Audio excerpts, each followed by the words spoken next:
Persuasion by Jane Austen. Chapter 1. Sir Walter Elliot of Kellynch Hall, in Somersetshire, was a man who, for his own amusement, never took up any book but the baronetage. There he found occupation for an idle hour, and consolation in a distressed one. There his faculties were roused into admiration and respect by contemplating the limited remnant of the earliest patents. There any unwelcome sensations arising from domestic affairs changed naturally into pity and contempt as he turned over the almost endless creations of the last century, and there, if every other leaf were powerless, he could read his own history with an interest which never failed. This was the page at which the favorite volume always opened. Elliot of Kellynch Hall. Walter Elliot, born March 1st, 1760, married July 15th, 1784, Elizabeth, daughter of James Stevenson, Esq. of South Park, in the county of Gloucester, by which lady, who died 1800. He has issue Elizabeth, born June 1st, 1785, and born August 9th, 1787, a stillborn son, November 5th, 1789, Mary, born November 20th, 1791. Precisely such had the paragraph originally stood from the printer's hands. But Sir Walter had improved it by adding, for the information of himself and his family, these words after the date of Mary's birth: married, December 16th, 1810, Charles, son and heir of Charles Musgrove, Esq. of Uppercross, in the county of Somerset, and by inserting most accurately the day of the month on which he had lost his wife. Then followed the history and rise of the ancient and respectable family, in the usual terms. How it had been first settled in Cheshire, how mentioned in Dugdale, serving the office of High Sheriff, representing a borough in 3 successive parliaments. Exertions of loyalty and dignity of baronet, in the first year of Charles II, with all the Marys and Elizabeths they had married, forming altogether 2 handsome 12mo pages, and concluding with the arms and motto. Principal seat, Kellynch Hall, in the county of Somerset, and Sir Walter's handwriting again in this finale. Heir presumptive, William Walter Elliot, Esq., great-grandson of the second Sir Walter. Vanity was the beginning and the end of Sir Walter Elliot's character, vanity of person and of situation. He had been remarkably handsome in his youth, and at 54, was still a very fine man. Few women could think more of their personal appearance than he did. Nor could the valet of any new made lord be more delighted with the place he held in society. He considered the blessing of beauty as inferior only to the blessing of a baronetcy, and the Sir Walter Elliot, who united these gifts, was the constant object of his warmest respect and devotion. His good looks and his rank had one fair claim on his attachment, since to them he must have owed a wife of very superior character to anything deserved by his own. Lady Elliot had been an excellent woman, sensible and amiable, whose judgment and conduct, if they might be pardoned the youthful infatuation which made her Lady Elliot, had never required indulgence afterwards. She had humored, or softened, or concealed his failings, and promoted his real respectability for 17 years, and though not the very happiest being in the world herself, had found enough in her duties, her friends, and her children, to attach her to life, and make it no matter of indifference to her when she was called on to quit them. 3 girls, the 2 eldest 16 and 14, was an awful legacy for a mother to bequeath, an awful charge rather, to confide to the authority and guidance of a conceited, silly father. She had, however, one very intimate friend, a sensible, deserving woman who had been brought by strong attachment to herself to settle close by her in the village of Kellynch, and on her kindness and advice Lady Elliot mainly relied for the best help and maintenance of the good principles and instruction which she had been anxiously giving her daughters.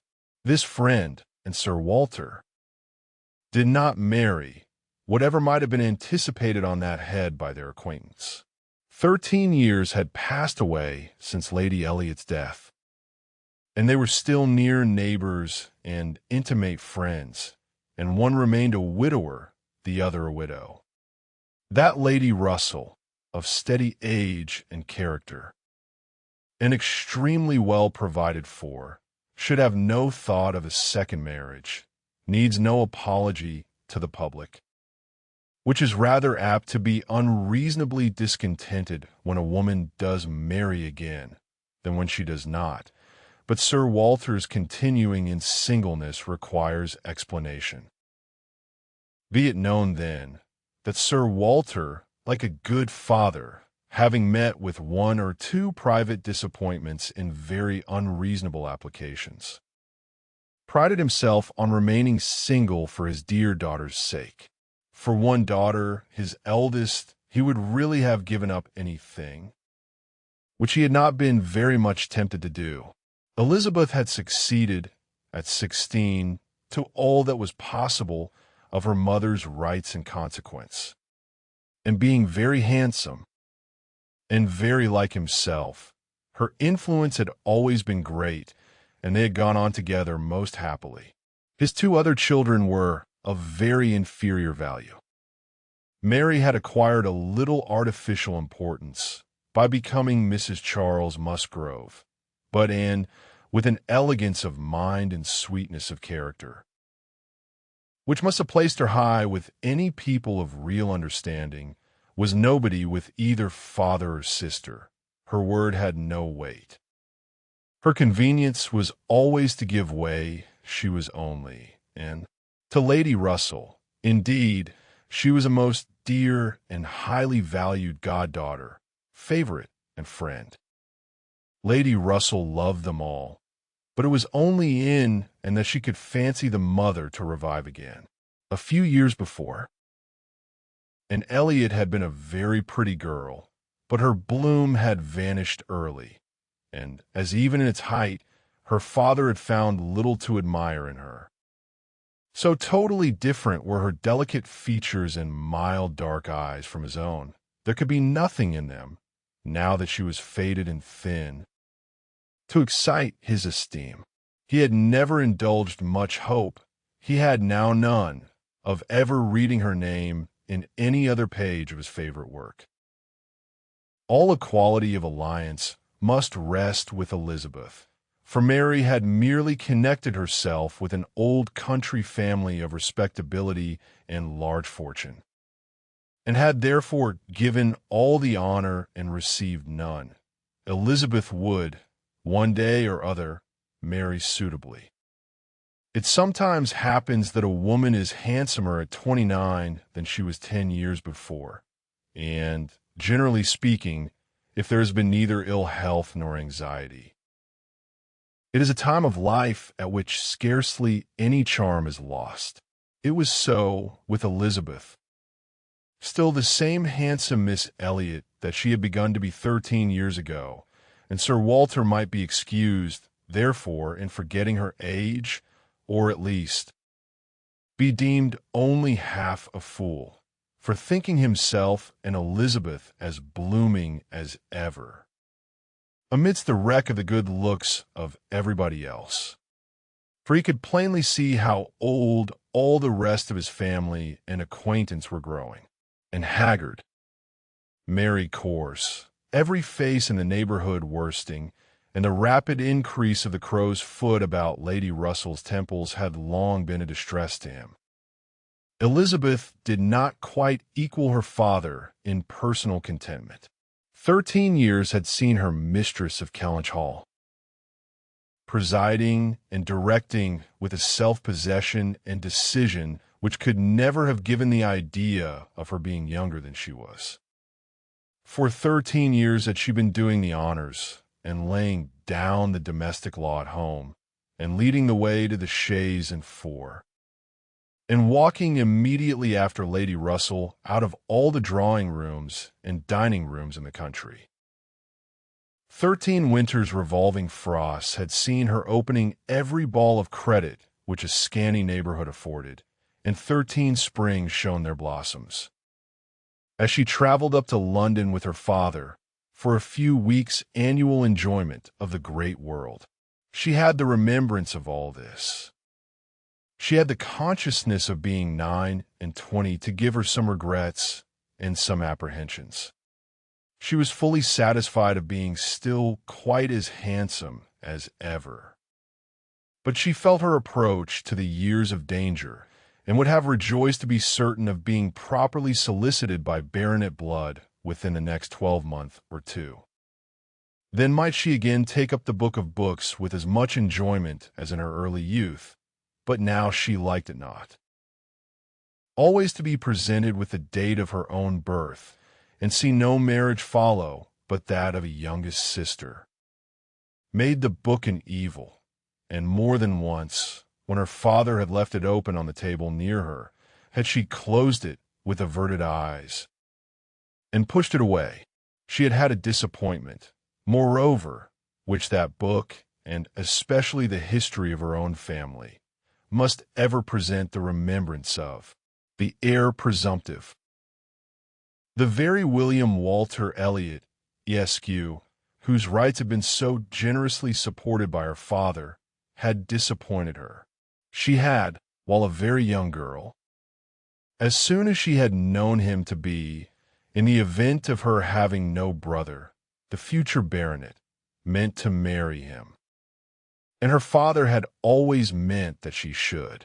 He had not been known to them as a boy, but soon after Lady Elliot's death.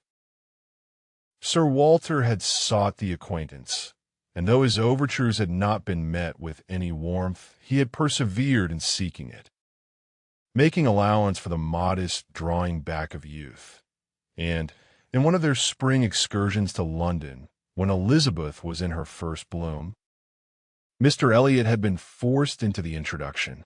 He was at that time a very young man, just engaged in the study of the law, and Elizabeth found him extremely agreeable, and every plan in his favor was confirmed. He was invited to Kellynch Hall. He was talked of and expected all the rest of the year, but he never came.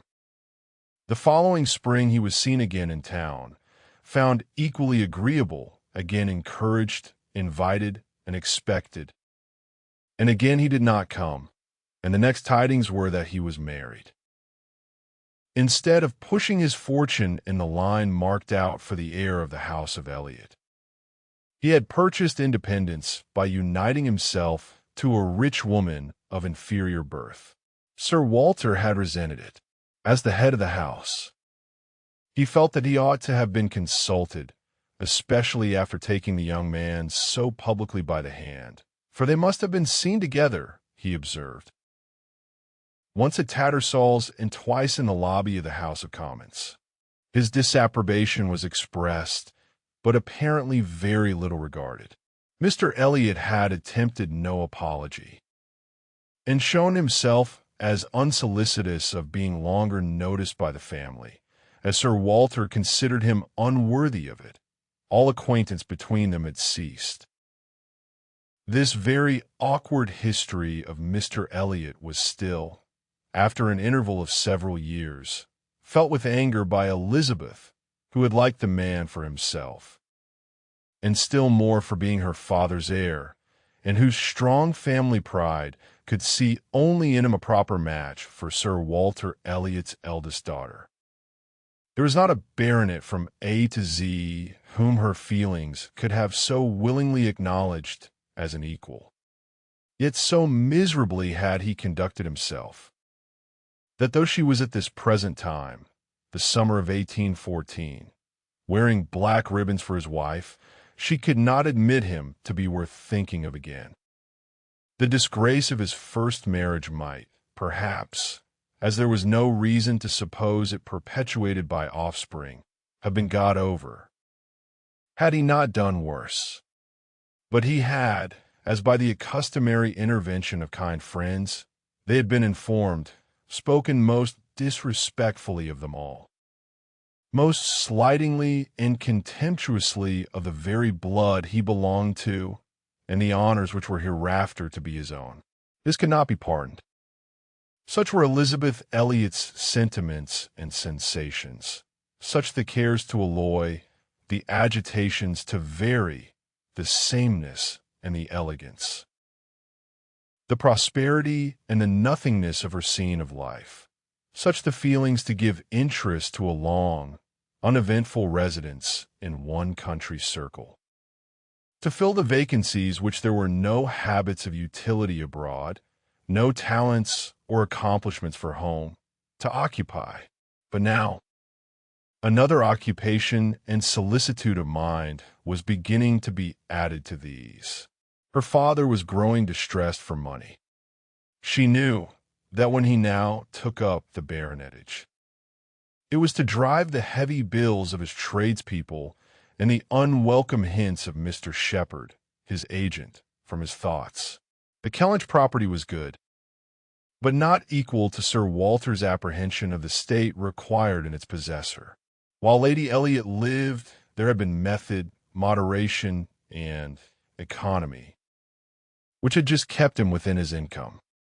But with her had died all such right-mindedness, and from that period he had been constantly exceeding it. It had not been possible for him to spend less. He had done nothing but what Sir Walter Elliot was imperiously called on to do, but blameless as he was, he was not only growing dreadfully in debt, but was hearing of it so often that it became vain to attempt concealing it longer, even partially, from his daughter. He had given her some hints of it the last spring in town. He had gone so far even as to say, "Can we retrench? Does it occur to you that there is any one article in which we can retrench?"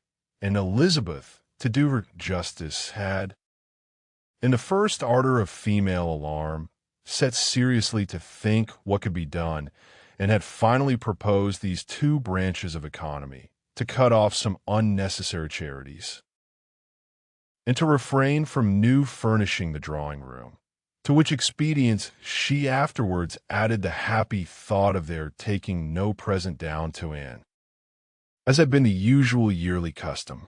But these measures, however good in themselves, were insufficient for the real extent of the evil, the whole of which Sir Walter found himself obliged to confess to her soon afterwards. Elizabeth had nothing to propose of deeper efficacy. She felt herself ill-used and unfortunate, as did her father, and they were neither of them able to devise any means of lessening their expenses without compromising their dignity, or relinquishing their comforts in a way not to be borne. There was only a small part of his estate that Sir Walter could dispose of, but had every acre been alienable, it would have made no difference.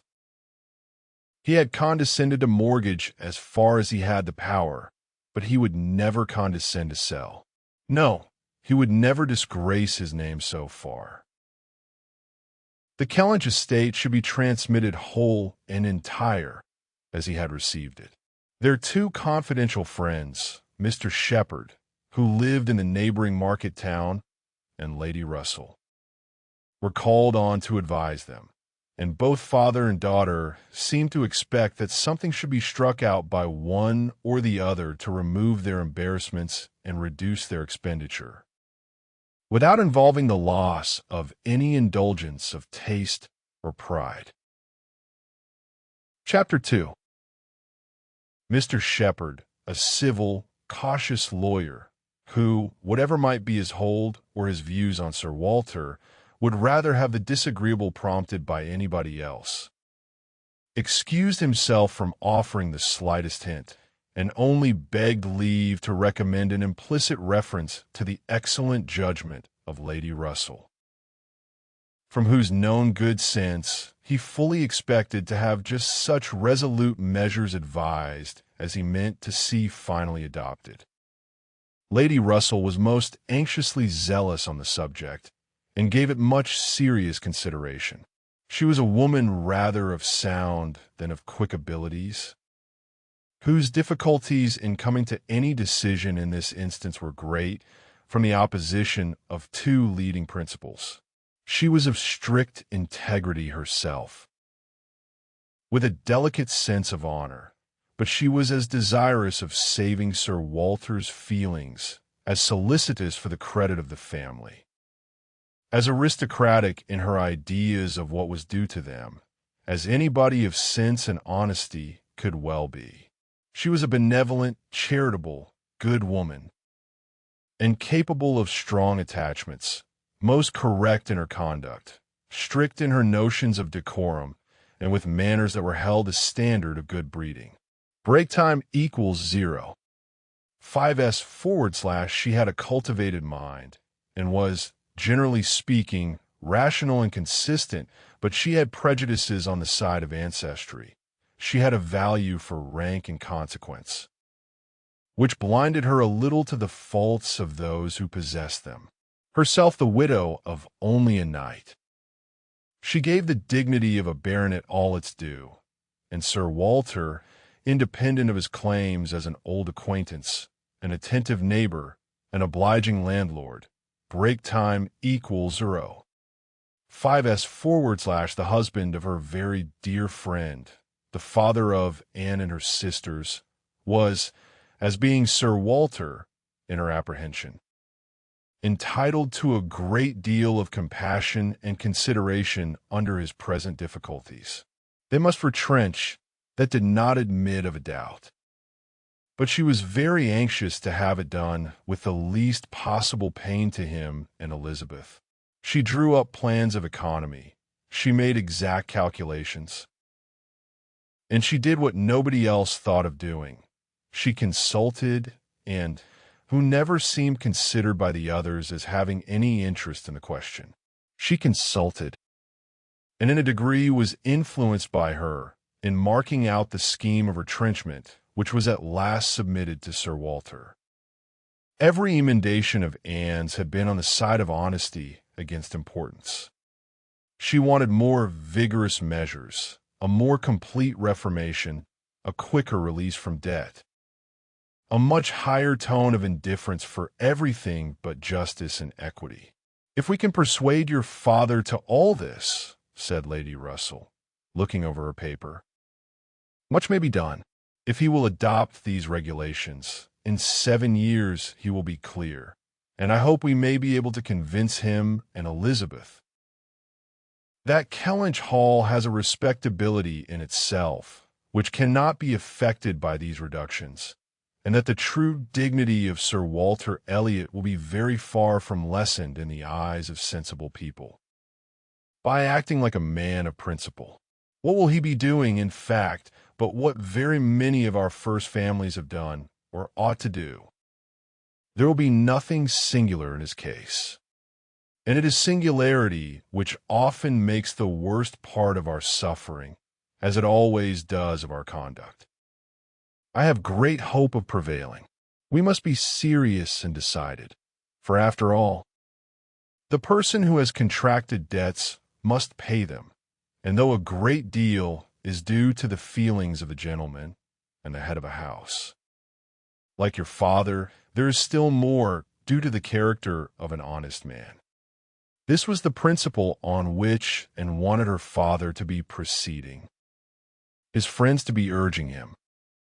She considered it as an act of indispensable duty to clear away the claims of creditors with all the expedition which the most comprehensive retrenchments could secure, and saw no dignity in anything short of it.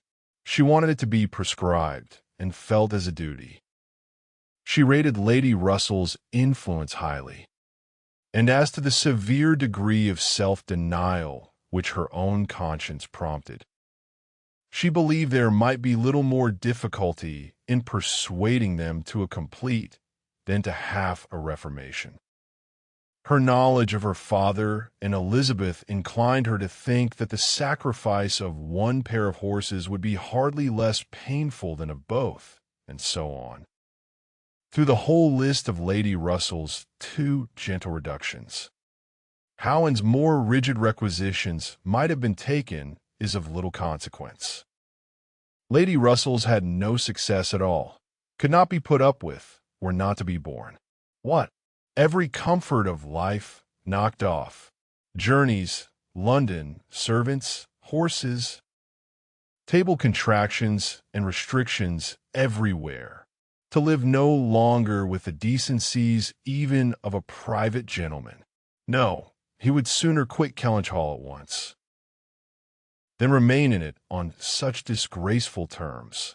Quit Kellynch Hall.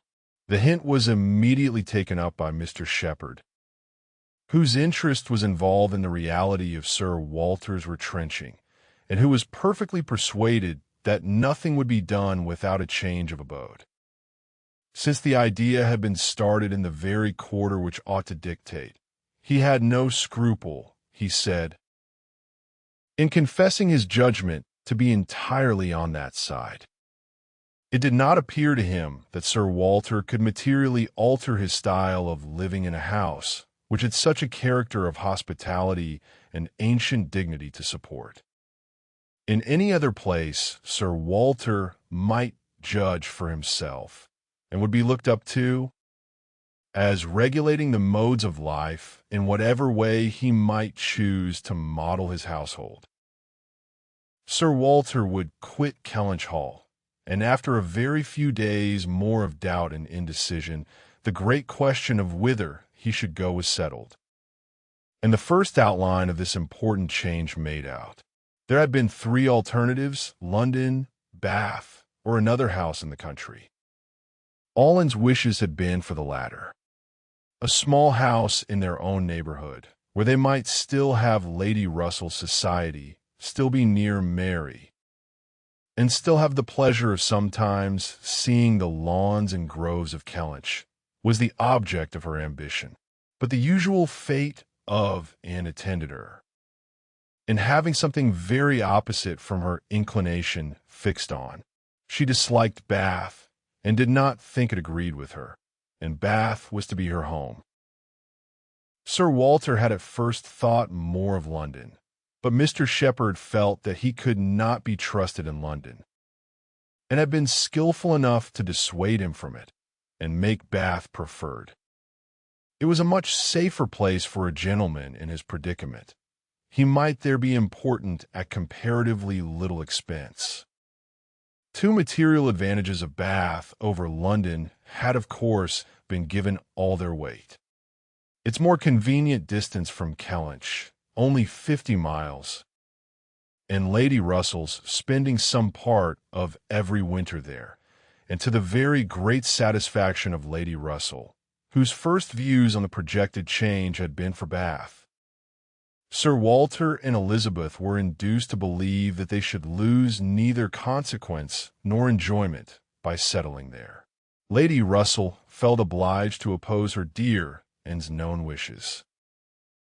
It would be too much to expect Sir Walter to descend into a small house in his own neighborhood, and herself would have found the mortifications of it more than she foresaw, and to Sir Walter's feelings they must have been dreadful. And with regard to Anne's dislike of Bath, she considered it as a prejudice and mistake arising, first, from the circumstance of her having been 3 years at school there, after her mother's death, and secondly, from her happening to be not in perfectly good spirits the only winter which she had afterwards spent there with herself. Lady Russell was fond of Bath, in short, and disposed to think it must suit them all, and as to her young friend's health, by passing all the warm months with her at Kellynch Lodge, every danger would be avoided, and it was in fact a change which must do both health and spirits good, and had been too little from home too seen. Her spirits were not high. A larger society would improve them. She wanted her to be more known.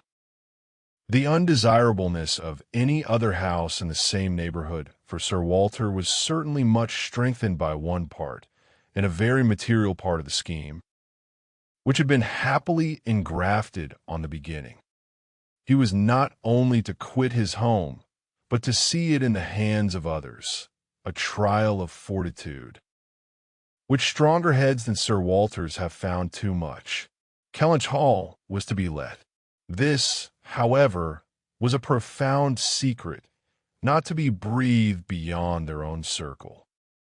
Sir Walter could not have borne the degradation of being known to design letting his house. Mr. Shepherd had once mentioned the word advertise, but never dared approach it again. Sir Walter spurned the idea of its being offered in any manner, forbade the slightest hint being dropped of his having such an intention, and it was only on the supposition of his being spontaneously solicited by some most unexceptionable applicant, on his own terms, and as a great favor, that he would let it all. How quick come the reasons for approving what we like! Lady Russell had another excellent one at hand, for being extremely glad that Sir Walter and his family were to remove from the country. Elizabeth had been lately forming an intimacy which she wished to see interrupted. It was with the daughter of Mr. Shepherd, who had returned, after an unprosperous marriage, to her father's house, with the additional burden of 2 children. She was a clever young woman who understood the art of pleasing, at least at Kellynch Hall, and who had made herself so acceptable to Miss Elliot as to have been already staying there more than once, in spite of all that Lady Russell, who thought it a friendship quite out of place, could hint of caution and reserve. Lady Russell, indeed, had scarcely any influence with Elizabeth, and seemed to love her, rather because she would love her than because Elizabeth deserved it. She had never received from her more than outward attention, nothing beyond the observances of complaisance, had never succeeded in any point which she wanted to carry against previous inclination.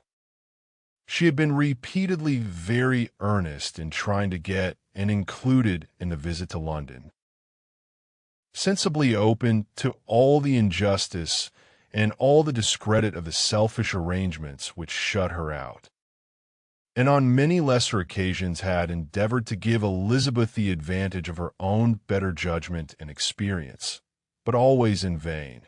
Elizabeth would go her own way, and never had she pursued it in more decided opposition to Lady Russell than in this election of Mrs. Clay, turning from the society of so deserving a sister, to bestow her affection and confidence on one who ought to have been nothing to her, but the object of distant civility.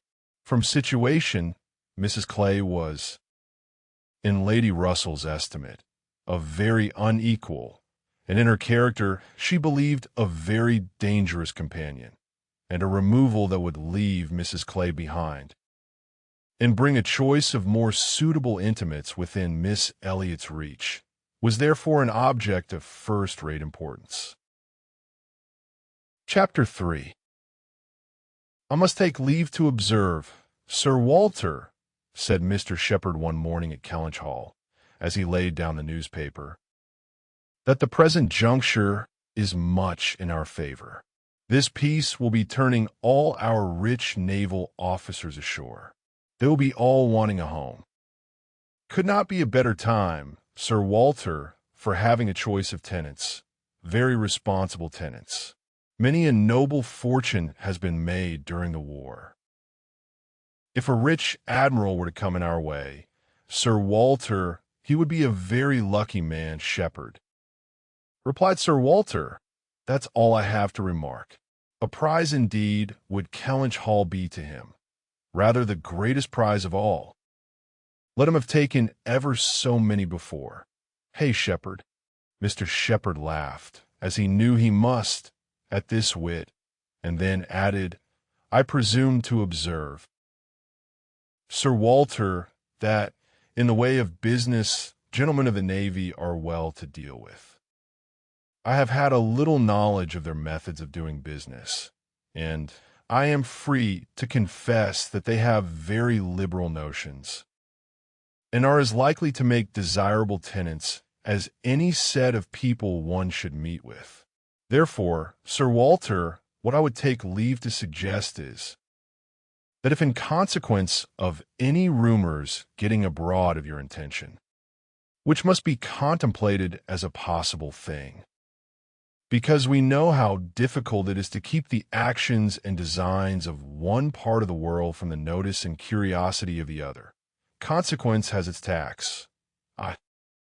John Shepherd, might conceal any family matters that I chose, for nobody would think it worth their while to observe me. But Sir Walter Elliot has eyes upon him which it may be very difficult to elude. And therefore, thus much I venture upon, that it will not greatly surprise me if, with all our caution, some rumor of the truth should get abroad, in the supposition of which, as I was going to observe, since applications will unquestionably follow, I should think any from our wealthy naval commanders particularly worth attending to, and beg leave to add, that 2 hours will bring me over at any time, to save you the trouble of replying. Sir Walter only nodded, but soon afterwards, rising and pacing the room, he observed sarcastically, there are few among the gentlemen of the Navy, I imagine, who would not be surprised to find themselves in a house of this description. They would look around them, no doubt, and bless their good fortune, said Mrs. Clay, for Mrs. Clay was present. Her father had driven her over, nothing being of so much use to Mrs. Clay's health as a drive to Kellynch. But I quite agree with my father in thinking a sailor might be a very desirable tenant. I have known a good deal of the profession, and besides their liberality, they are so neat and careful in all their ways. These valuable pictures of yours, Sir Walter, if you chose to leave them, would be perfectly safe. Everything in and about the house would be taken such excellent care of. The gardens and shrubberies will be kept in almost as high order as they are now. You need not be afraid, Miss Elliot, of your own sweet flower gardens being neglected. As to all that, rejoined Sir Walter coolly, supposing I were induced to let my house, I have by no means made up my mind as to the privileges to be annexed to it. I am not particularly disposed to favor a tenant. The park would be open to him, of course, and few Navy officers, or men of any other description, can have had such a range, but what restrictions I might impose on the use of the pleasure grounds is another thing. I am not fond of the idea of my shrubberies being always approachable, and I should recommend Miss Elliot to be on her guard with respect to her flower garden. I am very little disposed to grant a tenant of Kellynch Hall any extraordinary favor, I assure you, be he sailor or soldier. After a short pause, Mr. Shepherd presumed to say, in all these cases, there are established usages which make everything plain and easy between landlord and tenant. Your interest, Sir Walter, is in pretty safe hands. Depend upon me for taking care that no tenant has more than his just rights. I venture to hint, break time equals 0. 5s/, that Sir Walter Elliot cannot be half so jealous for his own as John Shepherd will be for him. Here and spoke the Navy, I think, who have done so much for us, have at least an equal claim with any other set of men, for all the comforts and all the privileges which any home can give. Sailors work hard enough for their comforts, we must all allow. Very true, very true. What Misson says is very true, was Mr. Shepherd's rejoinder, and certainly was his daughter's, but Sir Walter's remark was, "Soon afterwards, the profession has its utility, but I should be sorry to see any friend of mine belonging to it." "Indeed," was the reply, and with a look of surprise. "Yes, it is in 2 points offensive to me. I have 2 strong grounds of objection to it. First, as being the means of bringing persons of obscure birth into undue distinction, and raising men to honors which their fathers and grandfathers never dreamt of. And secondly, as it cuts up a man's youth and vigor most horribly. A sailor grows old sooner than any other man. I have observed it all my life. A man is in greater danger in a navy of being insulted by the rise of one whose father, his father might have disdained to speak to, break time equals 0, 5s / and of becoming prematurely an object of disgust himself, than in any other line. One day last spring, in town, I was in company with 2 men. Striking instances of what I am talking of. Lord St. Ives, whose father we all know to have been a country curate, without bread to eat. I was to give place to Lord St. Ives and a certain Admiral Baldwin, the most deplorable-looking personage you can imagine. His face the color of mahogany, rough and rugged to the last degree, all lines and wrinkles. 9 gray hairs aside, and nothing but a dab of powder at top. "In the name of heaven, who is that old fellow?" said I to a friend of mine who was standing near, Sir Basil Morley. "Old fellow," cried Sir Basil, "it is Admiral Baldwin." "What do you take his age to be?" 60, said I, "or perhaps 62. 40, replied Sir Basil, 40 and no more. Picture to yourselves my amazement. I shall not easily forget Admiral Baldwin. I never saw quite so wretched an example of what a seafaring life can do. But to a degree, I know it is the same with them all. They're all knocked about and exposed to every climate and every weather till they are not fit to be seen. It is a pity they are not knocked on the head at once, before they reach Admiral Baldwin's age. Nay, Sir Walter, cried Mrs. Clay, this is being severe indeed. Have a little mercy on the poor man. We are not all born to be handsome. The sea is no beautifier. Certainly, sailors do grow old betimes. I have observed it. They soon lose the look of youth. But then, is not it the same with many other professions? Perhaps most other? Soldiers in active service are not at all better off, and even in the quieter professions, there is a toil and a labor of the mind, if not of the body, which seldom leaves a man's looks to the natural effect of time. The lawyer plods, quite careworn. The physician is up at all hours, and traveling in all weather. And even the clergyman, she stopped a moment to consider what might do for the clergyman. And even the clergyman, you know, is obliged to go into infected rooms and expose his health and looks to all the injury of a poisonous atmosphere. In fact, as I have long been convinced, though every profession is necessary and honorable in its turn, it is only the lot of those who are not obliged to follow any, who can live in a regular way, in the country, choosing their own hours, following their own pursuits, and living on their own property, without the torment of trying for more.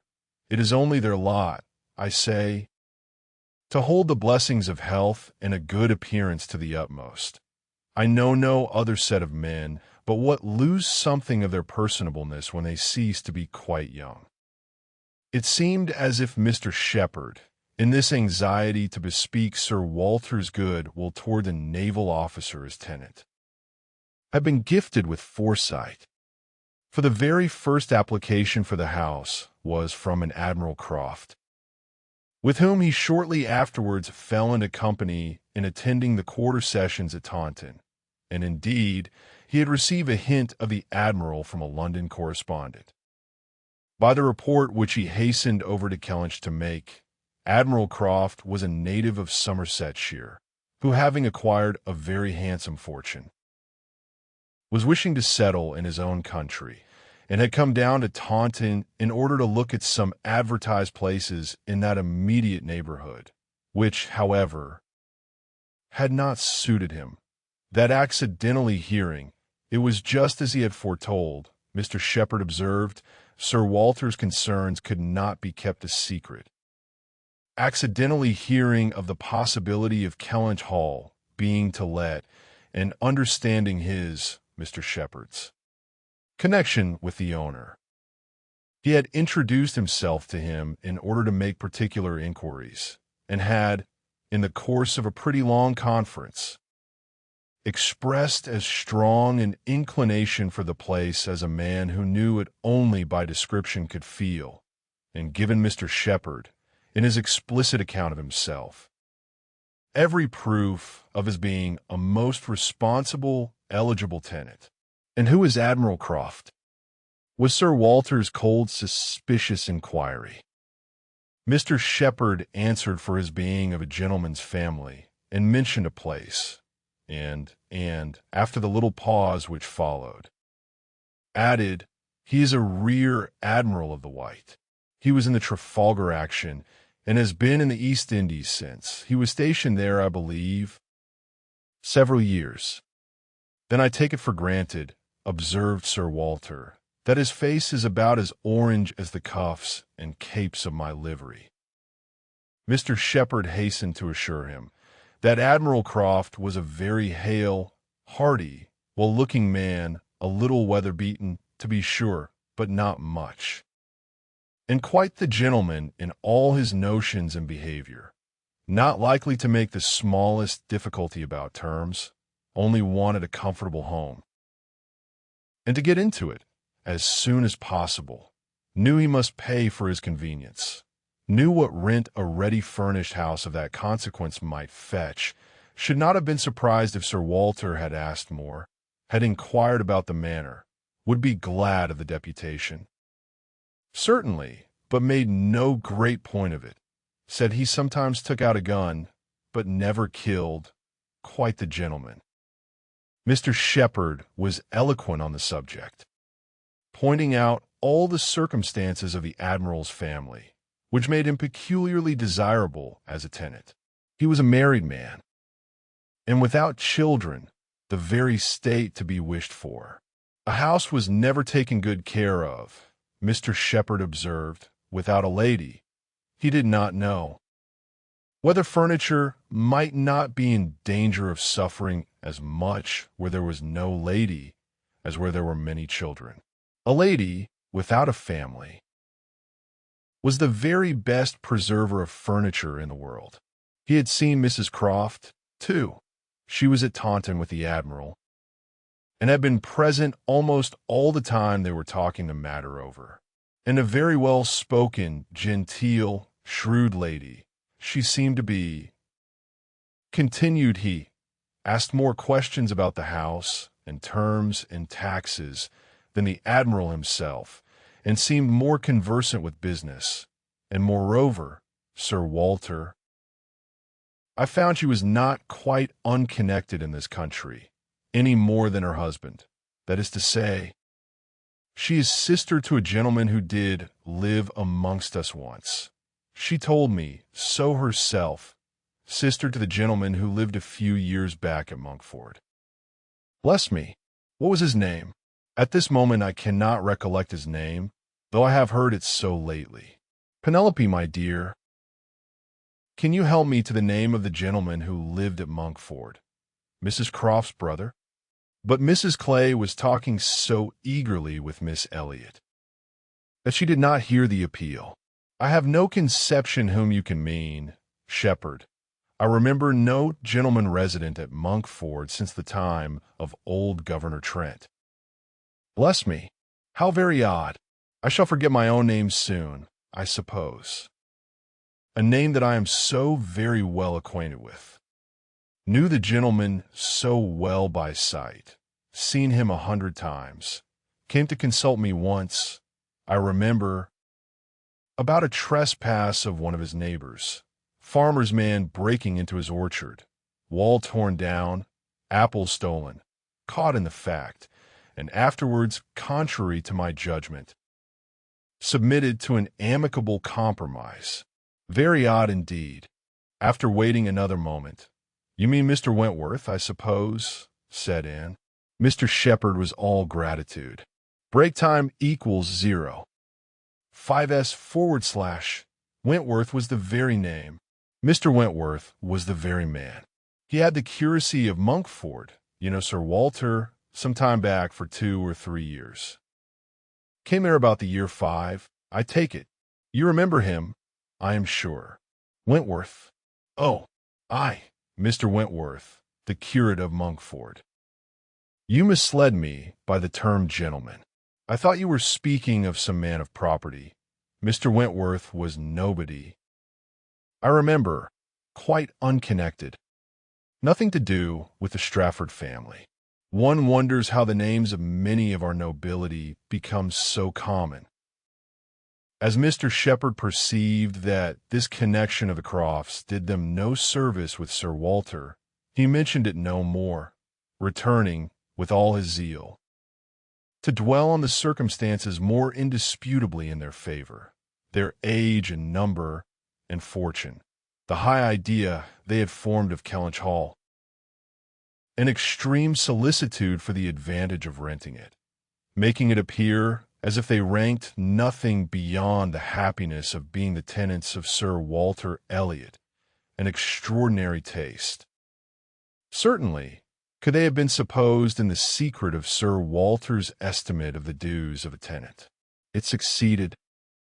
However, and though Sir Walter must ever look with an evil eye on anyone intending to inhabit that house, and think them infinitely too well off in being permitted to rent it on the highest terms, he was talked into allowing Mr. Shepherd to proceed in the treaty, and authorizing him to wait on Admiral Croft, who still remained at Taunton, and fix a day for the house being seen.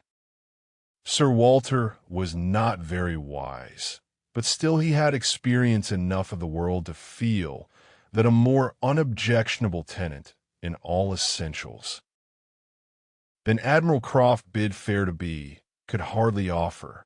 So far went his understanding, and his vanity supplied a little additional soothing in the Admiral's situation in life, which was just high enough and not too high. "I have let my house to Admiral Croft" would sound extremely well, very much better than to any mere Mr. A Mr., save, perhaps, some half-dozen in the nation, always needs a note of explanation. An admiral speaks his own consequence, and, at the same time, can never make a baronet look small. In all their dealings and intercourse, Sir Walter Elliot must ever have the precedence. Nothing could be done without a reference to Elizabeth, but her inclination was growing so strong for a removal that she was happy to have it fixed and expedited by a tenant at hand, and not a word to suspend decision was uttered by her. Mr. Shepherd was completely empowered to act, and no sooner had such an end been reached than Anne, who had been a most attentive listener to the whole, left the room to seek the comfort of cool air for her flushed cheeks, and as she walked along a favorite grove, said, with a gentle sigh, "A few months more, and he, perhaps, may be walking here." Chapter 4. He was not Mr. Wentworth, the former curate of Monkford, however suspicious appearances may be, but a Captain Frederick Wentworth, his brother, who being made commander in consequence of the action off St. Domingo, and not immediately employed, had come into Somersetshire in the summer of 1806, and having no parent living, found a home for half a year at Monkford. He was at that time a remarkably fine young man with a great deal of intelligence, spirit, and brilliancy, and an extremely pretty girl with gentleness, modesty, taste, and feeling. Half the sum of attraction on either side might have been enough, for he had nothing to do, and she had hardly anybody to love, but the encounter of such lavish recommendations could not fail. They were gradually acquainted, and when acquainted, break time equals 0. 5s rapidly and deeply in love. It would be difficult to say which had seen highest perfection in the other, or which had been the happiest. In receiving his declarations and proposals, or he in having them accepted. A short period of exquisite felicity followed, and but a short one. Troubles soon arose. Sir Walter, on being applied to, without actually withholding his consent or saying it should never be, gave it all the negative of great astonishment, great coldness, great silence, and a professed resolution of doing nothing for his daughter. He thought it a very degrading alliance, and Lady Russell, though with more tempered and pardonable pride, received it as a most unfortunate one. And Elliot, with all her claims of birth, beauty, and mind, break time equals 0. 5s to throw herself away at 19. Involve herself at 19 in an engagement with a young man who had nothing but himself to recommend him, and no hopes of attaining affluence, but in the chances of a most uncertain profession, and no connections to secure even his farther rise in the profession, would be, indeed, a throwing away which she grieved to think of. And Elliot, so young, known to so few, to be snatched off by a stranger without alliance or fortune, or rather sunk by him into a state of most wearing, anxious, youth-killing dependence. It must not be, if by any fair interference of friendship, any representations from one who had almost a mother's love and mother's rights, it will be prevented. Captain Wentworth had no fortune. He had been lucky in his profession, but spending freely what had come freely had realized nothing. But he was confident that he should soon be rich, full of life and ardor. He knew that he should soon have a ship, and soon be on a station that would lead to everything he wanted. He had always been lucky. He knew he should be so still. Such confidence, powerful in its own warmth, and bewitching in the wit which often expressed it, must have been enough for Anne. But Lady Russell saw it very differently. His sanguine temper and fearlessness of mind operated very differently on her. She saw in it but an aggravation of the evil.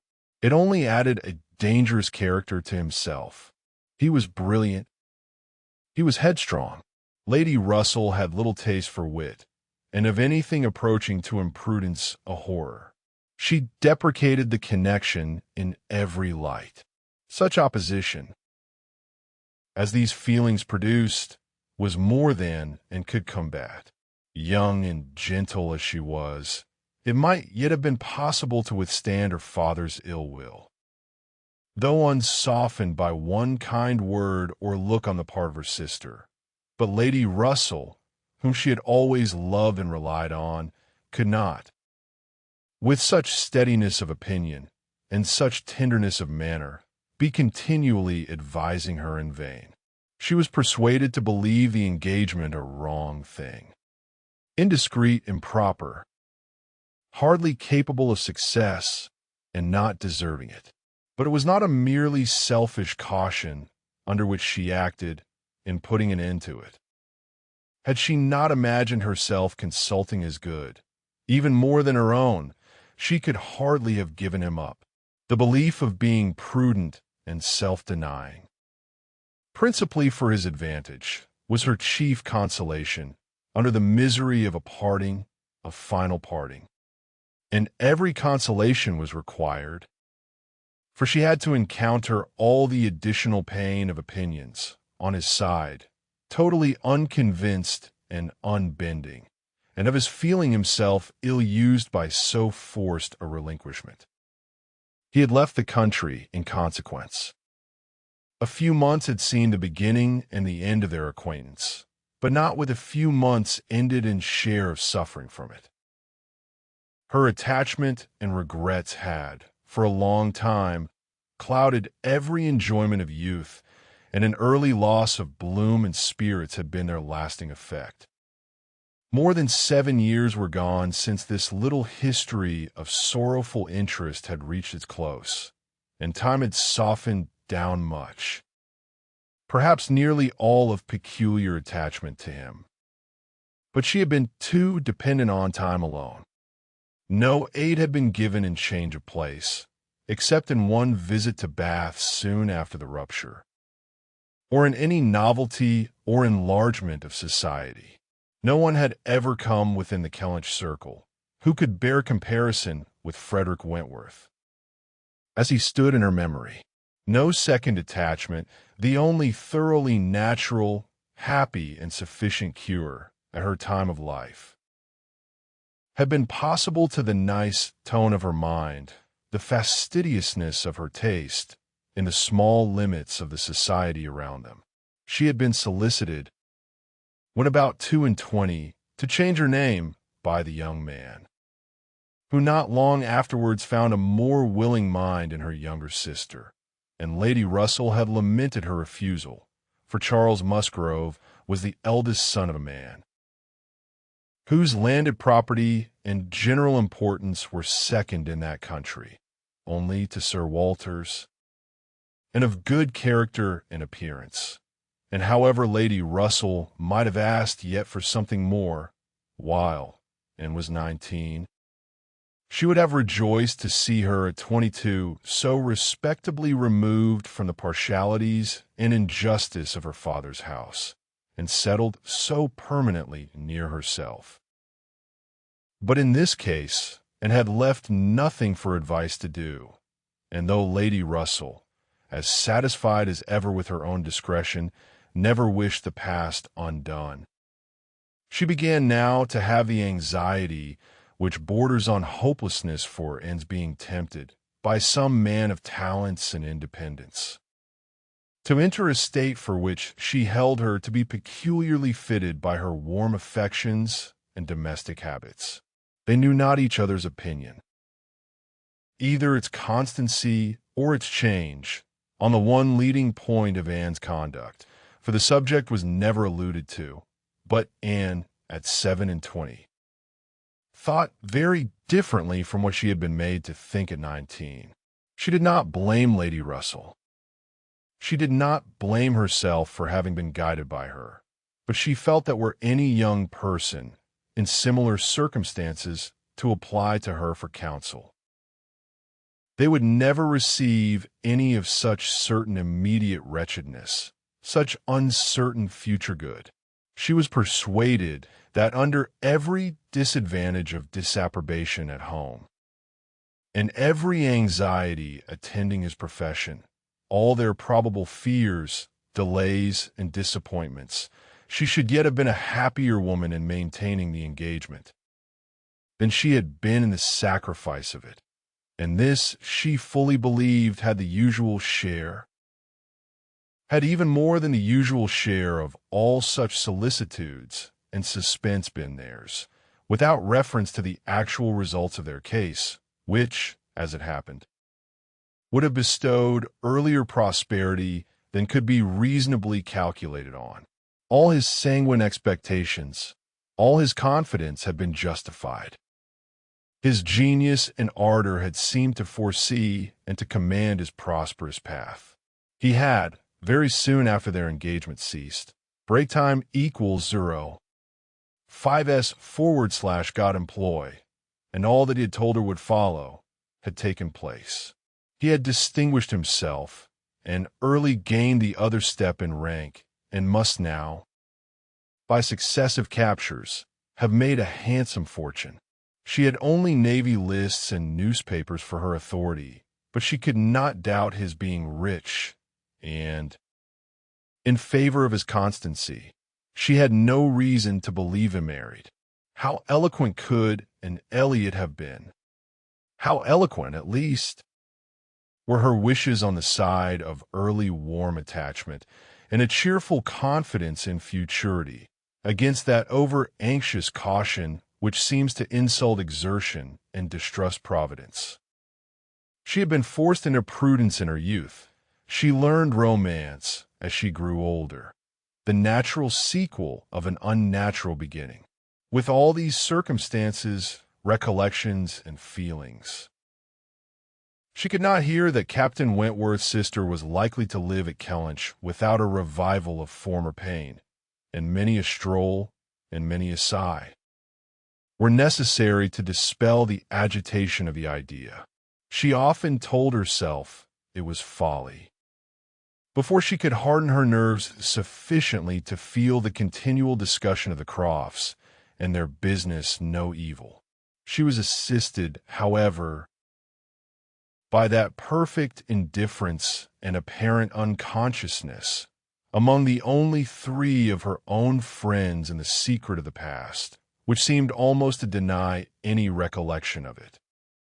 She could do justice to the superiority of Lady Russell's motives in this over those of her father and Elizabeth.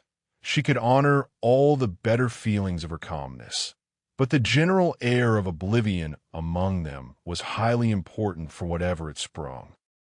And in the event of Admiral Crofts really taking Kellynch Hall, she rejoiced anew over the conviction which had always been most grateful to her, of the past being known to those three only among her connections, by whom no syllable, she believed, would ever be whispered, and in the trust that among his, the brother only with whom he had been residing, had received any information of their short-lived engagement.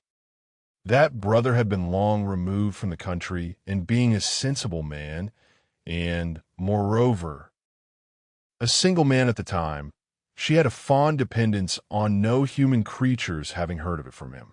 The sister, Mrs. Croft, had then been out of England, accompanying her husband on a foreign station, and her own sister, Mary, had been at school while it all occurred, and never admitted by the pride of some, and the delicacy of others, to the smallest knowledge of it afterwards.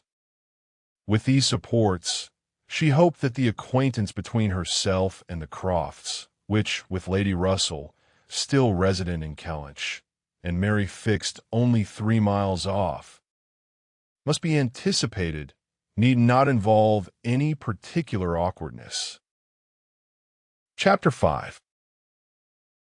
On the morning appointed for Admiral and Mrs. Crofts seeing Kellynch Hall, and found it most natural to take her almost daily walk to Lady Russell's, and keep out of the way till all was over, when she found it most natural to be sorry that she had missed the opportunity of seeing them.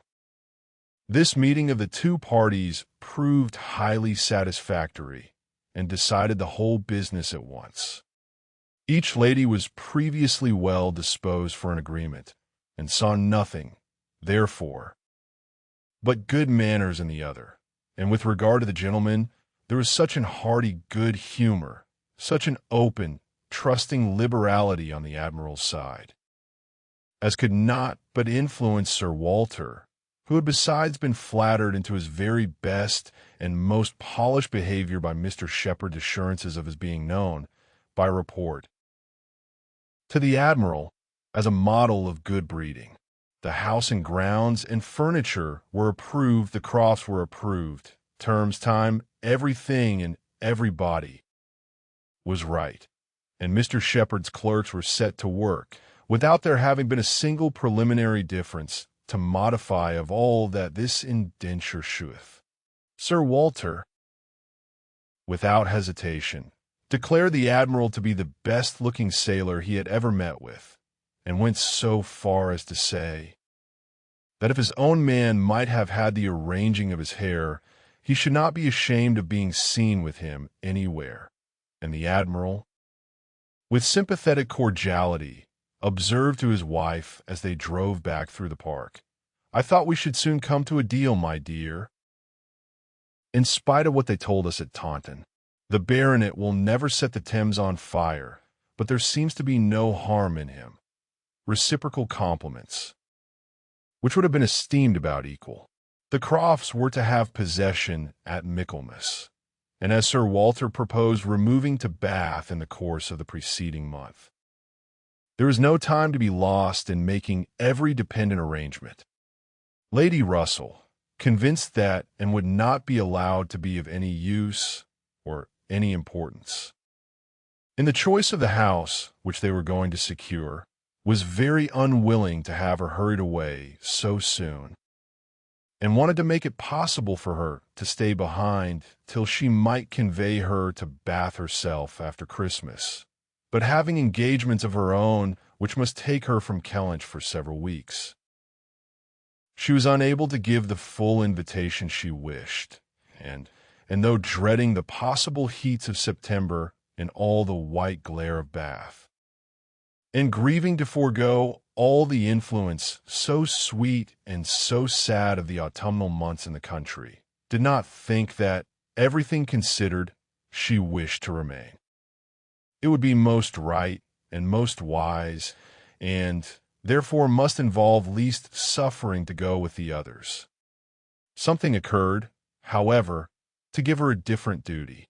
Mary, often a little unwell, and always thinking a great deal of her own complaints, and always in the habit of claiming, and when anything was the matter, was indisposed, and foreseeing that she should not have a day's health all the autumn, entreated, or rather required her, for it was hardly entreaty, to come to Uppercross Cottage, and bear her company as long as she should want her, instead of going to Bath. "I cannot possibly do without," and was Mary's reasoning, and Elizabeth's reply was, "Then I am sure, and had better stay, for nobody will want her in Bath. To be claimed as a good, though in an improper style, is at least better than being rejected as no good at all, and glad to be thought of some use, glad to have anything marked out as a duty, and certainly not sorry to have the scene of it in the country, and her own dear country readily agreed to stay." This invitation of Mary's removed all Lady Russell's difficulties, and it was consequently soon settled that it should not go to Bath till Lady Russell took her, and that all the intervening time should be divided between Uppercross Cottage and Kellynch Lodge. So far all was perfectly right. But Lady Russell was almost startled by the wrong of one part of the Kellynch Hall plan when it burst on her, which was Mrs. Clay's being engaged to go to Bath with Sir Walter and Elizabeth as a most important and valuable assistant to the latter in all the business before her.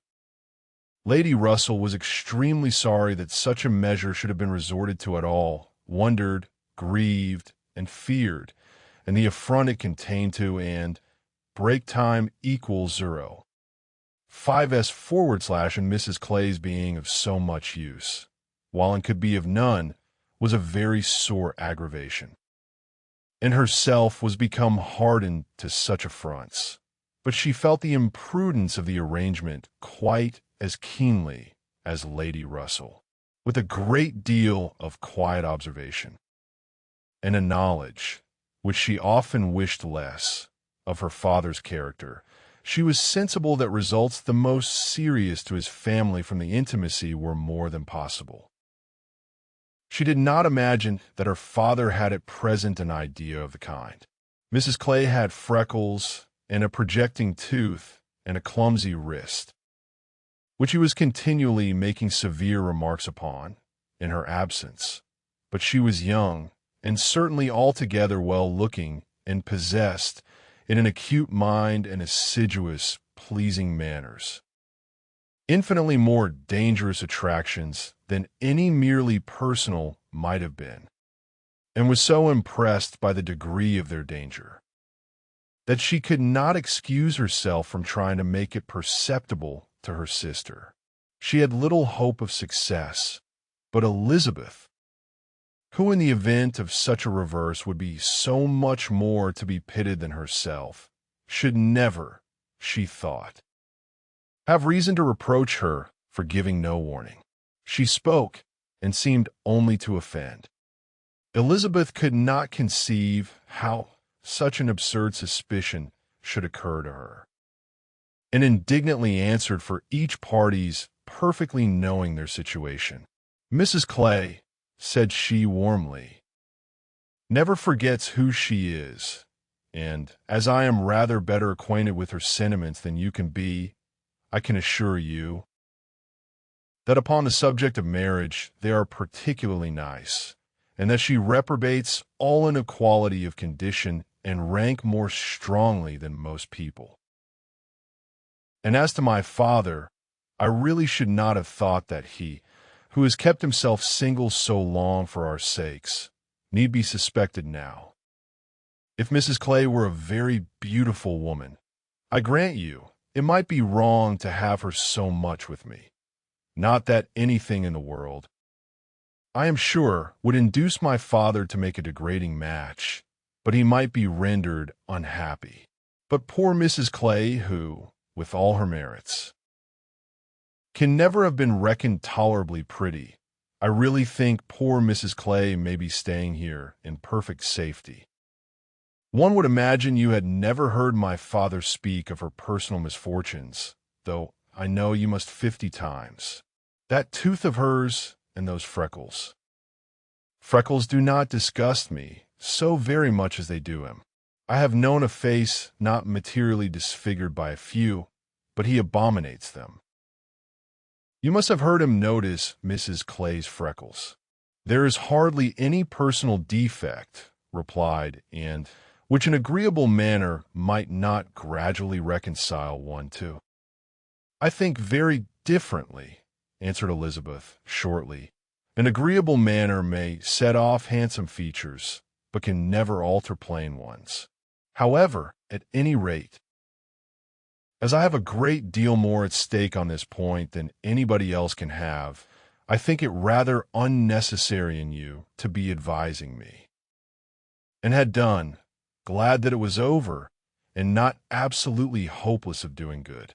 Elizabeth, though resenting the suspicion, might yet be made observant by it. The last office of the 4 carriage horses was to draw Sir Walter, Miss Elliot, and Mrs. Clay to Bath. The party drove off in very good spirits. Sir Walter prepared with condescending bows for all the afflicted tenantry and cottagers who might have had a hint to show themselves. Anne walked up at the same time, in a sort of desolate tranquillity, to the lodge where she was to spend the first week. Her friend was not in better spirits than herself. Lady Russell felt this break-up of the family exceedingly. Their respectability was as dear to her as her own, and a daily intercourse had become precious by habit. It was painful to look upon their deserted grounds, and still worse to anticipate the new hands they were to fall into, and to escape the solitariness and the melancholy of so altered a village, and be out of the way. When Admiral and Mrs. Croft first arrived, she had determined to make her own absence from home begin when she must give up Anne. Accordingly, their removal was made together, and Anne was set down at Uppercross Cottage, in the first stage of Lady Russell's journey. Uppercross was a moderate-sized village, which a few years back had been completely in the old English style, containing only 2 houses superior in appearance to those of the yeomen and laborers, the mansion of a squire, with its high walls, great gates, and old trees, substantial and unmodernized, and the compact, tight parsonage, enclosed in its own neat garden, with a vine and a pear tree trained round its casements, but upon the marriage of the young squire, It had received the improvement of a farmhouse elevated into a cottage for his residence, and Uppercross Cottage, with its veranda, French windows, and other prettiness, was quite as likely to catch the traveler's eye as the more consistent and considerable aspect and premises of the great house, about a quarter of a mile farther on. Here, and had often been staying. She knew the ways of Uppercross as well as those of Kellynch.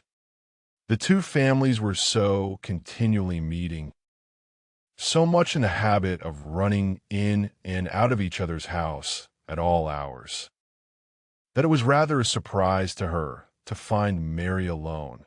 But being alone, her being unwell and out of spirits was almost a matter of course. Though better endowed than the elder sister, Mary had not Anne's understanding nor temper. While well and happy and properly attended to, she had great good humor and excellent spirits. But any indisposition sunk her completely. She had no resources for solitude, and inheriting a considerable share of the Elliot self-importance, was very prone to add to every other distress that of fancying herself neglected and ill-used. In person, she was inferior to both sisters, and had, even in her bloom, only reached the dignity of being a fine girl. She was now lying on the faded sofa of the pretty little drawing-room, the once elegant furniture of which had been gradually growing shabby under the influence of 4 summers and 2 children, and on Anne's appearing, greeted her with, "So, you are come at last. I began to think I should never see you. I am so ill I can hardly speak. I have not seen a creature the whole morning." "I am sorry to find you unwell," replied Anne. "You sent me such a good account of yourself on Thursday." "Yes. I made the best of it. I always do, but I was very far from well at the time, and I do not think I ever was so ill in my life as I have been all this morning, very unfit to be left alone. I'm sure, suppose I were to be seized of a sudden in some dreadful way, and not able to ring the bell. So, Lady Russell would not get out. I do not think she has been in this house 3 times this summer, and said what was proper, and inquired after her husband. Oh, Charles is out shooting. I have not seen him since 7 o'clock. He would go, though I told him how ill I was. He said he should not stay out long, but he has never come back, and now it is almost 1. I assure you, I have not seen a soul this whole long morning. You have had your little boys with you?" "Yes, as long as I could bear their noise, but they are so unmanageable that they do me more harm than good. Little Charles does not mind a word I say, and Walter is growing quite as bad." "Well, you will soon be better now," replied Anne cheerfully. "You know I always cure you when I come. How are your neighbors at the great house? I can give you no account of them. I have not seen one of them today, except Mr. Musgrove, who just stopped and spoke through the window, but without getting off his horse, and though I told him how ill I was, not one of them have been near me.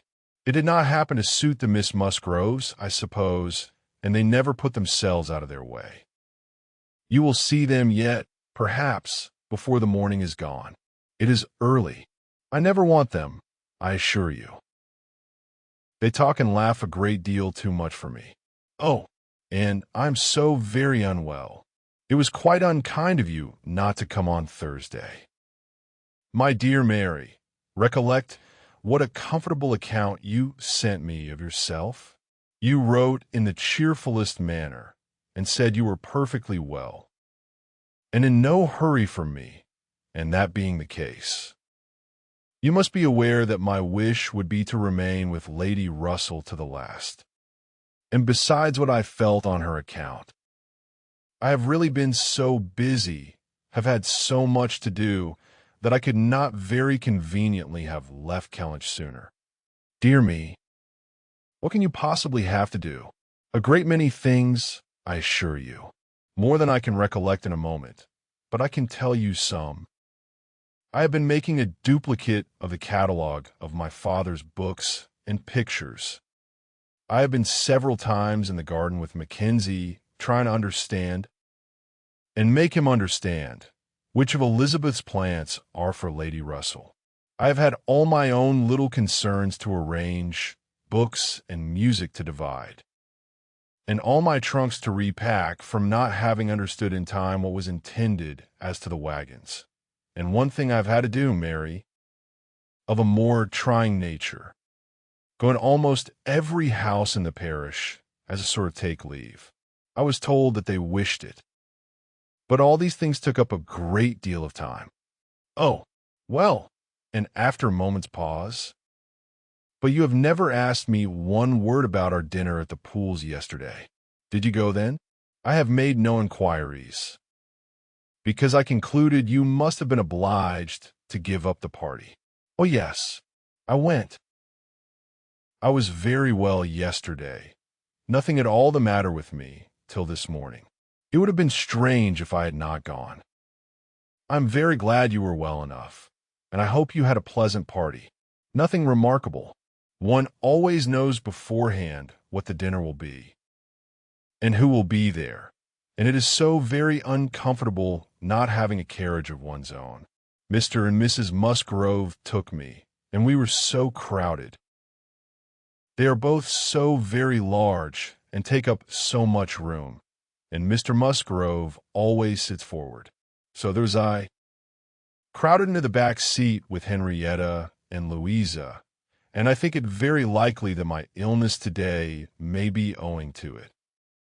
A little further perseverance and patience and forced cheerfulness on Anne's side produced nearly a cure on Mary's.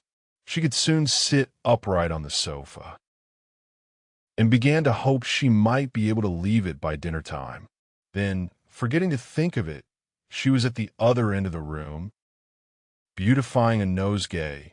Then she ate her cold meat, and then she was well enough to propose a little walk. "Where shall we go?" said she, when they were ready. "I suppose you will not like to call at the great house before they have been to see you?" "I have not the smallest objection on that account," replied Anne. "I should never think of standing on such ceremony with people I know so well as Mrs. and the Miss Musgroves. Oh, but they ought to call upon you as soon as possible. They ought to feel what is due to you as my sister. However, we may as well go and sit with them a little while, and when we have that over, we can enjoy our walk." And had always thought such a style of intercourse highly imprudent, but she had ceased to endeavor to check it from believing that, though there were on each side continual subjects of offense, neither family could now do without it. To the great house, accordingly, they went, to sit the full half hour in the old-fashioned square parlor, with a small carpet and shining floor, to which the present daughters of the house were gradually giving the proper air of confusion by a grand pianoforte and a harp, flower stands, and little tables placed in every direction. Oh, could the originals of the portraits against the wainscot, could the gentlemen in brown velvet and the ladies in blue satin have seen what was going on, have been conscious of such an overthrow of all order and neatness? The portraits themselves seemed to be staring in astonishment. The Musgroves, like their houses, were in a state of alteration, perhaps of improvement. The father and mother were in the old English style, and the young people in the new.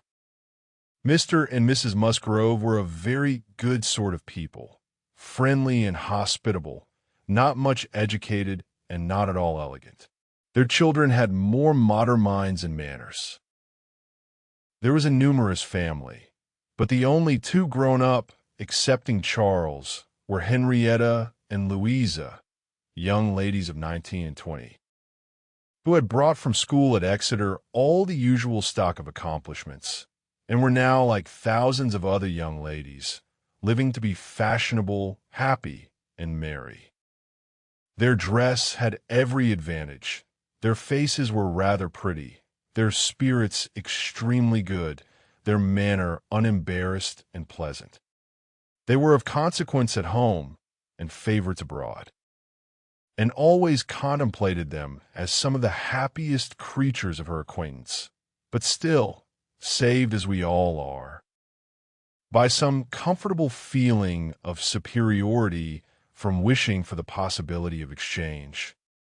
She would not have given up her own more elegant and cultivated mind for all their enjoyments, and envied them nothing but that seemingly perfect good understanding and agreement together, that good-humored mutual affection, of which she had known so little herself with either of her sisters.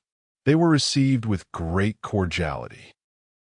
Nothing seemed amiss on the side of the great house family, which was generally, as Anne very well knew, the least to blame. The half-hour was chatted away pleasantly enough, and she was not at all surprised, at the end of it, to have their walking party joined by both the Miss Musgroves at Mary's particular invitation. Chapter 6. And had not wanted this visit to Uppercross to learn that a removal from one set of people to another, though at a distance of only 3 miles, will often include a total change of conversation, opinion, and idea. She had never been staying there before without being struck by it, or without wishing that other Elliots could have her advantage in seeing how unknown or unconsidered there were the affairs which at Kellynch Hall were treated as of such general publicity and pervading interest. Yet, with all this experience, she believed she must now submit to feel that another lesson, in the art of knowing our own nothingness beyond our own circle, was become necessary for her, for certainly, coming as she did, with a heart full of the subject which had been completely occupying both houses in Kellynch for many weeks, she had expected rather more curiosity and sympathy than she found in the separate but very similar remark of Mr. and Mrs. Musgrove. "So Miss and Sir Walter and your sister are gone, and what part of Bath do you think they will settle in?" And this, without much waiting for an answer, or in a young lady's edition of, "I hope we shall be in Bath in the winter, but remember, Papa, if we do go, we must be in a good situation. None of your Queen squares for us," or in the anxious supplement from Mary of, "Upon my word, I shall be pretty well off when you are all gone away to be happy at Bath." She could only resolve to avoid such self-delusion in future, and think with heightened gratitude of the extraordinary blessing of having one such truly sympathizing friend as Lady Russell. The Mr. Musgroves had their own game to guard and to destroy, their own horses, dogs, and newspapers to engage them, and the females were fully occupied in all the other common subjects of housekeeping, neighbors, dress, dancing, and music. She acknowledged it to be very fitting that every little social commonwealth should dictate its own matters of discourse, and hoped, ere long, to become a not unworthy member of the one she was now transplanted into, with the prospect of spending at least 2 months at Uppercross. It was highly incumbent on her to clothe her imagination, her memory, and all her ideas in as much of Uppercross as possible. She had no dread of these 2 months. Mary was not so repulsive and unsisterly as Elizabeth, nor so inaccessible to all influence of hers. Neither was there anything among the other component parts of the cottage inimical to comfort.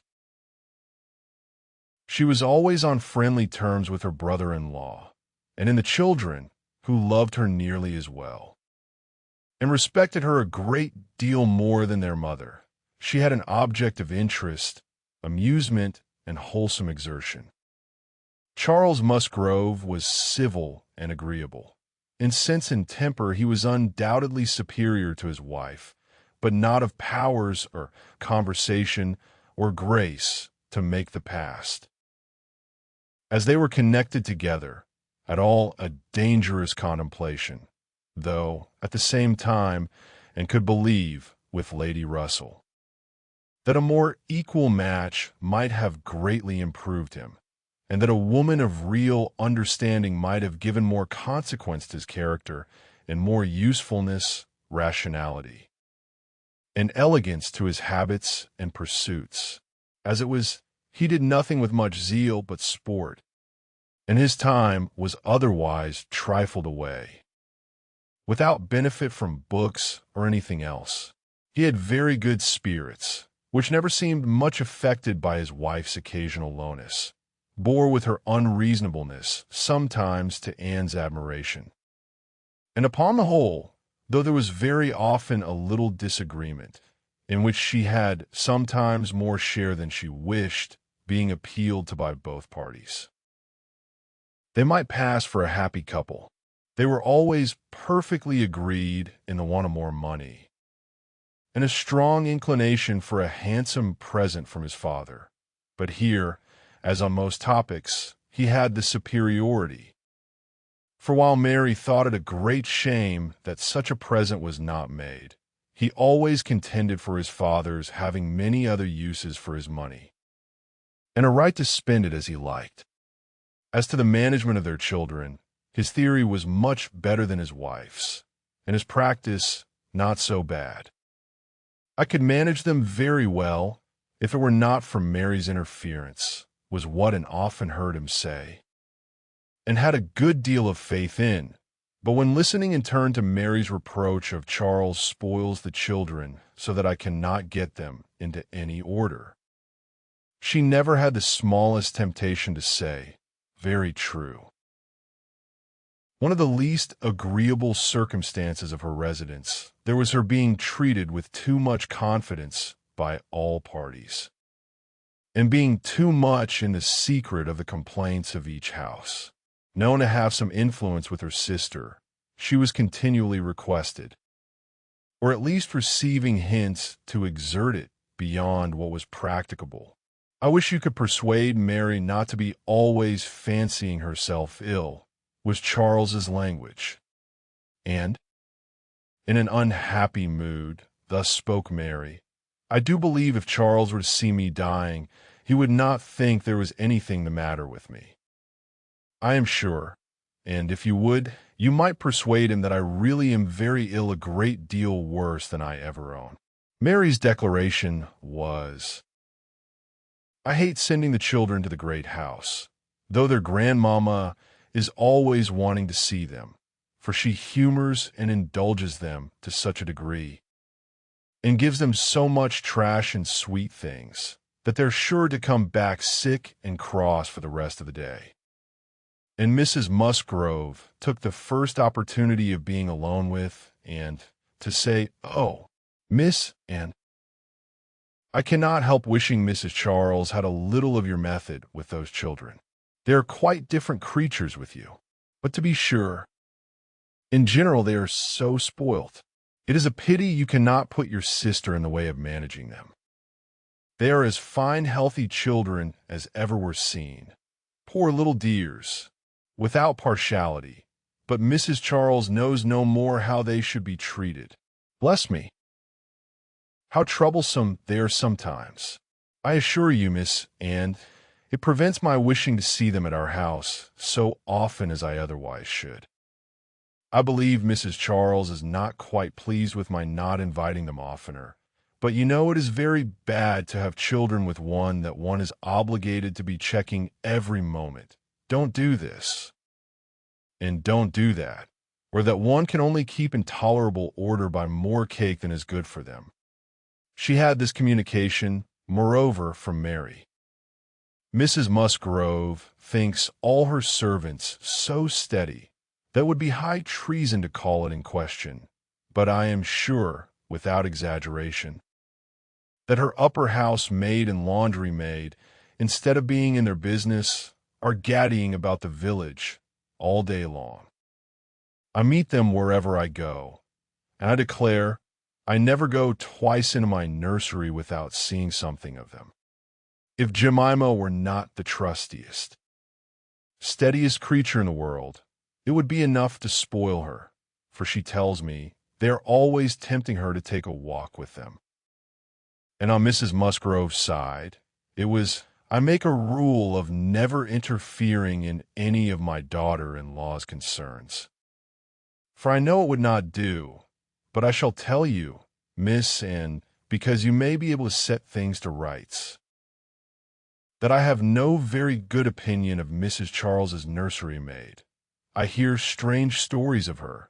She is always upon the gad, and from my own knowledge, I can declare she is such a fine-dressing lady that she is enough to ruin any servants she comes near.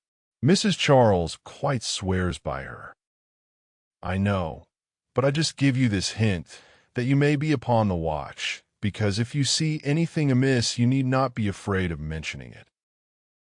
Again, it was Mary's complaint that Mrs. Musgrove was very apt not to give her the precedence that was her due when they dined at the great house with other families, and she did not see any reason why she was to be considered so much at home as to lose her place. And one day, when Anne was walking with only the Musgroves, one of them, after talking of rank, people of rank, and jealousy of rank, said, I have no scruple of observing to you how nonsensical some persons are about their place, because all the world knows how easy and indifferent you are about it. But I wish anybody could give Mary a hint that it would be a great deal better if she were not so very tenacious, especially if she would not be always putting herself forward to take place of Mamma. Nobody doubts her right to have precedence of Mamma, but it would be more becoming in her not to be always insisting on it. It is not that Mamma cares about it the least in the world, but I know it is taken notice of by many persons. How was, and to set all these matters to rights, she could do little more than listen patiently, soften every grievance, and excuse each to the other, give them all hints of the forbearance necessary between such near neighbors, and make those hints broadest which were meant for her sister's benefit. In all other respects, her visit began and proceeded very well. Her own spirits improved by change of place and subject, by being removed 3 miles from Kellynch. Mary's ailments lessened by having a constant companion. In their daily intercourse with the other family, since there was neither superior affection, confidence, nor employment in the cottage, to be interrupted by it was rather an advantage. It was certainly carried nearly as far as possible, for they met every morning, and hardly ever spent an evening asunder. But she believed they should not have done so well without the sight of Mr. and Mrs. Musgrove's respectable forms in the usual places, or without the talking, laughing, and singing of their daughters. She played a great deal better than either of the Miss Musgroves, but having no voice, no knowledge of the harp, and no fond parents to sit by and fancy themselves delighted, her performance was little thought of, only out of civility, or to refresh the others, as she was well aware. She knew that when she played, she was giving pleasure only to herself, but this was no new sensation. Excepting one short period of her life, she had never, since the age of 14, never since the loss of her dear mother, known the happiness of being listened to, or encouraged by any just appreciation or real taste. In music, she had been always used to feel alone in the world, and Mr. and Mrs. Musgrove's fond partiality for their own daughter's performance, and total indifference to any other person's, gave her much more pleasure for their sakes than mortification for her own. The party at the great house was sometimes increased by other company. The neighborhood was not large, but the Musgroves were visited by everybody and had more dinner parties and more callers, more visitors by invitation and by chance than any other family. They were more completely popular. The girls were wild for dancing, and the evenings ended, occasionally, in an unpremeditated little ball. There was a family of cousins within a walk of Uppercross, in less affluent circumstances, who depended on the Musgroves for all their pleasures. They would come at any time and help play at anything or dance anywhere. And Anne, very much preferring the office of musician to a more active post, played country dances to them by the hour together, a kindness which always recommended her musical powers to the notice of Mr. and Mrs. Musgrove more than anything else, and often drew this compliment. "Well done, miss, and very well done indeed. Lord bless me, how those little fingers of yours fly about." So passed the first 3 weeks. Michaelmas came, and now Anne's heart must be in Kellynch again, a beloved home made over to others, all the precious rooms and furniture, groves and prospects, beginning to own other eyes and other limbs. She could not think of much else on the 29th of September, and she had this sympathetic touch in the evening from Mary, on having occasion to note down the day of the month, exclaimed, "Dear me, is not this the day the Crofts were to come to Kellynch? I am glad I did not think of it before. How low it makes me." The Crofts took possession with true naval alertness and were to be visited. Mary deplored the necessity for herself. Nobody knew how much she should suffer. She should put it off as long as she could, but was not easy till she had talked Charles into driving her over on an early day, and was in a very animated, comfortable state of imaginary agitation when she came back, and had very sincerely rejoiced in there being no means of her going. She wished, however, to see the Crofts, and was glad to be within when the visit was returned. They came. The master of the house was not at home, but the two sisters were together, and as it chanced that Mrs. Croft fell to the share of Anne, while the Admiral sat by Mary, and made himself very agreeable by his good-humored notice of her little boys, she was well able to watch for a likeness, and if it failed her in the features, to catch it in the voice or in the turn of sentiment and expression. Mrs. Croft, though neither tall nor fat, had a squareness, uprightness, and vigor of form which gave importance to her person. She had bright dark eyes, good teeth, and altogether an agreeable face, though her reddened and weather-beaten complexion, the consequence of her having been almost as much at sea as her husband, made her seem to have lived some years longer in the world than her real 38. Her manners were open, easy, and decided, like one who had no distrust of herself and no doubts of what to do, without any approach to coarseness, however, or any want of good humor, and gave her credit, indeed, for feelings of great consideration towards herself in all that related to Kellynch, and it pleased her, especially as she had satisfied herself in the very first half-minute, in the instant even of introduction, that there was not the smallest symptom of any knowledge or suspicion on Mrs. Croft's side to give a bias of any sort. She was quite easy on that head, and consequently full of strength and courage, till for a moment electrified by Mrs. Croft's suddenly saying, "It was you, and not your sister, I find, that my brother had the pleasure of being acquainted with when he was in this country," and hoped she had outlived the age of blushing. But the age of emotion she certainly had not. "Perhaps you may not have heard that he is married?" added Mrs. Croft. She could now answer as she ought, and was happy to feel, when Mrs. Croft's next words explained it to be Mr. Wentworth of whom she spoke, that she had said nothing which might not do for either brother. She immediately felt how reasonable it was that Mrs. Croft should be thinking and speaking of Edward, and not of Frederick, and with shame at her own forgetfulness applied herself to the knowledge of their former neighbor's present state with proper interest. The rest was all tranquillity, till, just as they were moving, she heard the Admiral say to Mary, "We are expecting a brother of Mrs. Croft's here soon. I dare say you know him by name."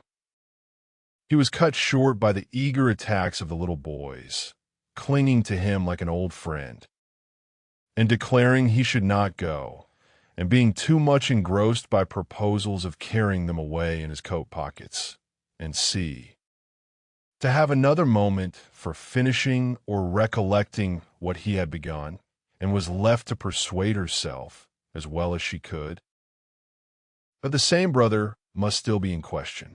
She could not, however, reach such a degree of certainty as not to be anxious to hear whether anything had been said on the subject at the other house, where the Crofts had previously been calling.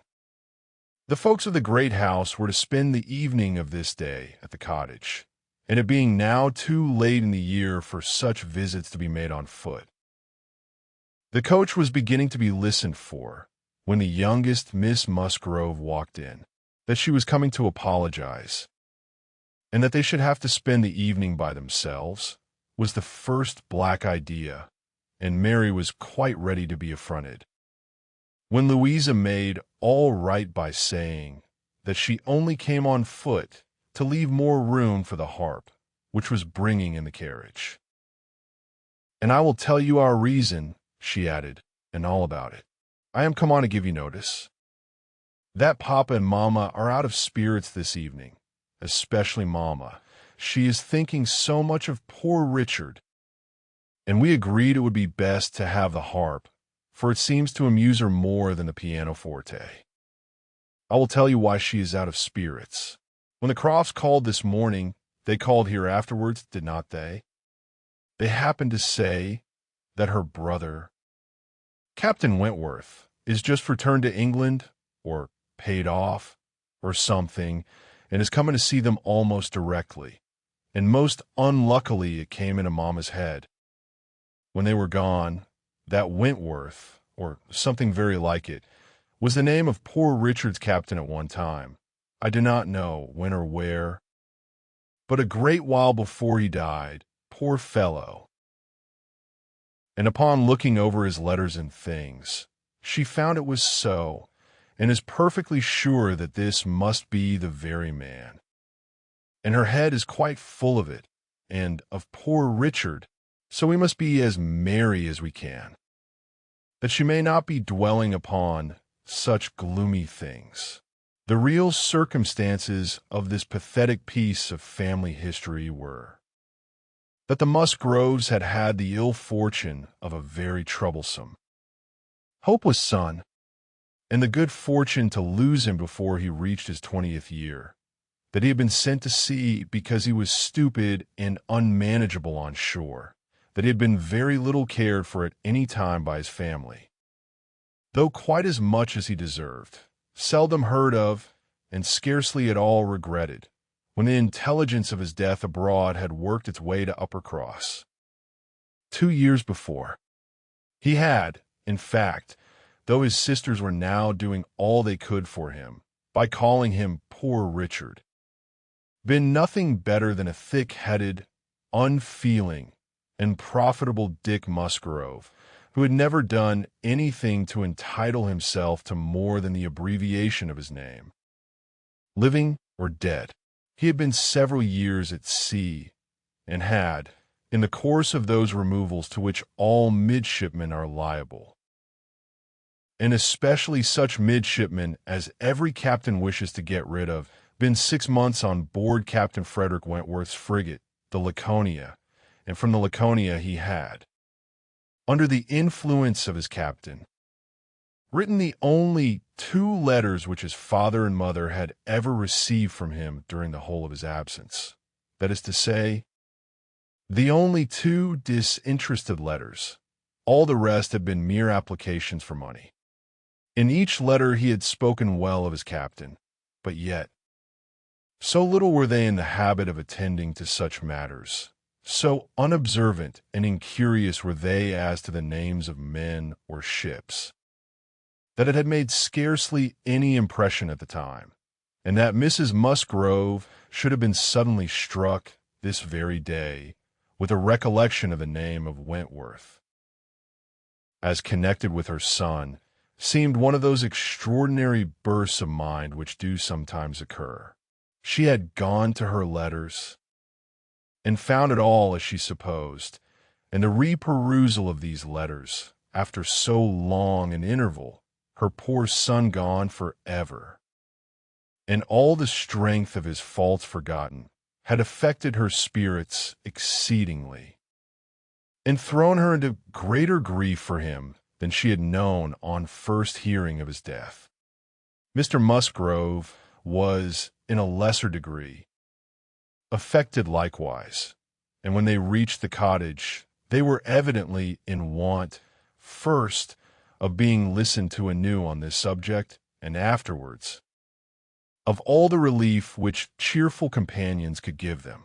To hear them talking so much of Captain Wentworth, repeating his name so often, puzzling over past years, and at last ascertaining that it probably would, turn out to be the very same Captain Wentworth whom they recollected meeting once or twice, after their coming back from Clifton, a very fine young man, but they could not say whether it was 7 or 8 years ago, was a new sort of trial to Anne's nerves. She found, however, that it was one to which she must inure herself, since he actually was expected in the country. Break time equals 0. 5s / she must teach herself to be insensible on such points. And not only did it appear that he was expected and speedily, but the Musgroves, in their warm gratitude for the kindness he had shown poor Dick, and very high respect for his character, stamped as it was by poor Dick's having been 6 months under his care, and mentioning him in strong, though not perfectly well spelt praise, as a fine dashing fellow. Only 2 particular about the schoolmaster were bent on introducing themselves and seeking his acquaintance as soon as they could hear of his arrival. The resolution of doing so helped to form the comfort of their evening. Chapter 7. A very few days more, and Captain Wentworth was known to be at Kellynch, and Mr. Musgrove had called on him and come back warm in his praise, and he was engaged with the Crofts to dine at Uppercross by the end of another week. It had been a great disappointment to Mr. Musgrove to find that no earlier day could be fixed, so impatient was he to shew his gratitude by seeing Captain Wentworth under his own roof, and welcoming him to all that was strongest and best in his cellars. But a week must pass, only a week, in Anne's reckoning, and then, she supposed, they must meet. And soon she began to wish that she could feel secure even for a week. Captain Wentworth made a very early return to Mr. Musgrove's civility, and she was all but calling there in the same half-hour. She and Mary were actually setting forward for the great house, where, as she afterwards learnt, they must inevitably have found him, when they were stopped by the eldest boy's being at that moment brought home in consequence of a bad fall. The child's situation put the visit entirely aside, but she could not hear of her escape with indifference. Even in the midst of the serious anxiety which they afterwards felt on his account, his collarbone was found to be dislocated, and such injury received in the back, as roused the most alarming ideas. It was an afternoon of distress, and had everything to do at once: the apothecary to send for, the father to have pursued and informed, the mother to support and keep from hysterics, the servants to control, the youngest child to banish, and the poor suffering one to attend and soothe, besides sending, as soon as she recollected it, proper notice to the other house, which brought her an accession rather of frightened, inquiring companions than of very useful assistants. Her brother's return was the first comfort. He could take best care of his wife, and the second blessing was the arrival of the apothecary. Till he came and had examined the child, their apprehensions were the worse for being vague. They suspected great injury, but knew not where. But now the collarbone was soon replaced, and though Mr. Robinson felt and rubbed and looked grave, and spoke low words both to the father and the aunt, still they were all to hope the best, and to be able to part and eat their dinner in tolerable ease of mind. And then it was, just before they parted, that the two young aunts were able so far to digress from their nephew's state as to give the information of Captain Wentworth's visit, staying 5 minutes behind their father and mother, to endeavor to express how perfectly delighted they were with him, how much handsomer, how infinitely more agreeable they thought him than any individual among their male acquaintance who had been at all a favorite before. How glad they had been to hear Papa invite him to stay dinner. How sorry when he said it was quite out of his power. And how glad again when he had promised in reply to Papa and Mamma's farther pressing invitations to come and dine with them on the morrow, actually on the morrow, and he had promised it in so pleasant a manner, as if he felt all the motive of their attention just as he ought. And in short, he had looked and said everything with such exquisite grace, that they could assure them all their heads were both turned by him, and off they ran, quite as full of glee as of love, and apparently more full of Captain Wentworth than of little Charles. The same story and the same raptures were repeated when the two girls came with their father, through the gloom of the evening, to make inquiries, and Mr. Musgrove, no longer under the first uneasiness about his heir, could add his confirmation and praise, and hoped there would be now no occasion for putting Captain Wentworth off, and only be sorry to think that the cottage party probably would not like to leave the little boy to give him the meeting.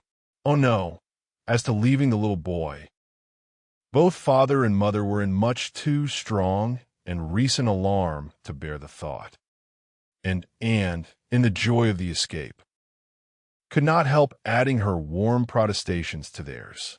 Charles Musgrove, indeed, afterwards shewed more of inclination. The child was going on so well, and he wished so much to be introduced to Captain Wentworth, that, perhaps, he might join them in the evening. He would not dine from home, but he might walk in for half an hour. But in this he was eagerly opposed by his wife, with "No, indeed, Charles, I cannot bear to have you go away. Only think if anything should happen." The child had a good night, and was going on well the next day. It must be a work of time to ascertain that no injury had been done to the spine, but Mr. Robinson found nothing to increase alarm, and Charles Musgrove began, consequently, to feel no necessity for longer confinement. The child was to be kept in bed and amused as quietly as possible. But what was there for a father to do? This was quite a female case, and it would be highly absurd in him, who could be of no use at home, to shut himself up. His father very much wished him to meet Captain Wentworth, and there being no sufficient reason against it, he ought to go, and it ended in his making a bold, public declaration, when he came in from shooting, of his meaning to dress directly and dine at the other house. "Nothing could be going on better than the child," said he.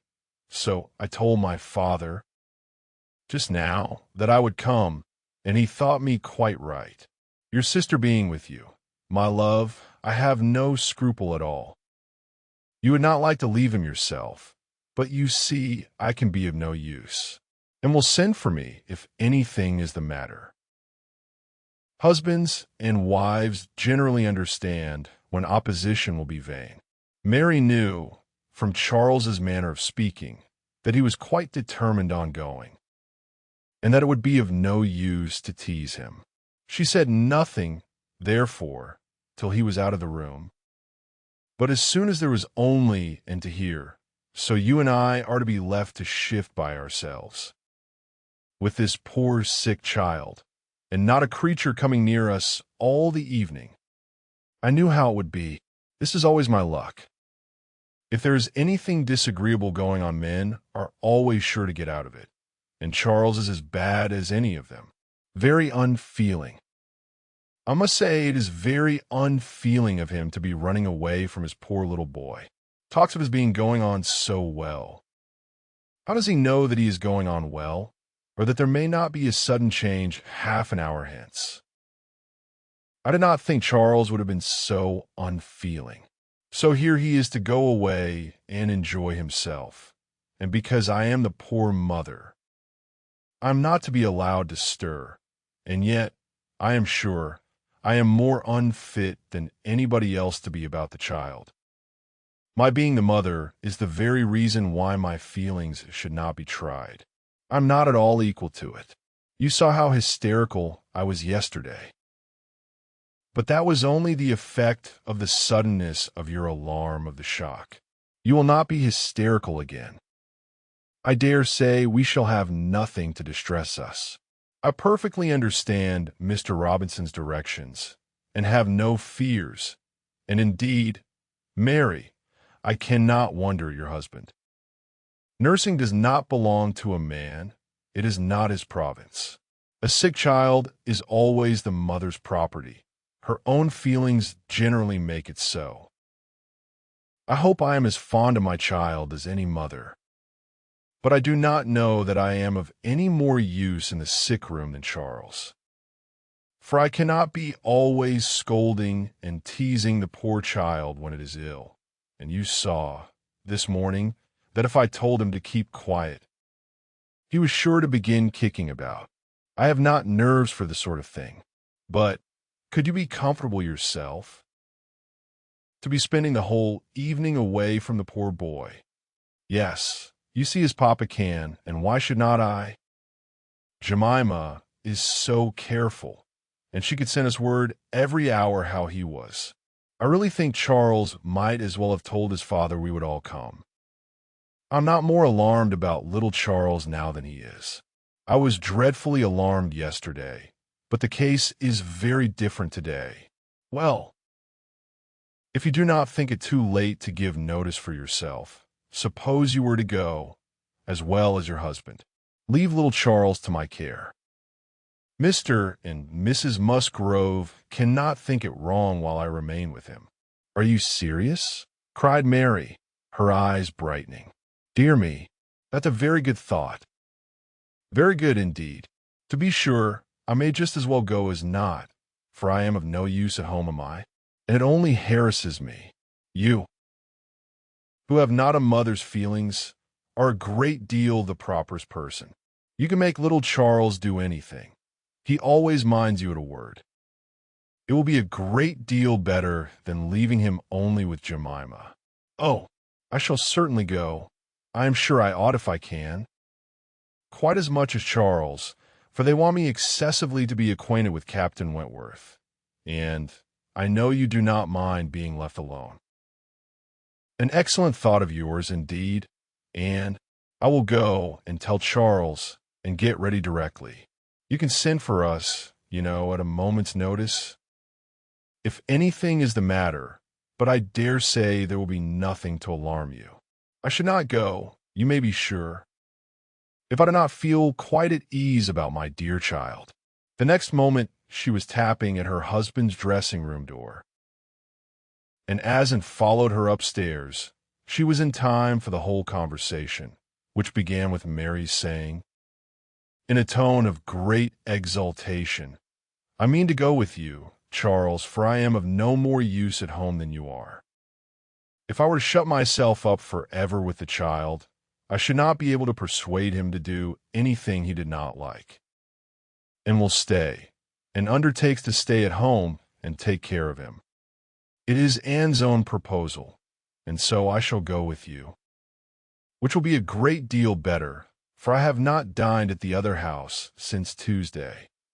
"This is very kind of Anne," was her husband's answer, "and I should be very glad to have you go, but it seems rather hard that she should be left at home by herself to nurse our sick child," and was now at hand to take up her own cause, and the sincerity of her manner being soon sufficient to convince him. Where conviction was at least very agreeable, he had no farther scruples as to her being left to dine alone, though he still wanted her to join them in the evening, when the child might be at rest for the night, and kindly urged her to let him come and fetch her, but she was quite unpersuadable, and this being the case, she had ere long the pleasure of seeing them set off together in high spirits. They were gone, she hoped, to be happy, however oddly constructed such happiness might seem. As for herself, she was left with as many sensations of comfort as were, perhaps, ever likely to be hers. She knew herself to be of the first utility to the child, and what was it to her if Frederick Wentworth were only half a mile distant, making himself agreeable to others? She would have liked to know how he felt as to a meeting. Perhaps indifferent, if indifference could exist under such circumstances. He must be either indifferent or unwilling. Had he wished ever to see her again, he need not have waited till this time. He would have done what she could not but believe that in his place she should have done long ago, when events had been early giving him the independence which alone had been wanting. Her brother and sister came back delighted with their new acquaintance and their visit in general. There had been music, singing, talking, laughing, all that was most agreeable, charming manners in Captain Wentworth, no shyness or reserve.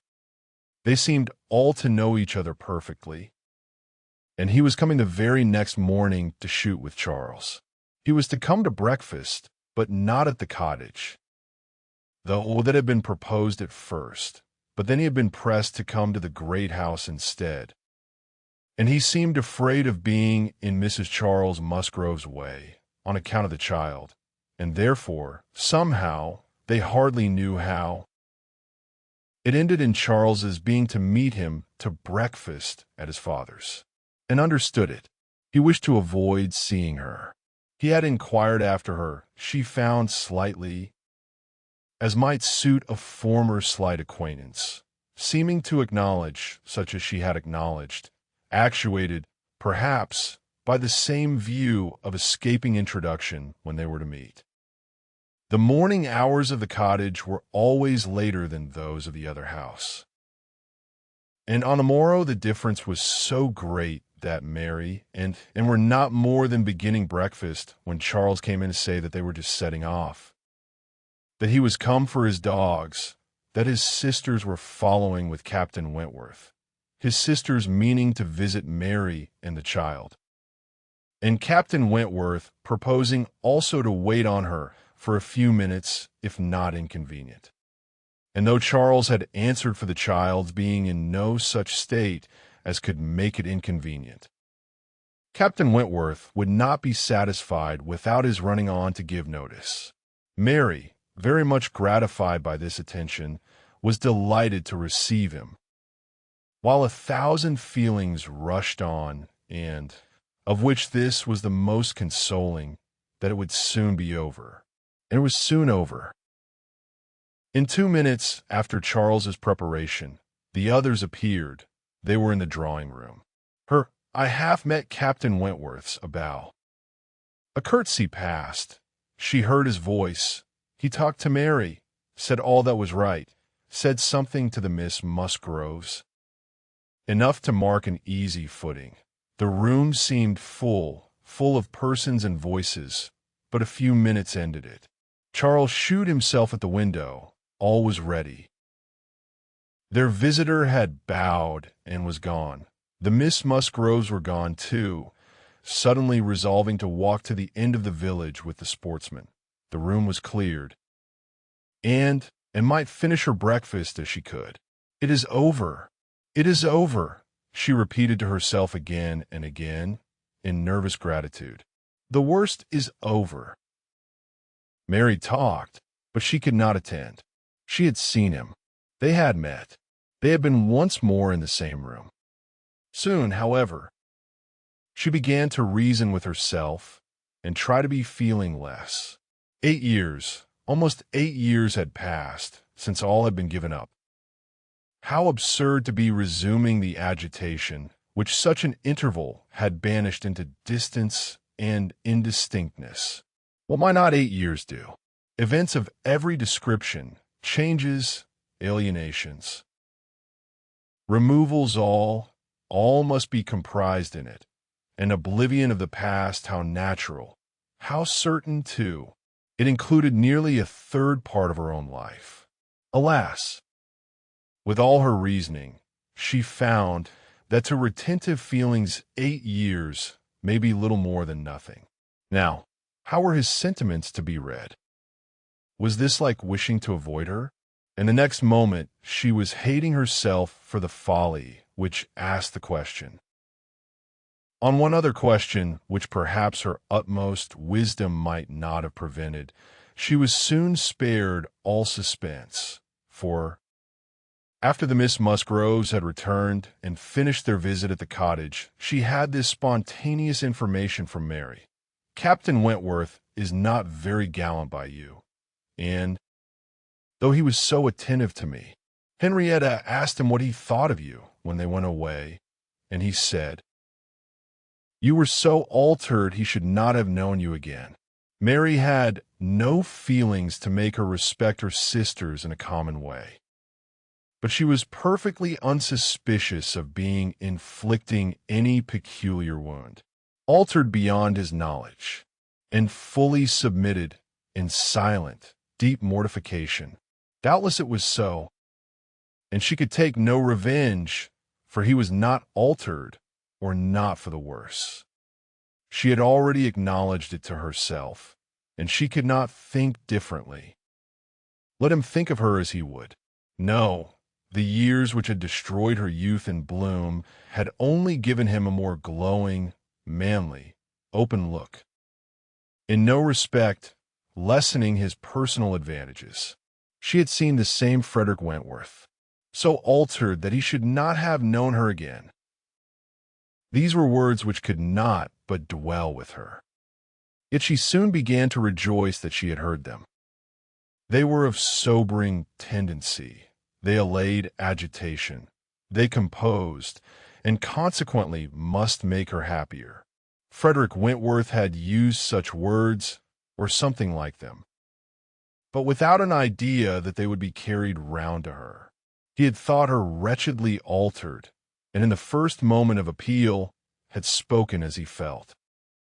He had not forgiven Anne Elliot.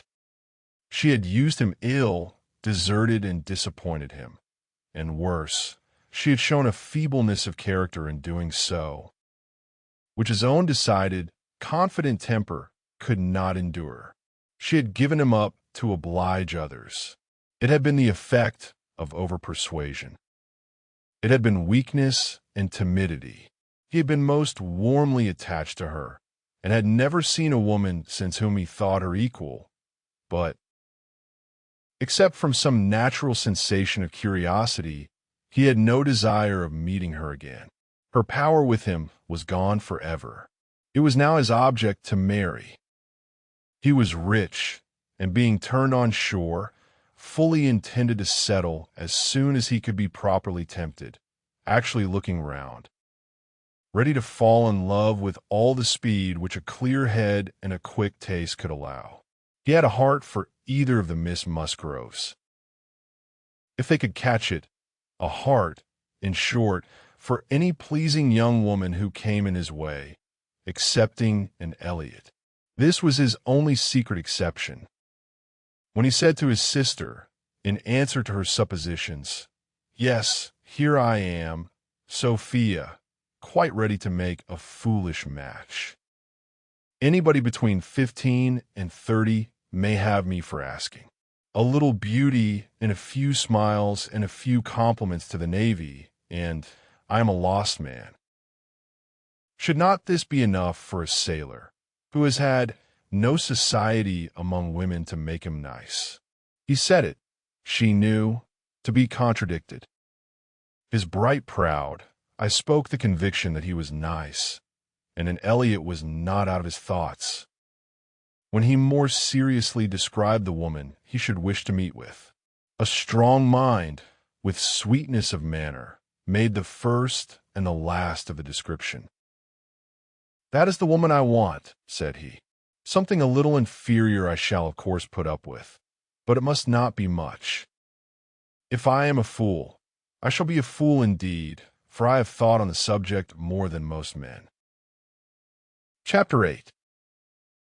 From this time Captain Wentworth and Anne Elliot were repeatedly in the same circle. They were soon dining in company together at Mr. Musgrove's. For the little boy's state could no longer supply his aunt with a pretense for absenting herself, and this was but the beginning of other dinings and other meetings. Whether former feelings were to be renewed must be brought to the proof.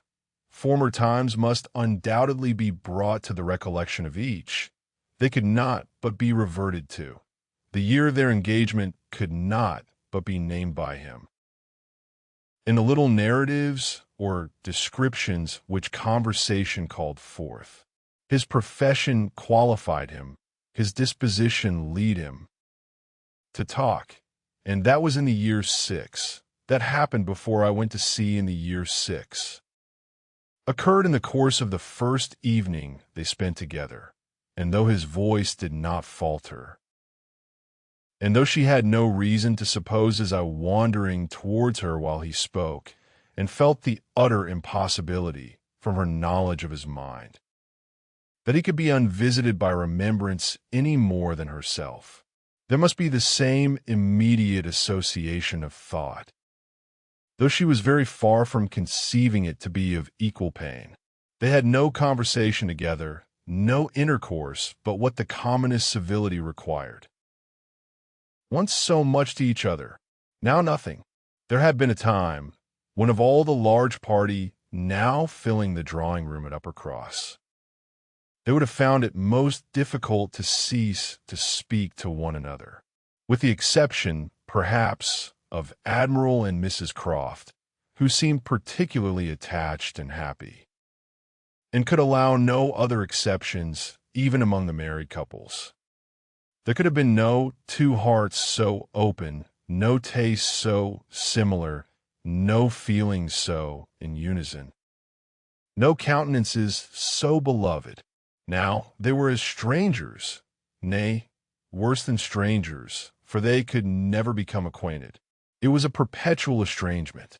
When he talked, she heard the same voice and discerned the same mind.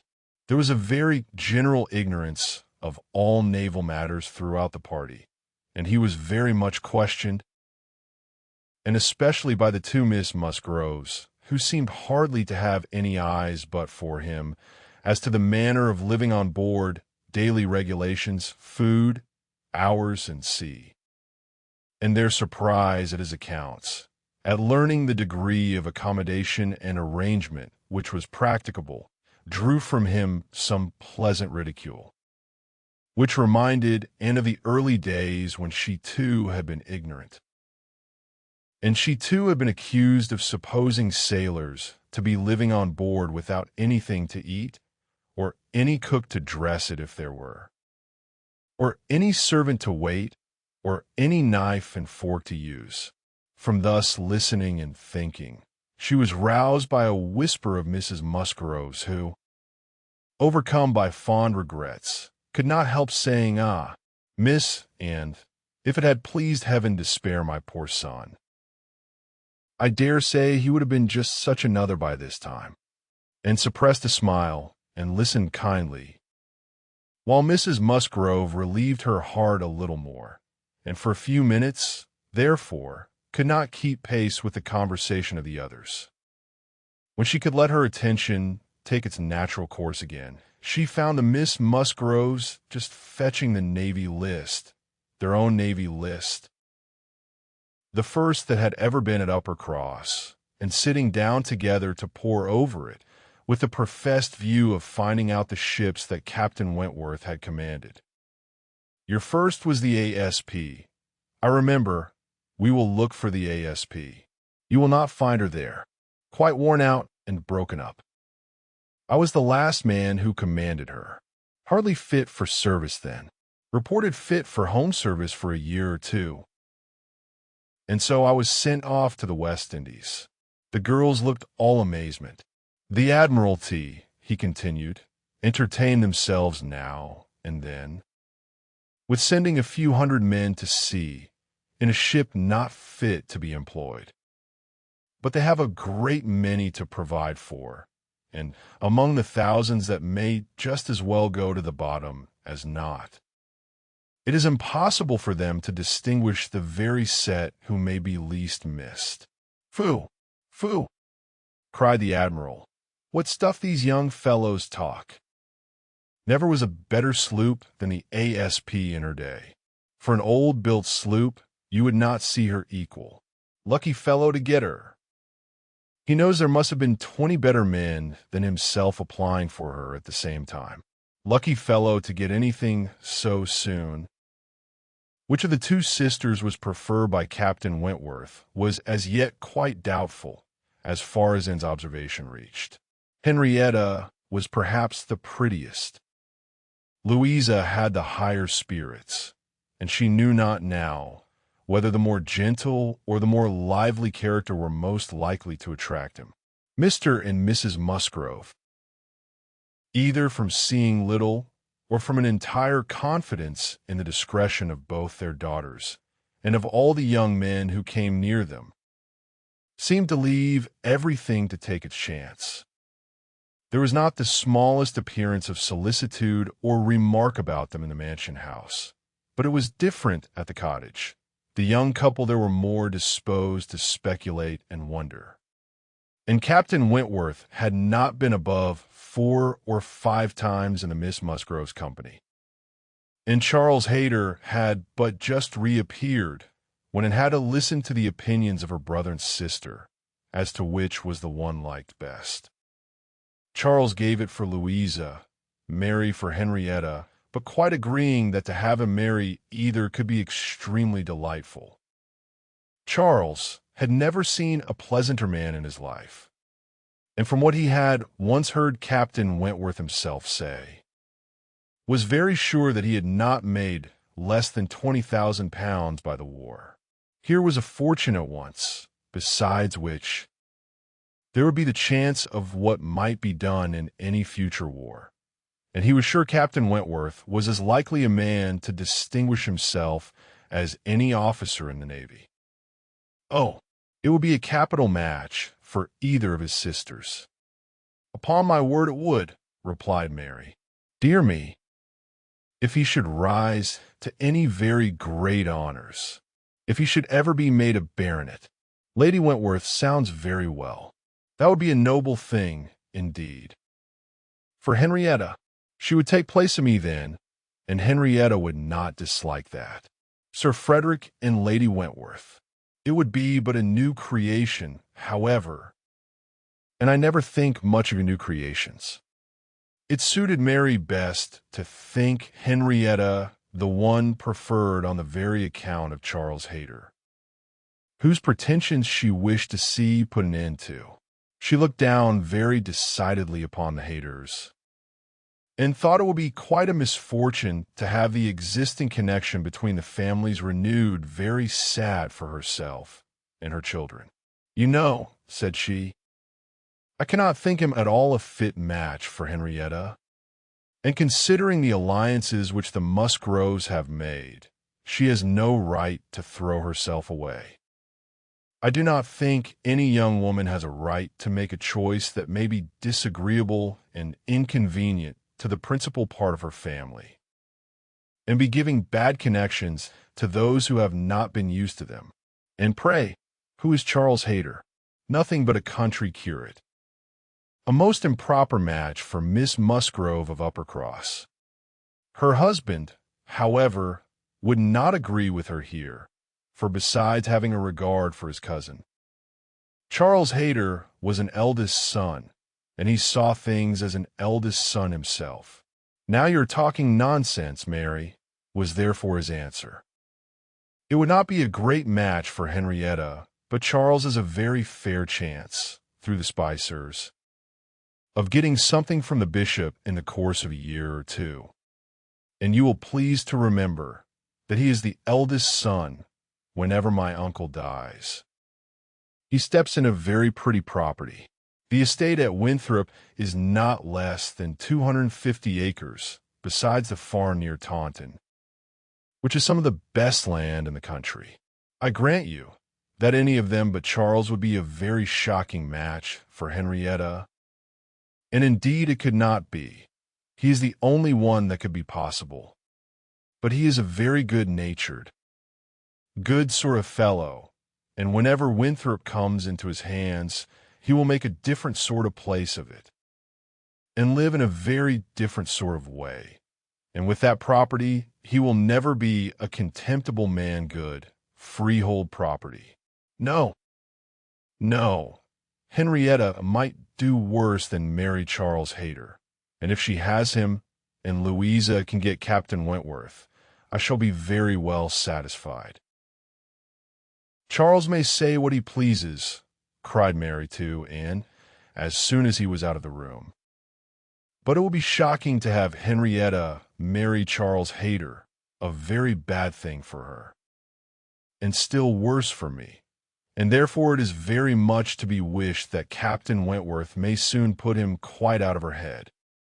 And I have very little doubt that he has.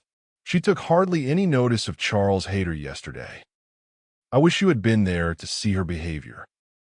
And as to Captain Wentworth's liking Louisa as well as Henrietta, it is nonsense to say so, for he certainly does like Henrietta a great deal the best. But Charles is so positive. I wish you had been with us yesterday, for then you might have decided between us, and I am sure you would have thought as I did, unless you had been determined to give it against me." A dinner at Mr. Musgrove's had been the occasion when all these things should have been seen by Anne, but she had stayed at home, under the mixed plea of a headache of her own, and some return of indisposition in little Charles. She had thought only of avoiding Captain Wentworth, but an escape from being appealed to as umpire was now added to the advantages of a quiet evening. As to Captain Wentworth's views, she deemed it of more consequence that he should know his own mind early enough not to be endangering the happiness of either sister, or impeaching his own honor, than that he should prefer Henrietta to Louisa, or Louisa to Henrietta. Either of them would, in all probability, make him an affectionate, good-humored wife.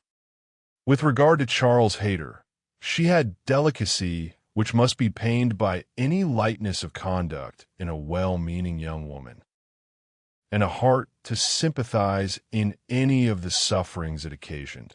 But if Henrietta found herself mistaken in the nature of her feelings, the alteration could not be understood too soon. Charles Hayter had met with much to disquiet and mortify him in his cousin's behavior. She had too old a regard for him to be so wholly estranged as might, in 2 meetings, extinguish every past hope, and leave him nothing to do but to keep away from Uppercross. But there was such a change as became very alarming. When such a man as Captain Wentworth was to be regarded as the probable cause. He had been absent only 2 Sundays, and when they parted, had left her interested, even to the height of his wishes, in his prospect of soon quitting his present curacy and obtaining that of Uppercross instead. It had then seemed the object nearest her heart, that Dr. Shirley, the rector, who for more than 40 years had been zealously discharging all the duties of his office, but was now growing too infirm for many of them, should be quite fixed on engaging a curate, should make his curacy quite as good as he could afford, and should give Charles Hayter the promise of it, the advantage of his having to come only to Uppercross, instead of going 6 miles another way, of his having, in every respect, a better curacy, of his belonging to their dear Dr. Shirley, and of dear, good Dr. Shirley's being relieved from the duty which he could no longer get through without most injurious fatigue, had been a great deal, even to Louisa, but had been almost everything to Henrietta. When he came back, alas, the zeal of the business was gone by. Louisa could not listen at all to his account of a conversation which he had just held with Dr. Shirley. She was at a window, looking out for Captain Wentworth, and even Henrietta had at best only a divided attention to give, and seemed to have forgotten all the former doubt and solicitude of the negotiation. "Well, I am very glad indeed, but I always thought you would have it. I always thought you sure. It did not appear to me that in short, you know, Dr. Shirley must have a curate, and you had secured his promise. Is he coming, Louisa?" One morning, very soon after the dinner at the Musgroves, at which, and had not been present, Captain Wentworth walked into the drawing-room of the cottage, where were only herself and the little invalid Charles, who was lying on the sofa. The surprise of finding himself almost alone with Anne Elliot deprived his manners of their usual composure. He started, and could only say, "I thought the Miss Musgroves had been here. Mrs. Musgrove told me I should find them here," before he walked to the window to recollect himself, and feel how he ought to behave. "They are upstairs with my sister. They will be down in a few moments, I dare say," had been Anne's reply. In all the confusion that was natural, and if the child had not called her to come and do something for him, she would have been out of the room the next moment and released Captain Wentworth as well as herself. He continued at the window, and after calmly and politely saying, "I hope the little boy is better," was silent. She was obliged to kneel down by the sofa and remain there to satisfy her patient, and thus they continued a few minutes, when, to her very great satisfaction, she heard some other person crossing the little vestibule. She hoped, on turning her head, to see the master of the house, but it proved to be one much less calculated for making matters easy, Charles Hayter. Probably not at all better pleased by the sight of Captain Wentworth than Captain Wentworth had been by the sight of Anne. She only attempted to say, "How do you do? Will you not sit down? The others will be here presently." Captain Wentworth, however, came from his window, apparently not ill-disposed for conversation, but Charles Hayter soon put an end to his attempts by seating himself near the table and taking up the newspaper, and Captain Wentworth returned to his window. Another minute brought another edition. The younger boy, a remarkable stout, forward child of 2 years old, having got the door opened for him by someone without, made his determined appearance among them, and went straight to the sofa to see what was going on, and put in his claim to anything good that might be giving away. There being nothing to eat, he could only have some play, and as his aunt would not let him tease his sick brother, he began to fasten himself upon her as she knelt, in such a way that, busy as she was about Charles, she could not shake him off. She spoke to him, ordered, entreated, and insisted in vain. Once she did contrive to push him away, but the boy had the greater pleasure in getting upon her back again directly. "Walter," said she, "get down this moment. You are extremely troublesome. I am very angry with you." "Walter," cried Charles Hayter, "why do you not do as you are bid? Do not you hear your aunt speak? Come to me, Walter, come to cousin Charles." But not a bit did Walter stir. In another moment, however, she found herself in the state of being released from him. Someone was taking him from her, though he had bent down her head so much that his little sturdy hands were unfastened from around her neck, and he was resolutely borne away before she knew that Captain Wentworth had done it. Her sensations on the discovery made her perfectly speechless. She could not even thank him. She could only hang over little Charles with most disordered feelings. His kindness in stepping forward to her relief, the manner, the silence in which it had passed, the little particulars of the circumstance, with the conviction soon forced on her by the noise he was studiously making with the child, that he meant to avoid hearing her thanks. Break time equals 0. 5s/, and rather sought to testify that her conversation was the last of his wants, produced such a confusion of varying but very painful agitation as she could not recover from, till enabled by the entrance of Mary and the Miss Musgroves to make over her little patient to their cares and leave the room. She could not stay. It might have been an opportunity of watching the loves and jealousies of the four they were now all together, but she could stay for none of it. It was evident that Charles Hayter was not well inclined towards Captain Wentworth. She had a strong impression of his having said, in a vexed tone of voice, after Captain Wentworth's interference, "You ought to have minded me. Walter, I told you not to tease your aunt," and could comprehend his regretting that Captain Wentworth should do what he ought to have done himself. But neither Charles Hayter's feelings nor anybody's feelings could interest her till she had a little better arranged her own. She was ashamed of herself, quite ashamed of being so nervous, so overcome by such a trifle. But so it was, and it required a long application of solitude and reflection to recover her. Chapter 10. Other opportunities of making her observations could not fail to occur, and had soon been in company with all the four together often enough to have an opinion, though too wise to acknowledge as much at home, where she knew it would have satisfied neither husband nor wife.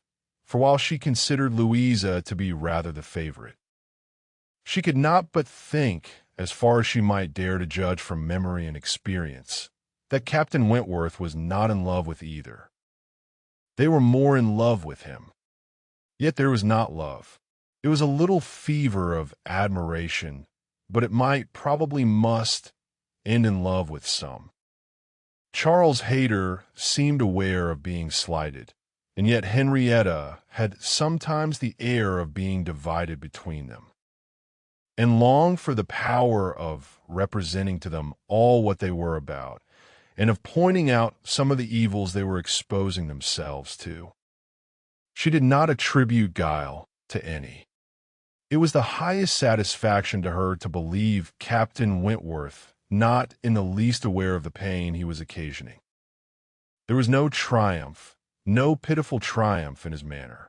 He had, probably, never heard and never thought of any claims of Charles Hayter. He was only wrong in accepting the attentions, for accepting must be the word, of two young women at once. After a short struggle, however, Charles Hayter seemed to quit the field. 3 days had passed without his coming once to Uppercross, a most decided change. He had even refused one regular invitation to dinner, and having been found on the occasion by Mr. Musgrove with some large books before him, Mr. and Mrs. Musgrove were sure all could not be right, and talked, with grave faces, of his studying himself to death. It was Mary's hope and belief that he had received a positive dismissal from Henrietta, and her husband lived under the constant dependence of seeing him tomorrow, and could only feel that Charles Hayter was wise. One morning about this time, Charles Musgrove and Captain Wentworth being gone a-shooting together, as the sisters in the cottage were sitting quietly at work, they were visited at the window by the sisters from the mansion house.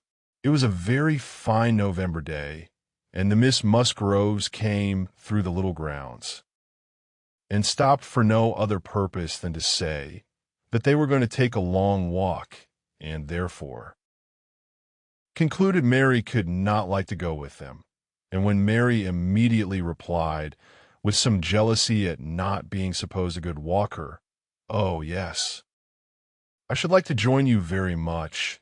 I am very fond of a long walk," and felt persuaded, by the looks of the two girls, that it was precisely what they did not wish, and admired again the sort of necessity which the family habits seemed to produce of everything being to be communicated.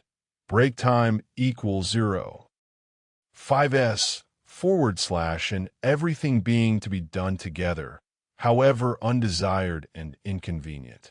She tried to dissuade Mary from going, but in vain, and that being the case, thought it best to accept the Miss Musgroves' much more cordial invitation to herself to go likewise, as she might be useful in turning back with her sister, and lessening the interference in any plan of their own. "I cannot imagine why they should suppose I should not like a long walk," said Mary, as she went upstairs. "Everybody is always supposing that I am not a good walker, and yet they would not have been pleased if we had refused to join them. When people come in this manner on purpose to ask us, how can one say no?" Just as they were setting off, that the gentleman returned. They had taken out a young dog, who had spoilt their sport, and sent them back early. Their time and strength and spirits were, therefore, exactly ready for this walk, and they entered into it with pleasure. Could and have foreseen such a junction, she would have stayed at home, but, from some feelings of interest and curiosity, she fancied now that it was too late to retract. And the whole 6 set forward together in the direction chosen by the Miss Musgroves, who evidently considered the walk as under their guidance.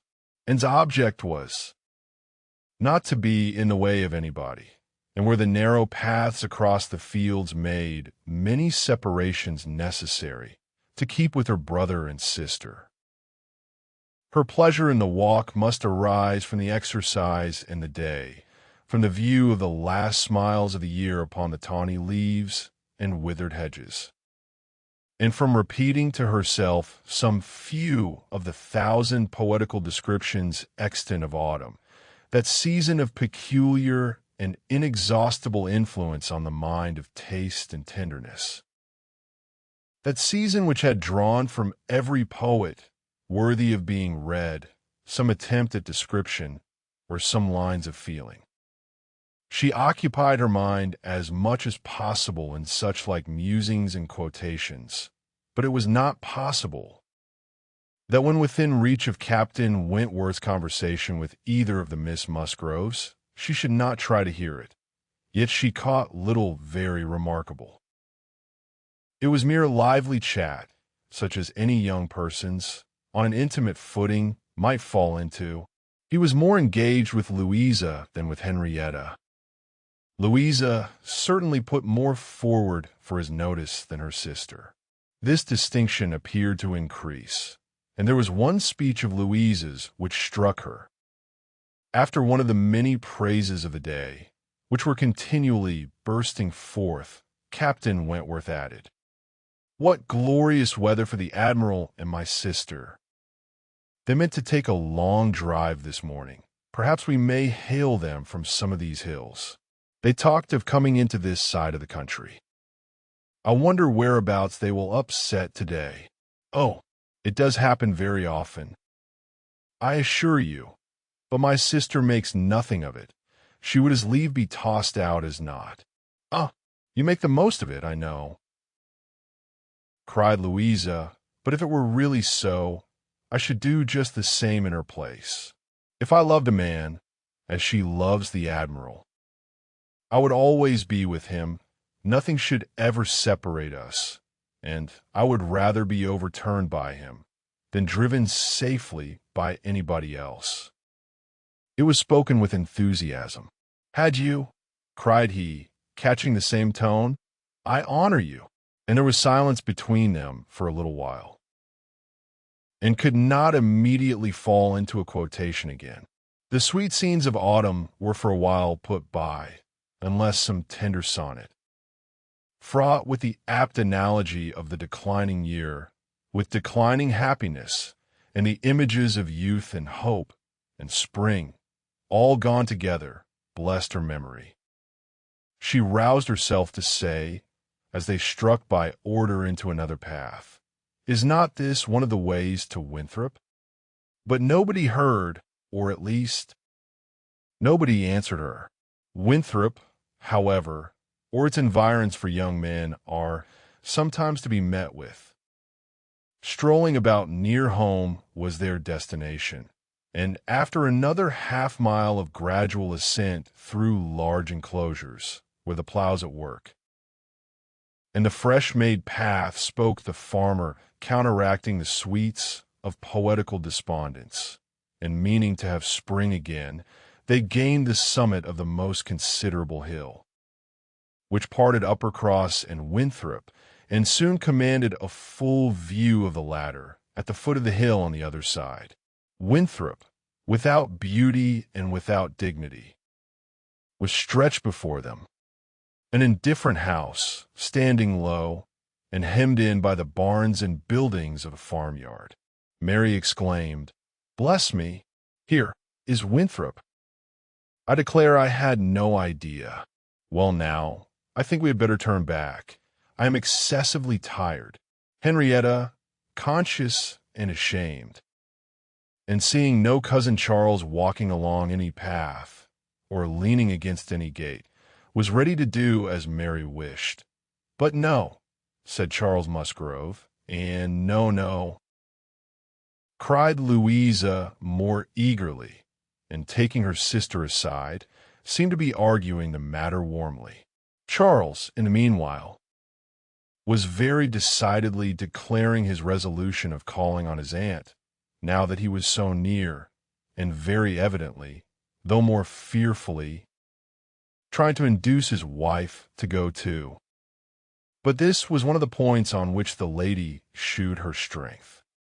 And when he recommended the advantage of resting herself a quarter of an hour at Winthrop, as she felt so tired, she resolutely answered, "Oh, no, indeed.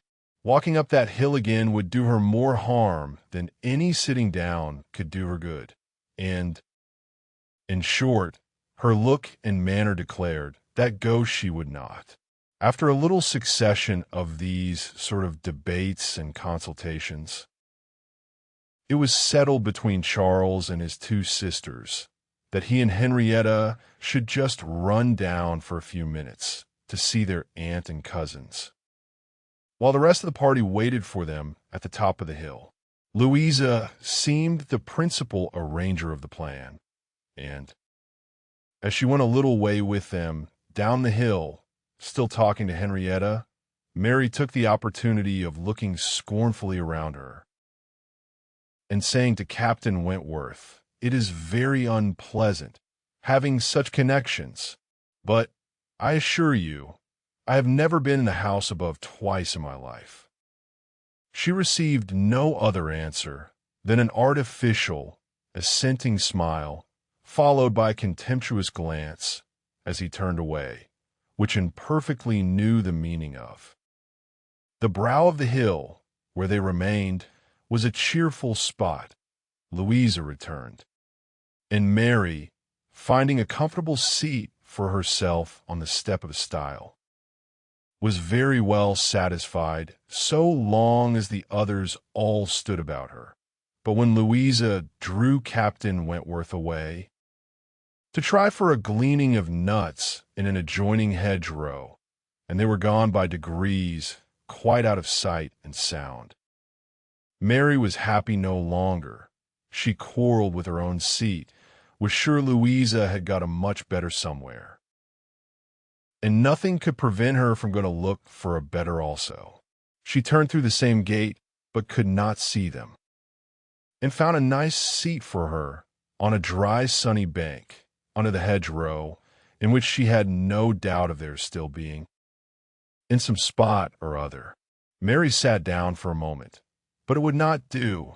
She was sure Louisa had found a better seat somewhere else, and she would go on till she overtook her, and, really tired herself, was glad to sit down. And she very soon heard Captain Wentworth and Louisa in the hedgerow behind her, as if making their way back along the rough, wild sort of channel down the center. They were speaking as they drew near. Louisa's voice was the first distinguished. She seemed to be in the middle of some eager speech.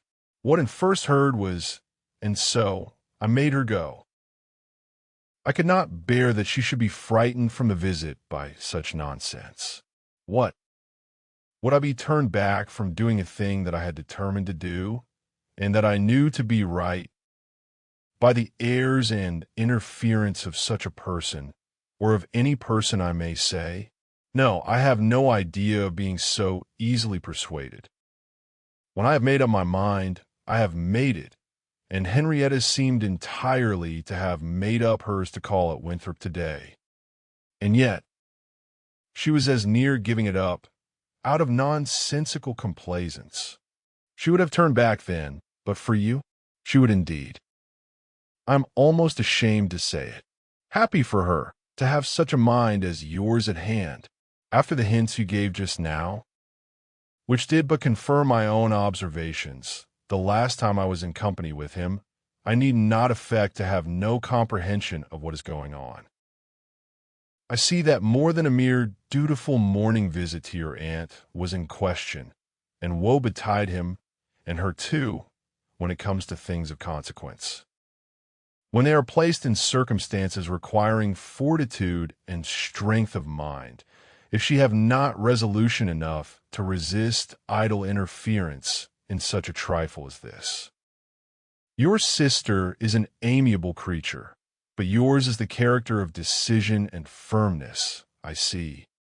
If you value her conduct or happiness, infuse as much of your own spirit into her as you can. But this, no doubt, you have been always doing. It is the worst evil of too yielding and indecisive a character, that no influence over it can be depended on. You are never sure of a good impression being durable. Everybody may sway it. Let those who would be happy be firm. Here is a nut, said he, catching one down from an upper bough, to exemplify a beautiful glossy nut, which, blessed with original strength, has outlived all the storms of autumn. Not a puncture, not a weak spot anywhere.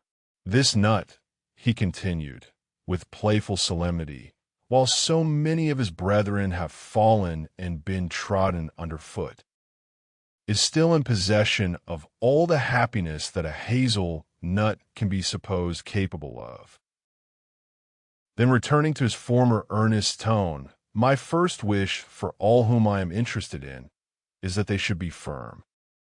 If Louisa Musgrove would be beautiful and happy in her November of life, she will cherish all her present powers of mind. He had done, and was unanswered.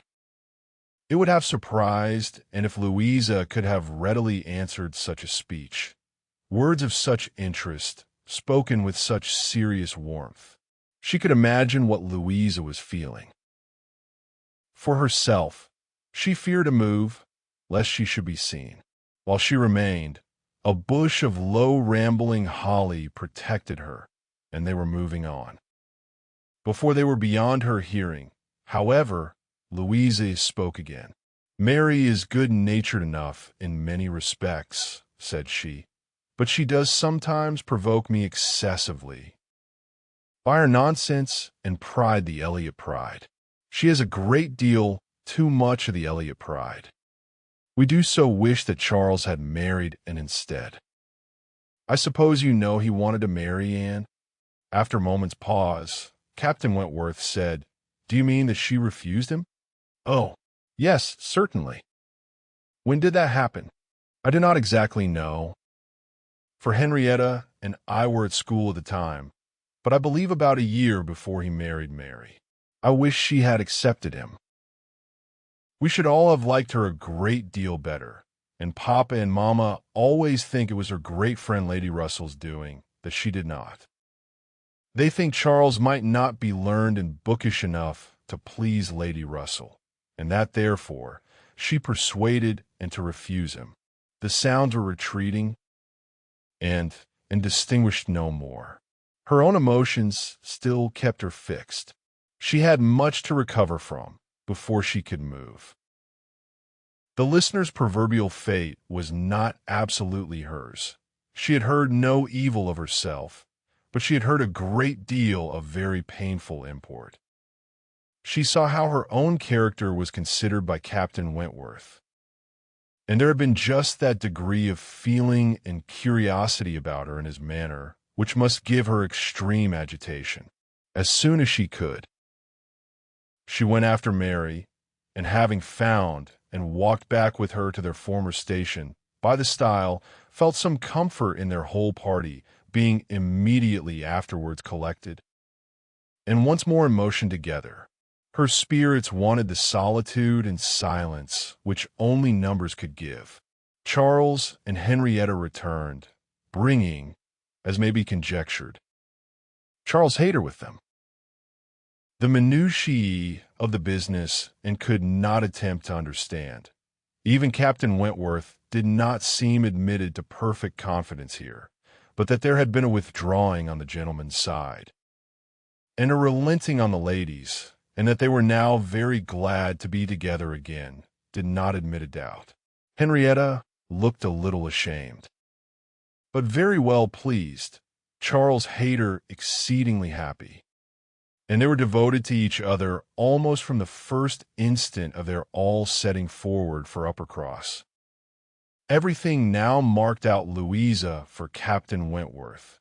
Nothing could be plainer, and where many divisions were necessary, or even where they were not, they walked side by side nearly as much as the other two, in a long strip of meadowland, where there was ample space for all. They were thus divided, forming three distinct parties, and to that party of the three which boasted least animation and least complaisance, and necessarily belonged, she joined Charles and Mary, and was tired enough to be very glad of Charles's other arm.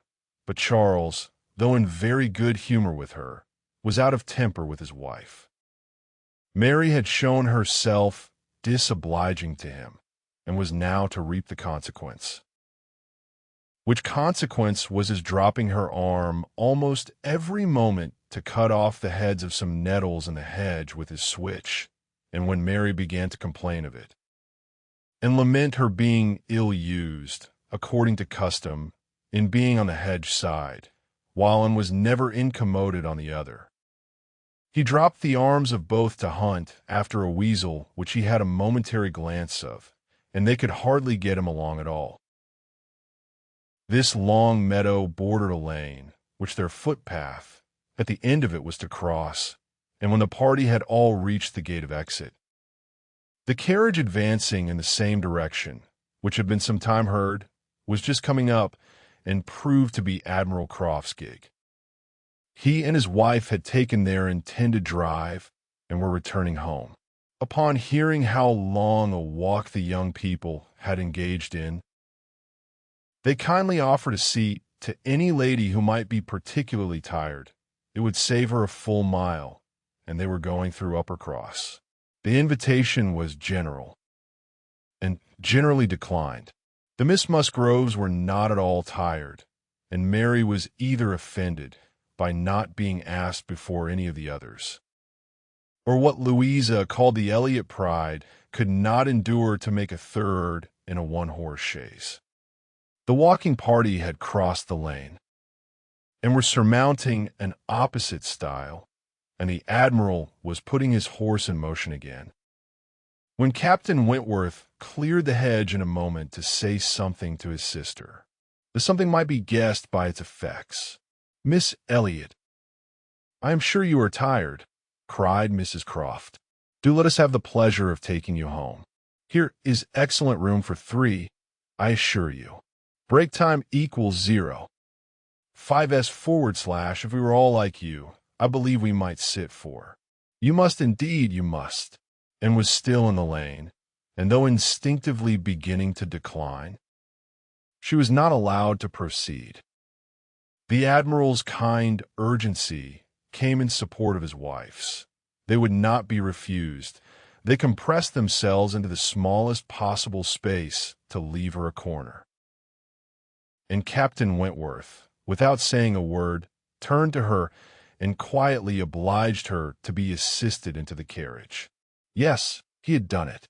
She was in the carriage, and felt that he had placed her there, that his will and his hands had done it, that she owed it to his perception of her fatigue, and his resolution to give her rest. She was very much affected by the view of his disposition towards her, which all these things made apparent. Break time equals 0. 5s// this little circumstance seemed the completion of all that had gone before. She understood him. He could not forgive her, but he could not be unfeeling. Though condemning her for the past, and considering it with high and unjust resentment, though perfectly careless of her, and though becoming attached to another, still he could not see her suffer without the desire of giving her relief. It was a remainder of former sentiment. It was an impulse of pure, though unacknowledged friendship. It was a proof of his own warm and amiable heart, which she could not contemplate without emotions so compounded of pleasure and pain, that she knew not which prevailed. Her answers to the kindness and the remarks of her companions were at first unconsciously given. They had traveled half their way along the rough lane before she was quite awake to what they said. She then found them talking of Frederick. "He certainly means to have one or other of those 2 girls, Sophie," said the Admiral, "but there is no saying which. He has been running after them, 2, long enough, one would think, to make up his mind. This comes of the peace. If it were war now, he would have settled it long ago. We sailors, Miss Elliot, cannot afford to make long courtships in time of war. How many days was it, my dear, between the first time of my seeing you and our sitting down together in our lodgings at North Yarmouth? We had better not talk about it, my dear," replied Mrs. Croft pleasantly, "for if Miss Elliot were to hear how soon we came to an understanding, she would never be persuaded that we could be happy together. I had known you by character, however, long before. Well, and I had heard of you as a very pretty girl, and what were we to wait for besides? I do not like having such things so long in hand. I wish Frederick would spread a little more canvas and bring us home one of these young ladies to Kellynch. Then there would always be company for them. And very nice young ladies they both are. I hardly know one from the other. Very good-humored, unaffected girls, indeed," said Mrs. Croft, in a tone of calmer praise, such as made and suspect that her keener powers might not consider either of them as quite worthy of her brother, and a very respectable family. One could not be connected with better people. My dear Admiral, that post.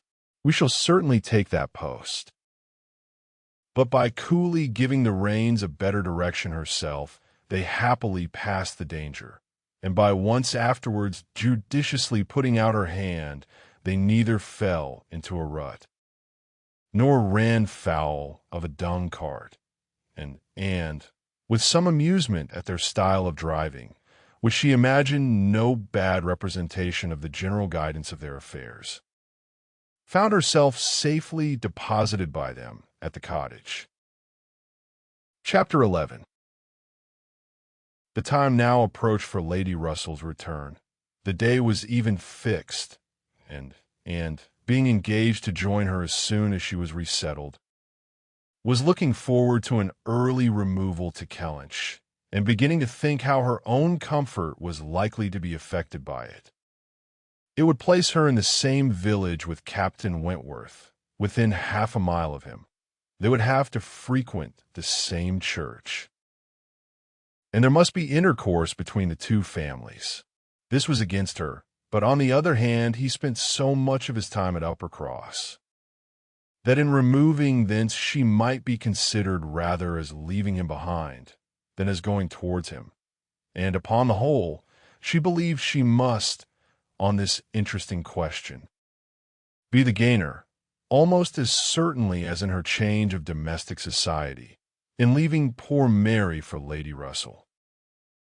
She wished it might be possible for her to avoid ever seeing Captain Wentworth at the Hall. Those rooms had witnessed former meetings which would be brought too painfully before her, but she was yet more anxious for the possibility of Lady Russell and Captain Wentworth never meeting anywhere. They did not like each other, and no renewal of acquaintance now could do any good, and were Lady Russell to see them together, she might think that he had too much self-possession, and she too little.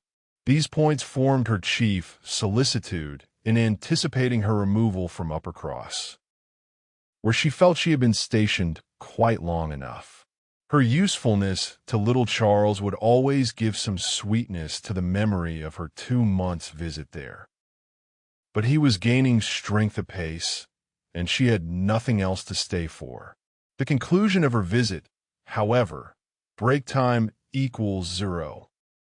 5s/, was diversified in a way which she had not at all imagined. Captain Wentworth, after being unseen and unheard of at Uppercross for 2 whole days, appeared again among them to justify himself by a relation of what had kept him away. A letter from his friend, Captain Harville, having found him out at last, had brought intelligence of Captain Harville's being settled with his family at Lyme for the winter, of their being, therefore, quite unknowingly, within 20 miles of each other. Captain Harville had never been in good health since a severe wound which he received 2 years before, and Captain Wentworth's anxiety to see him had determined him to go immediately to Lyme. He had been there for 24 hours. His acquittal was complete, his friendship warmly honored, a lively interest excited for his friend, and his description of the fine country about Lyme so feelingly attended to by the party, that an earnest desire to see Lyme themselves, and a project for going thither was the consequence. The young people were all wild to see Lyme. Captain Wentworth talked of going there again himself. It was only 17 miles from Uppercross, though November, the weather was by no means bad.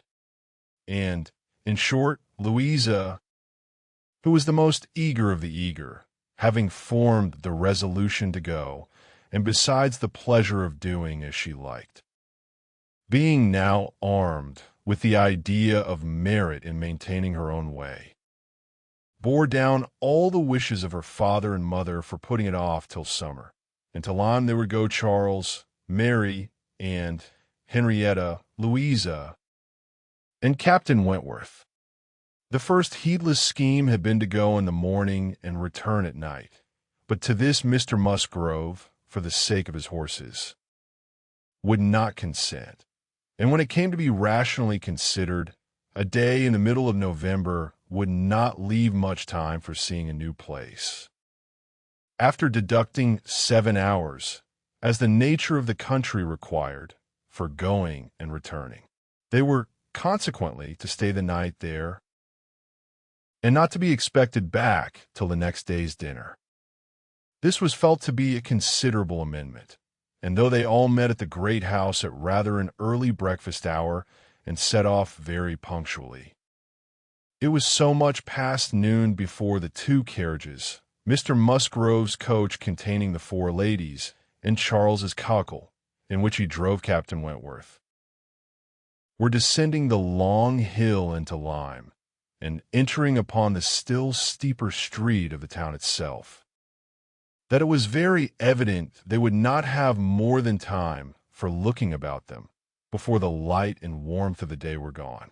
After securing accommodations and ordering a dinner at one of the inns, the next thing to be done was unquestionably to walk directly down to the sea. They were come too late in the year for any amusement or variety which Lyme, as a public place, might offer. The rooms were shut up, the lodgers almost all gone, scarcely any family but of the residents left, and, as there is nothing to admire in the buildings themselves, the remarkable situation of the town, the principal street almost hurrying into the water, the walk to the Cobb, skirting round the pleasant little bay which in the season is animated with bathing machines and company, the Cobb itself, its old wonders and new improvements, with a very beautiful line of cliffs stretching out to the east of the town, are what the strangers I will seek, and a very strange stranger it must be, who does not see charms in the immediate environs of Lyme, to make him wish to know it better. The scenes in its neighborhood charmeth, with its high grounds and extensive sweeps of country, and still more, its sweet, retired bay, backed by dark cliffs or fragments of low rock among the sands, make it the happiest spot for watching the flow of the tide, for sitting in unwearied contemplation. The woody varieties of the cheerful village of Uplyme, and above all, Pinny, with its green chasms between romantic rocks, with a scattered forest trees and orchards of luxuriant growth, declare that many a generation must have passed away since the first partial falling of the cliff prepared the ground for such a state, where a scene so wonderful and so lovely is exhibited, as may more than equal any of the resembling scenes of the far famed Isle of Wight. These places must be visited and visited again, to make the worth of Lyme understood. The party from Uppercross passing down by the now deserted and melancholy looking rooms, and still descending, soon found themselves on the sea-shore, and lingering only, as all must linger and gaze on a first return to the sea. Whoever deserved to look on it at all, proceeded towards the Cobb, equally their object in itself, and on Captain Wentworth's account, for a small house, near the foot of an old pier of unknown date, with a Harvilles settled. Captain Wentworth turned in to call on his friend. The others walked on, and he was to join them on the Cobb. They were by no means tired of wondering and admiring, and not even Louisa seemed to feel that they had parted with Captain Wentworth long, when they saw him coming after them, with three companions, all well known already by description to be Captain and Mrs. Harville, and Captain Benwick, who was staying with them. Captain Benwick had some time ago been first lieutenant of the Laconia, and the account which Captain Wentworth had given of him, on his return from Lyme before, his warm praise of him as an excellent young man and an officer whom he had always valued highly, which must have stamped him well in the esteem of every listener, had been followed by a little history of his private life, which rendered him perfectly interesting in the eyes of all the ladies. He had been engaged to Captain Harville's sister, and was now mourning her loss. They had been a year or two waiting for fortune and promotion. Fortune came, his prize money as lieutenant being great. Promotion, too, came at last, but Fanny Harville did not live to know it. She had died the preceding summer while he was at sea. Captain Wentworth believed it impossible for man to be more attached to woman than poor Benwick had been to Fanny Harville, or to be more deeply afflicted under the dreadful change. He considered his disposition as of the sort which must suffer heavily, uniting very strong feelings with quiet, serious, and retiring manners, and a decided taste for reading and sedentary pursuits. To finish the interest of the story, the friendship between him and the Harvilles seemed, if possible, augmented by the event which closed all their views of alliance, and Captain Benwick was now living with them entirely. Captain Harville had taken his present house for half a year, his taste, and his health, and his fortune, all directing him to a residence inexpensive, and by the sea, and the grandeur of the country, and the retirement of Lyme in the winter, appeared exactly adapted to Captain Benwick's state of mind. The sympathy and good will excited towards Captain Benwick was very great. And yet, said unto herself, as they now moved forward to meet the party, he has not, perhaps, a more sorrowing heart than I have. I cannot believe his prospects so blighted forever. He is younger than I am, younger in feeling, if not in fact, younger as a man. He will rally again and be happy with another. They all met and were introduced. Captain Harville was a tall, dark man with a sensible, benevolent countenance, a little lame, and from strong features and want of health, looking much older than Captain Wentworth. Captain Benwick looked and was the youngest of the three, and, compared with either of them, a little man. He had a pleasing face and a melancholy air, just as he ought to have, and drew back from conversation. Captain Harville, though not equaling Captain Wentworth in manners, was a perfect gentleman, unaffected, warm, and obliging. Mrs. Harville, a degree less polished than her husband, seemed, however, to have the same good feelings, and nothing could be more pleasant than their desire of considering the whole party as friends of their own, because the friends of Captain Wentworth were more kindly hospitable than their entreaties for their all promising to dine with them. The dinner, already ordered at the inn, was at last, though unwillingly, accepted as excuse, but they seemed almost hurt that Captain Wentworth should have brought any such party to Lyme, without considering it as a thing of course that they should dine with them. There was so much attachment to Captain Wentworth in all this, and such a bewitching charm in a degree of hospitality so uncommon, so unlike the usual style of give and take invitations and dinners of formality and display, that and felt her spirits not likely to be benefited by an increasing acquaintance among his brother officers. These would have been all my friends, was her thought, and she had to struggle against a great tendency to lowness.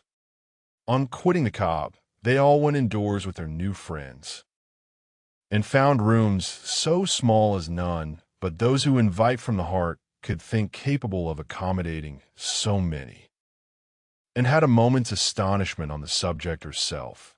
But it was soon lost in the pleasanter feelings which sprang from the sight of all the ingenious contrivances and nice arrangements of Captain Harville, to turn the actual space to the best account, to supply the deficiencies of lodging-house furniture, and defend the windows and doors against the winter storms to be expected. The varieties in the fitting up of the rooms were the common necessaries provided by the owner in the common indifferent plight, were contrasted with some few articles of a rare species of wood, excellently worked up, and with something curious and valuable from all the distant countries Captain Harville had visited, were more than amusing to, and, connected as it all was with his profession, the fruit of its labors, the effect of its influence on his habits. The picture of repose and domestic happiness it presented made it to her something more or less than gratification.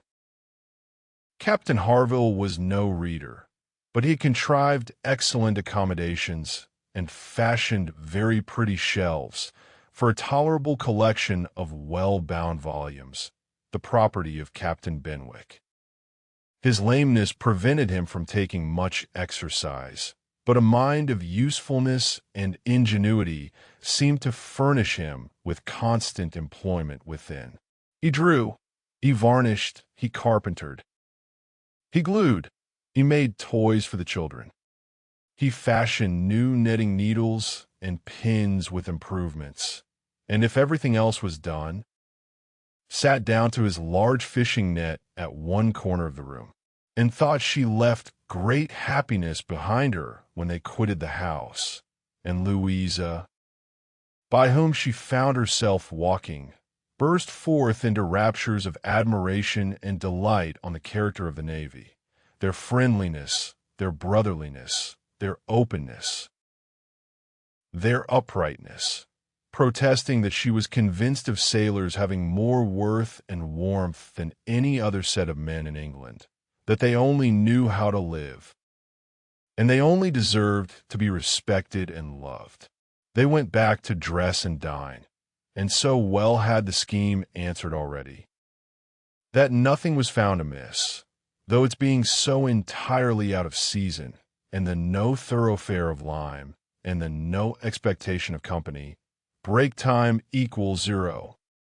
5s/ had brought many apologies from the heads of the inn, and found herself by this time growing so much more hardened to being in Captain Wentworth's company than she had at first imagined could ever be, that the sitting down to the same table with him now, and the interchange of the common civilities attending on it they never got beyond, was become a mere nothing. The nights were too dark for the ladies to meet again till the morrow, but Captain Harville had promised them a visit in the evening, and he came, bringing his friend also, which was more than had been expected, it having been agreed that Captain Benwick had all the appearance of being oppressed by the presence of so many strangers. He ventured among them again, however, though his spirits certainly did not seem fit for the mirth of the party in general, while Captains Wentworth and Harville led the talk on one side of the room, and by recurring to former days, supplied anecdotes in abundance to occupy and entertain the others. It fell to Anne's lot to be placed rather apart with Captain Benwick, and a very good impulse of her nature obliged her to begin an acquaintance with him. He was shy and disposed to abstraction, but the engaging mildness of her countenance and gentleness of her manners soon had their effect, and was well repaid the first trouble of exertion. He was evidently a young man of considerable taste in reading, though principally in poetry, and besides the persuasion of having given him at least an evening's indulgence in the discussion of subjects, which his usual companions had probably no concern in. She had the hope of being of real use to him in some suggestions as to the duty and benefit of struggling against affliction, which had naturally grown out of their conversation. For though shy, he did not seem reserved. It had rather the appearance of feelings glad to burst their usual restraints. And having talked of poetry, the richness of the present age, break time equals 0. 5s/ and gone through a brief comparison of opinion as to the first-rate poets, trying to ascertain whether Marmion or the Lady of the Lake were to be preferred, and how ranked the Giaour and the Bride of Abydos, and moreover, how the G hour was to be pronounced. He showed himself so intimately acquainted with all the tenderest songs of the one poet, and all the impassioned descriptions of hopeless agony of the other. He repeated, with such tremulous feeling, the various lines which imaged a broken heart, or a mind destroyed by wretchedness, and looked so entirely as if he meant to be understood, that she ventured to hope he did not always read only poetry, and to say that she thought it was a misfortune of poetry to be seldom safely enjoyed by those who enjoyed it completely, and that the strong feelings which alone could estimate it truly were the very feelings which ought to taste it, but sparingly. His looks shewing him not pained, but pleased with this allusion to his situation, she was emboldened to go on, and feeling in herself the right of seniority of mind, she ventured to recommend a larger allowance of prose in his daily study, and on being requested to particularize, mentioned such works of our best moralists, such collections of the finest letters, such memoirs of characters of worth and suffering, as occurred to her at the moment, as calculated to rouse and fortify the mind by the highest precepts and the strongest examples of moral and religious endurances. Captain Benwick listened attentively, and seemed grateful for the interest implied, and though with a shake of the head, and sighs which declared his little faith in the efficacy of any books on grief like his, noted down the names of those she recommended, and promised to procure and read them when the evening was over, and could not but be amused at the idea of her coming to Lyme to preach patience and resignation to a young man whom she had never seen before, nor could she help fearing, on more serious reflection, that, like many other great moralists and preachers, she had been eloquent on a point in which her own conduct would ill bear examination. Chapter 12. Anne and Henrietta, finding themselves the earliest of the party the next morning, agreed to stroll down to the sea before breakfast. They went to the sands to watch the flowing of the tide, which a fine southeasterly breeze was bringing in with all the grandeur which so flat a shore admitted. They praised the morning, gloried in the sea, sympathized in the delight of the fresh, feeling breeze, and were silent, till Henrietta suddenly began again with, "Oh, yes, I am quite convinced that, with very few exceptions, the sea air always does good.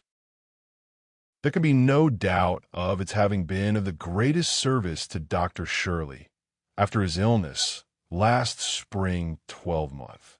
He declares himself that coming to Lyme for a month did him more good than all the medicine he took, and that being by the sea always makes him feel young again. Now, I cannot help thinking it a pity that he does not live entirely by the sea. I do think he had better leave Uppercross entirely and fix at Lyme.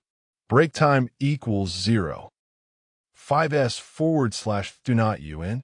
Do not you agree with me that it is the best thing he could do, both for himself and Mrs. Shirley? She has cousins here, you know, and many acquaintance, which would make it cheerful for her. And I am sure she would be glad to get to a place where she could have medical attendance at hand, in case of his having another seizure. Indeed, I think it quite melancholy to have such excellent people as Dr. and Mrs. Shirley, who have been doing good all their lives, wearing out their last days in a place like Uppercross, where, excepting our family, they seem shut out from all the world. I wish his friends would propose it to him. I really think they ought. And as to procuring a dispensation, there could be no difficulty at his time of life, and with his character. My only doubt is whether anything could persuade him to leave his parish. He is so very strict and scrupulous in his notions. Over-scrupulous, I must say. Do not you think, and it is being over-scrupulous? Do not you think it is quite a mistaken point of conscience when a clergyman sacrifices his health for the sake of duties, which may be just as well performed by another person? And at Lyme, too, only 17 miles off, he would be near enough to hear. If people thought there was anything to complain of, and smiled more than once to herself during this speech, and entered into the subject, as ready to do good by entering into the feelings of a young lady as of a young man, though here was good of a lower standard. For what could be offered but general acquiescence? She said all that was reasonable and proper on the business, felt the claims of Dr. Shirley to repose as she ought, saw how very desirable it was that he should have some active, respectable young man as a resident curate, and was even courteous enough to hint at the advantage of such resident curates being married. "I wish," said Henrietta, very well pleased with her companion, "I wish Lady Russell lived at Uppercross, and were intimate with Dr. Shirley. I have always heard of Lady Russell as a woman of the greatest influence with everybody. I always look upon her as able to persuade a person to anything. I am afraid of her, as I have told you before, quite afraid of her, because she is so very clever, but I respect her amazingly, and wish we had such a neighbor at Uppercross," and was amused by Henrietta's manner of being grateful, and amused also that the course of events and the new interests of Henrietta's views should have placed her friend at all in favor with any of the Musgrove family. She had only time, however, for a general answer, and a wish that such another woman were at Uppercross, before all subjects suddenly ceased on seeing Louisa and Captain Wentworth coming towards them. They came also for a stroll till breakfast was likely to be ready, but Louisa, recollecting immediately afterwards that she had something to procure at a shop, invited them all to go back with her into the town. They were all at her disposal. When they came to the steps leading upwards from the beach, a gentleman, at the same moment preparing to come down, politely drew back and stopped to give them way. They ascended and passed him, and as they passed, Anne's face caught his eye, and he looked at her with a degree of earnest admiration, which she could not be insensible of. She was looking remarkably well. Her very regular, very pretty features, having the bloom and freshness of youth restored by the fine wind which had been blowing on her complexion, and by the animation of eye which it had also produced. It was evident that the gentleman, completely a gentleman in manner, admired her exceedingly. Captain Wentworth looked round at her instantly in a way which shewed his noticing of it. He gave her a momentary glance, a glance of brightness, which seemed to say, "That man is struck with you, and even I, at this moment, see something like in Elliot again." After attending Louisa through her business, and loitering about a little longer, they returned to the inn, and Anne, in passing afterwards quickly from her own chamber to their dining room, had nearly run against the very same gentleman as he came out of an adjoining apartment. She had before conjectured him to be a stranger like themselves, and determined that a well-looking groom, who was strolling about near the two inns as they came back, should be his servant. Both master and man, being in mourning, assisted the idea. It was now proved that he belonged to the same inn as themselves, and this second meeting, short as it was, also proved again by the gentleman's looks that he thought hers very lovely, and by the readiness and propriety of his apologies, that he was a man of exceedingly good manners. He seemed about 30, and though not handsome, had an agreeable person, and felt that she should like to know who he was. They had nearly done breakfast when the sound of a carriage, almost the first they had heard since entering Lyme, drew half the party to the window.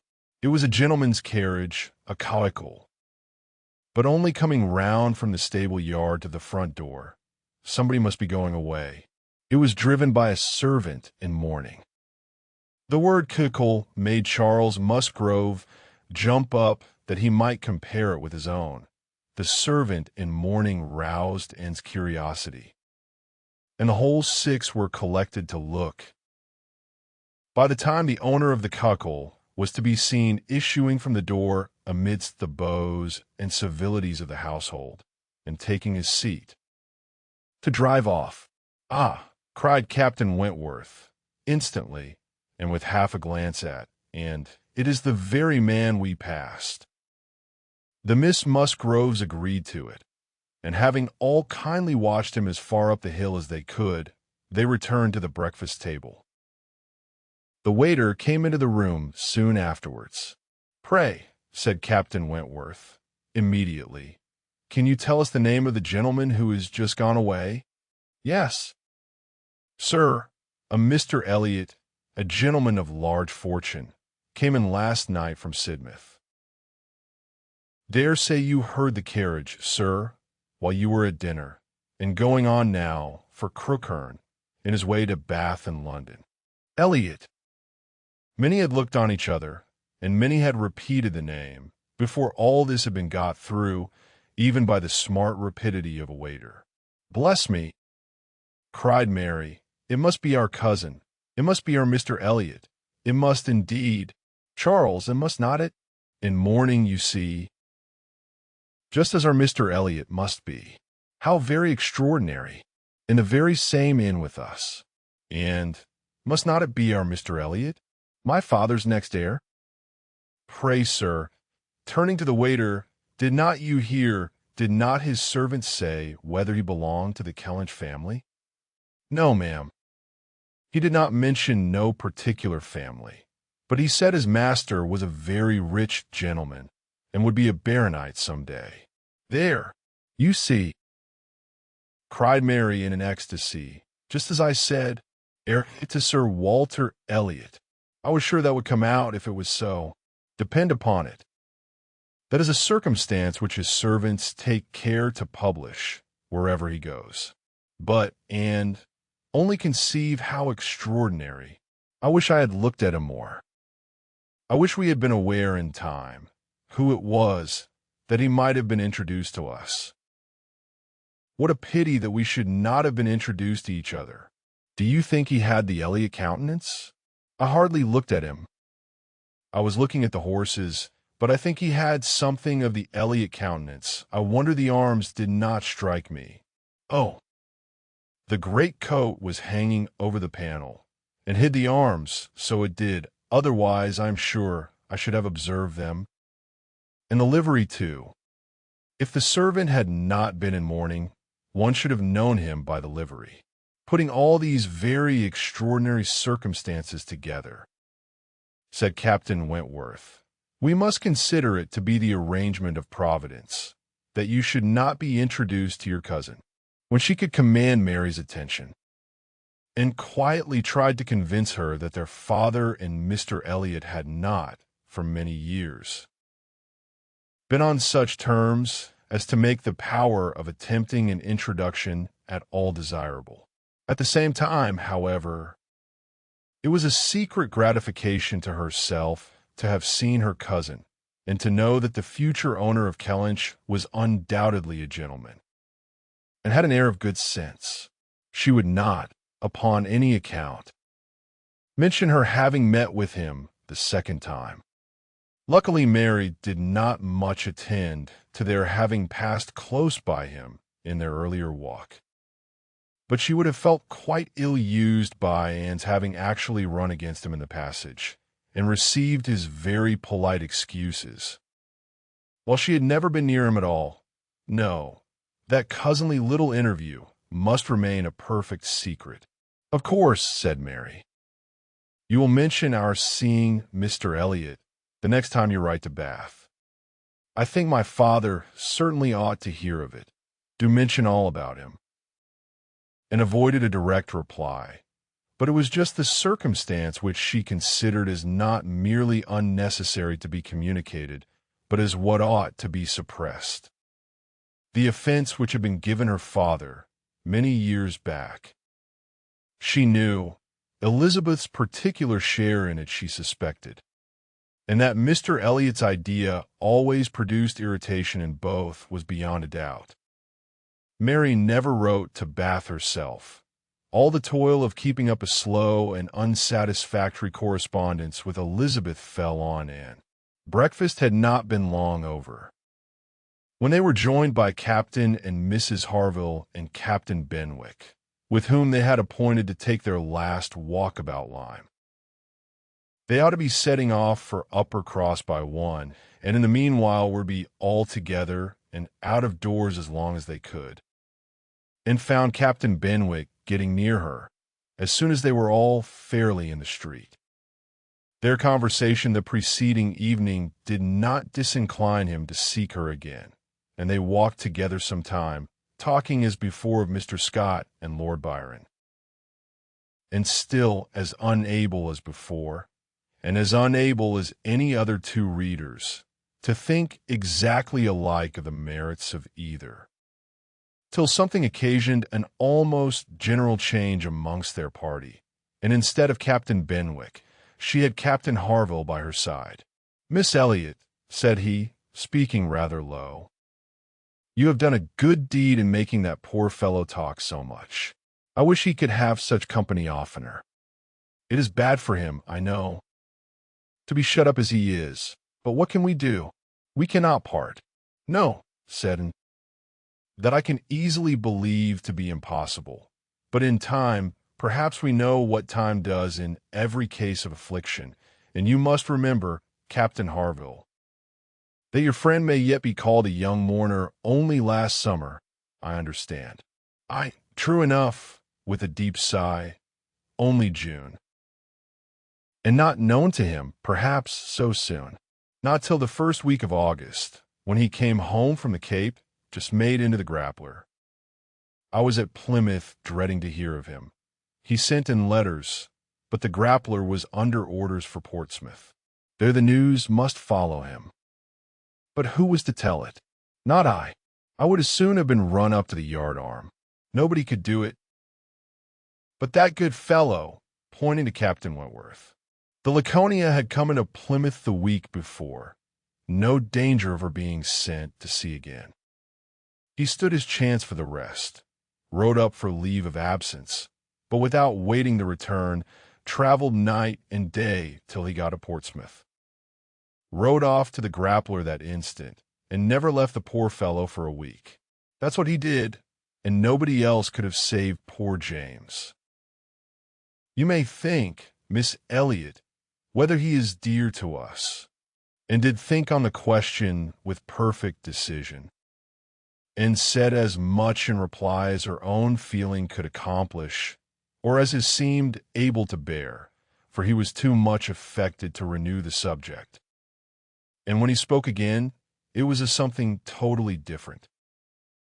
Mrs. Harville's giving it as her opinion that her husband would have quite walking enough by the time he reached home, determined the direction of all the party in what was to be their last walk. They would accompany them to their door, and then return and set off themselves. By all their calculations, there was just time for this, but as they drew near the Cobb, there was such a general wish to walk along it once more.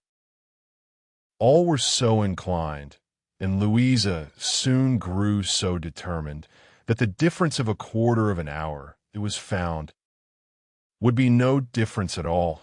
So with all the kind leave-taking and all the kind interchange of invitations and promises which may be imagined, they parted from Captain and Mrs. Harville at their own door, and still accompanied by Captain Benwick, who seemed to cling to them to the last, proceeded to make the proper adieus to the Cobb, and found Captain Benwick again drawing nearer. Lord Byron's dark blue seas could not fail of being brought forward by their present view, and she gladly gave him all her attention as long as attention was possible. It was soon drawn, perforce another way. There was too much wind to make the high part of the new cob pleasant for the ladies, and they agreed to get down the steps to the lower, and all were contented to pass quietly and carefully down the steep flight. Excepting Louisa, she must be jumped down them by Captain Wentworth. In all their walks, he had had to jump her from the stiles. The sensation was delightful to her. The hardness of the pavement for her feet made him less willing upon the present occasion. He did it, however. She was safely down, and instantly, to show her enjoyment, ran up the steps to be jumped down again. He advised her against it, thought the jar too great. But no, he reasoned and talked in vain. She smiled and said, "I am determined I will." He put out his hands. She was too precipitate by half a second. She fell on the pavement on the lower cob, and was taken up lifeless. There was no wound, no blood, no visible bruise. But her eyes were closed. She breathed not. Her face was like death. The horror of the moment to all who stood around. Captain Wentworth, who had caught her up, knelt with her in his arms, looking on her with a face as pallid as her own, in an agony of silence. "She is dead! She is dead!" screamed Mary, catching hold of her husband, and contributing with his own horror to make him immovable. And in another moment, Henrietta, sinking under the conviction, lost her senses too, and would have fallen on the steps, but for Captain Benwick and Anne, who caught and supported her between them. "Is there no one to help me?" were the first words which burst from Captain Wentworth in a tone of despair, and as if all his own strength were gone. Go to him, cried Anne. "For heaven's sake, go to him. I can support her myself. Leave me and go to him. Rub her hands, rub her temples. Here are salts. Take them, take them." Captain Benwick obeyed, and Charles at the same moment. Disengaging himself from his wife, they were both with him, and Louisa was raised up and supported more firmly between them, and everything was done that and had prompted. But in vain. While Captain Wentworth, staggering against the wall for his support, exclaimed in the bitterest agony, "O God, her father and mother!" "A surgeon," said Anne. He caught the word. It seemed to rouse him at once, and saying only "True, true," a surgeon this instant, was darting away, when an eagerly suggested Captain Benwick. Would not it be better for Captain Benwick? He knows where a surgeon is to be found. Every one capable of thinking felt the advantage of the idea. And in a moment, it was all done in rapid moments. Captain Benwick had resigned the poor corpse-like figure entirely to the brothers' care, and was off for the town with the utmost rapidity. As to the wretched party left behind, it could scarcely be said which of the three, who were completely rational, was suffering most. Captain Wentworth or Charles, who, really a very affectionate brother, hung over Louisa with sobs of grief, and could only turn his eyes from one sister. To see the other in a state as insensible, or to witness the hysterical agitations of his wife, calling on him for help which he could not give, and attending with all the strength and zeal and thought which instinct supplied, to Henrietta, still tried, at intervals, to suggest comfort to the others, tried to quiet Mary, to animate Charles, to assuage the feelings of Captain Wentworth. Both seemed to look to her for directions. And, cried Charles, was to be done next?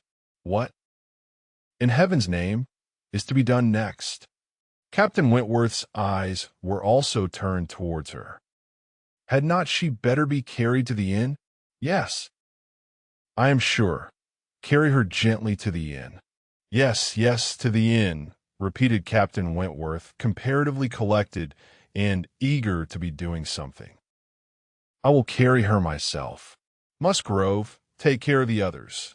By this time, the report of the accident had spread among the workmen and boatmen about the Cobb, and many were collected near them to be useful if wanted, at any rate, to enjoy the sight of a dead young lady, nay, 2 dead young ladies. For it proved twice as fine as the first report. To some of the best-looking of these good people Henrietta was consigned, for, though partially revived, she was quite helpless. And in this manner, and walking by her side, and Charles attending to his wife, they set forward, treading back with feelings unutterable, the ground, which so lately, so very lately, and so light of heart, they had passed along. They were not off the Cobb before the Harvilles met them. Captain Benwick had been seen flying by their house, with a countenance which showed something to be wrong, and they had set off immediately, informed and directed as they passed, towards the spot. Shocked as Captain Harville was, he brought senses and nerves that could be instantly useful, and a look between him and his wife decided what was to be done. She must be taken to their house. All must go to their house and await the surgeon's arrival there. They would not listen to scruples. He was obeyed. They were all beneath his roof, and while Louisa, under Mrs. Harville's direction, was conveyed upstairs, and given possession of her own bed, assistance, cordials, restoratives were supplied by her husband to all who needed them. Louisa had once opened her eyes, but soon closed them again without apparent consciousness. This had been a proof of life, however, of service to her sister, and Henrietta, though perfectly incapable of being in the same room with Louisa, was kept, by the agitation of hope and fear, from a return of her own insensibility. Mary, too, was growing calmer. The surgeon was with them almost before it had seemed possible. They were sick with horror while he examined, but he was not hopeless. The head had received a severe contusion, but he had seen greater injuries recovered from. He was by no means hopeless. He spoke cheerfully, that he did not regard it as a desperate case, that he did not say a few hours must end it, was at first felt, beyond the hope of most, and the ecstasy of such a reprieve, the rejoicing, deep and silent, after a few fervent ejaculations of gratitude to heaven had been offered, may be conceived. The tone, the look with which "thank God" was uttered by Captain Wentworth, and was sure could never be forgotten by her, nor the sight of him afterwards, as he sat near a table, leaning over it with folded arms and face concealed, as if overpowered by the various feelings of his soul, and trying by prayer and reflection to calm them. Louisa's limbs had escaped. There was no injury but to the head. It now became necessary for the party to consider what was best to be done as to their general situation. They were now able to speak to each other and consult. That Louisa must remain where she was, however distressing to her friends to be involving the Harvilles in such trouble, did not admit a doubt. Her removal was impossible. The Harvilles silenced all scruples, and, as much as they could, all gratitude. They had looked forward and arranged everything before the others began to reflect. Captain Benwick must give up his room to them. Break time equals 0. 5s/ and get another bed elsewhere, and the whole was settled. They were only concerned that the house could accommodate no more, and yet perhaps by putting the children away in the maid's room, or swinging a cot somewhere, They could hardly bear to think of not finding room for 2 or 3 besides, supposing they might wish to stay. Though, with regard to any attendance on Miss Musgrove, there need not be the least uneasiness in leaving her to Mrs. Harville's care entirely. Mrs. Harville was a very experienced nurse, and her nursery maid, who had lived with her long and gone about with her everywhere, was just such another. Between these two, she could want no possible attendance by day or night.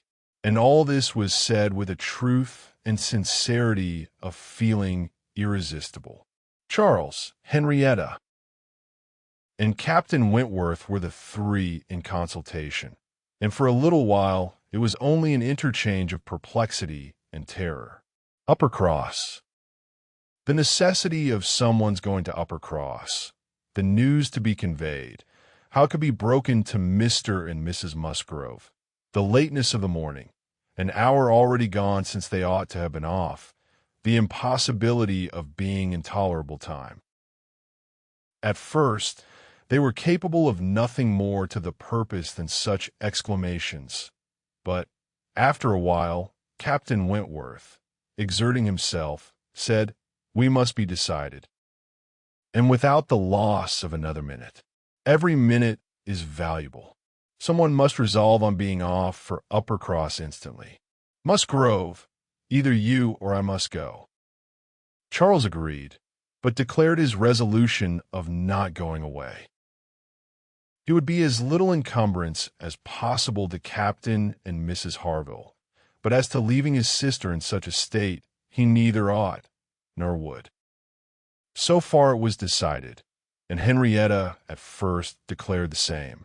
She, however, was soon persuaded to think differently. The usefulness of her staying. She who had not been able to remain in Louisa's room, or to look at her, without sufferings which made her worse than helpless. She was forced to acknowledge that she could do no good, yet was still unwilling to be away, till, touched by the thought of her father and mother, she gave it up. She consented. She was anxious to be at home. The plan had reached this point when Anne, coming quietly down from Louisa's room, could not but hear what followed, for the parlor door was open. "Then it is settled, Musgrove," cried Captain Wentworth, "that you stay, and that I take care of your sister home. But as to the rest, as to the others, if one stays to assist Mrs. Harville, I think it need be only one. Mrs. Charles Musgrove will, of course, wish to get back to her children, but if him will stay, no one so proper, so capable as Anne."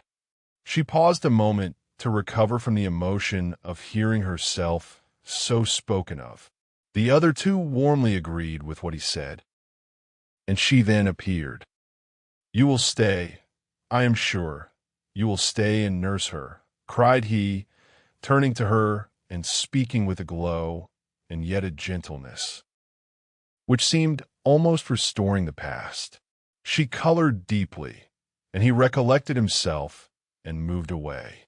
She expressed herself most willing, ready, happy to remain. It was what she had been thinking of and wishing to be allowed to do. A bed on the floor in Louisa's room would be sufficient for her, if Mrs. Harville would but think so. One thing more, and all seemed arranged. Though it was rather desirable that Mr. and Mrs. Musgrove should be previously alarmed by some share of delay, yet the time required by the Uppercross horses to take them back would be a dreadful extension of suspense, and Captain Wentworth proposed, and Charles Musgrove agreed, that it would be much better for him to take a chaise from the inn, and leave Mr. Musgrove's carriage and horses to be sent home the next morning early, when there would be the farther advantage of sending an account of Louisa's night. Captain Wentworth now hurried off to get everything ready on his part, and to be soon followed by the 2 ladies. When the plan was made known to Mary, however, there was an end of all peace in it. She was so wretched and so vehement, complained so much of injustice in being expected to go away instead of and, who was nothing to Louisa while she was her sister, and had the best right to stay in Henrietta's stead.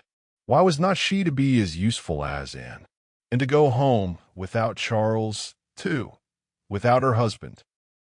No, it was too unkind, and in short, she said more than her husband could long withstand, and, as none of the others could oppose when he gave way, there was no help for it.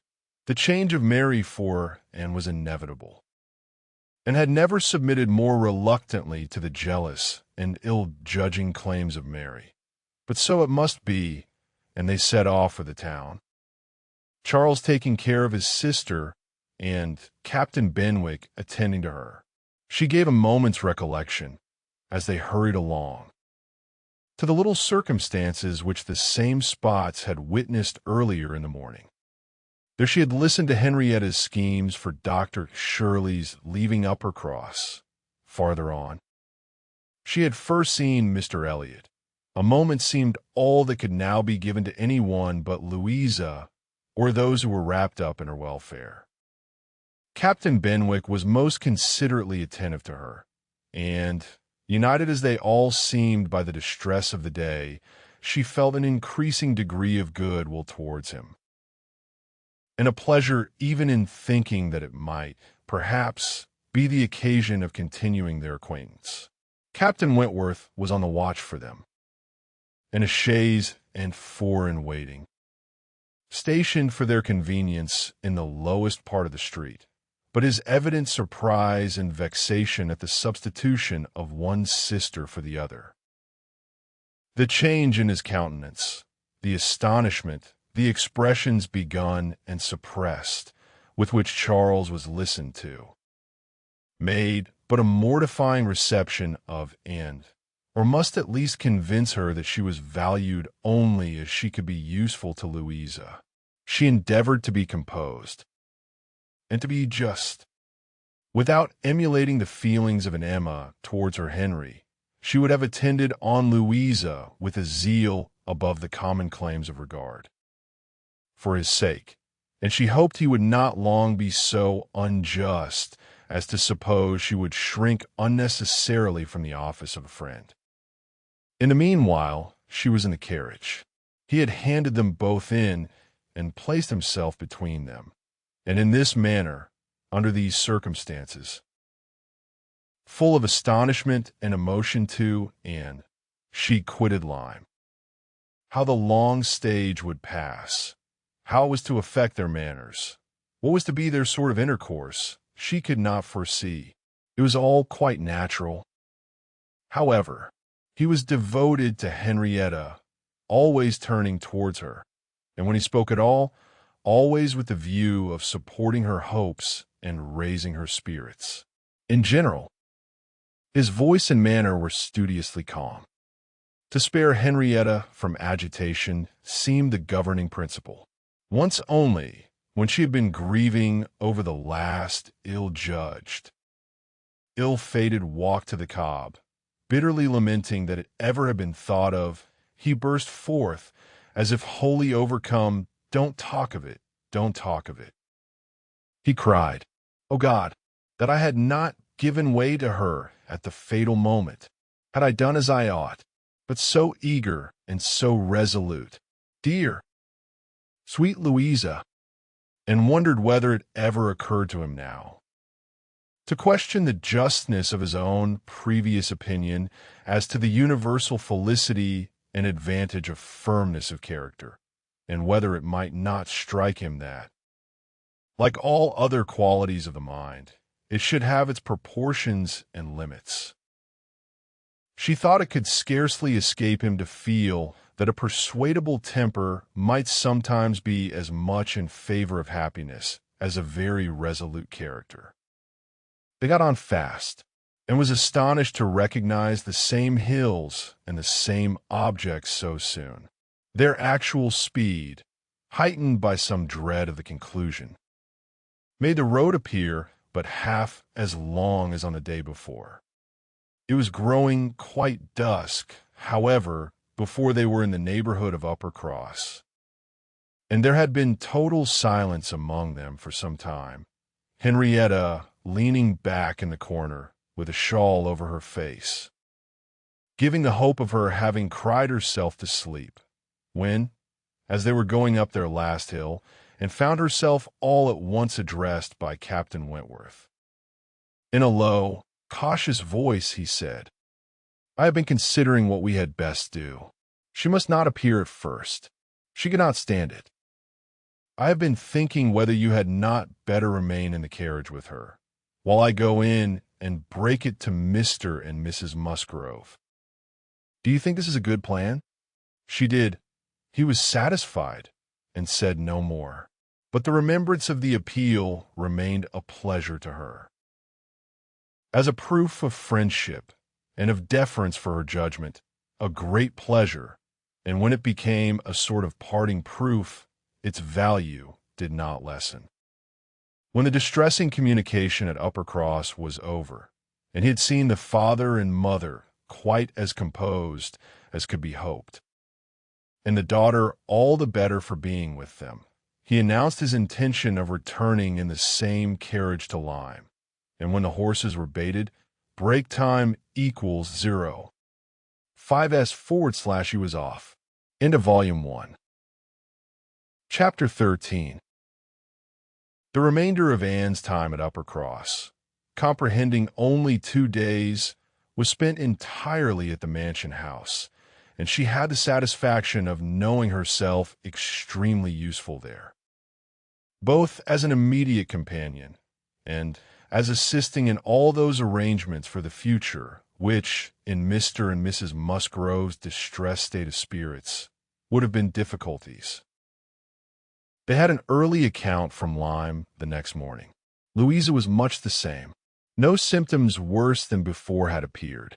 Charles came a few hours afterwards to bring a later and more particular account.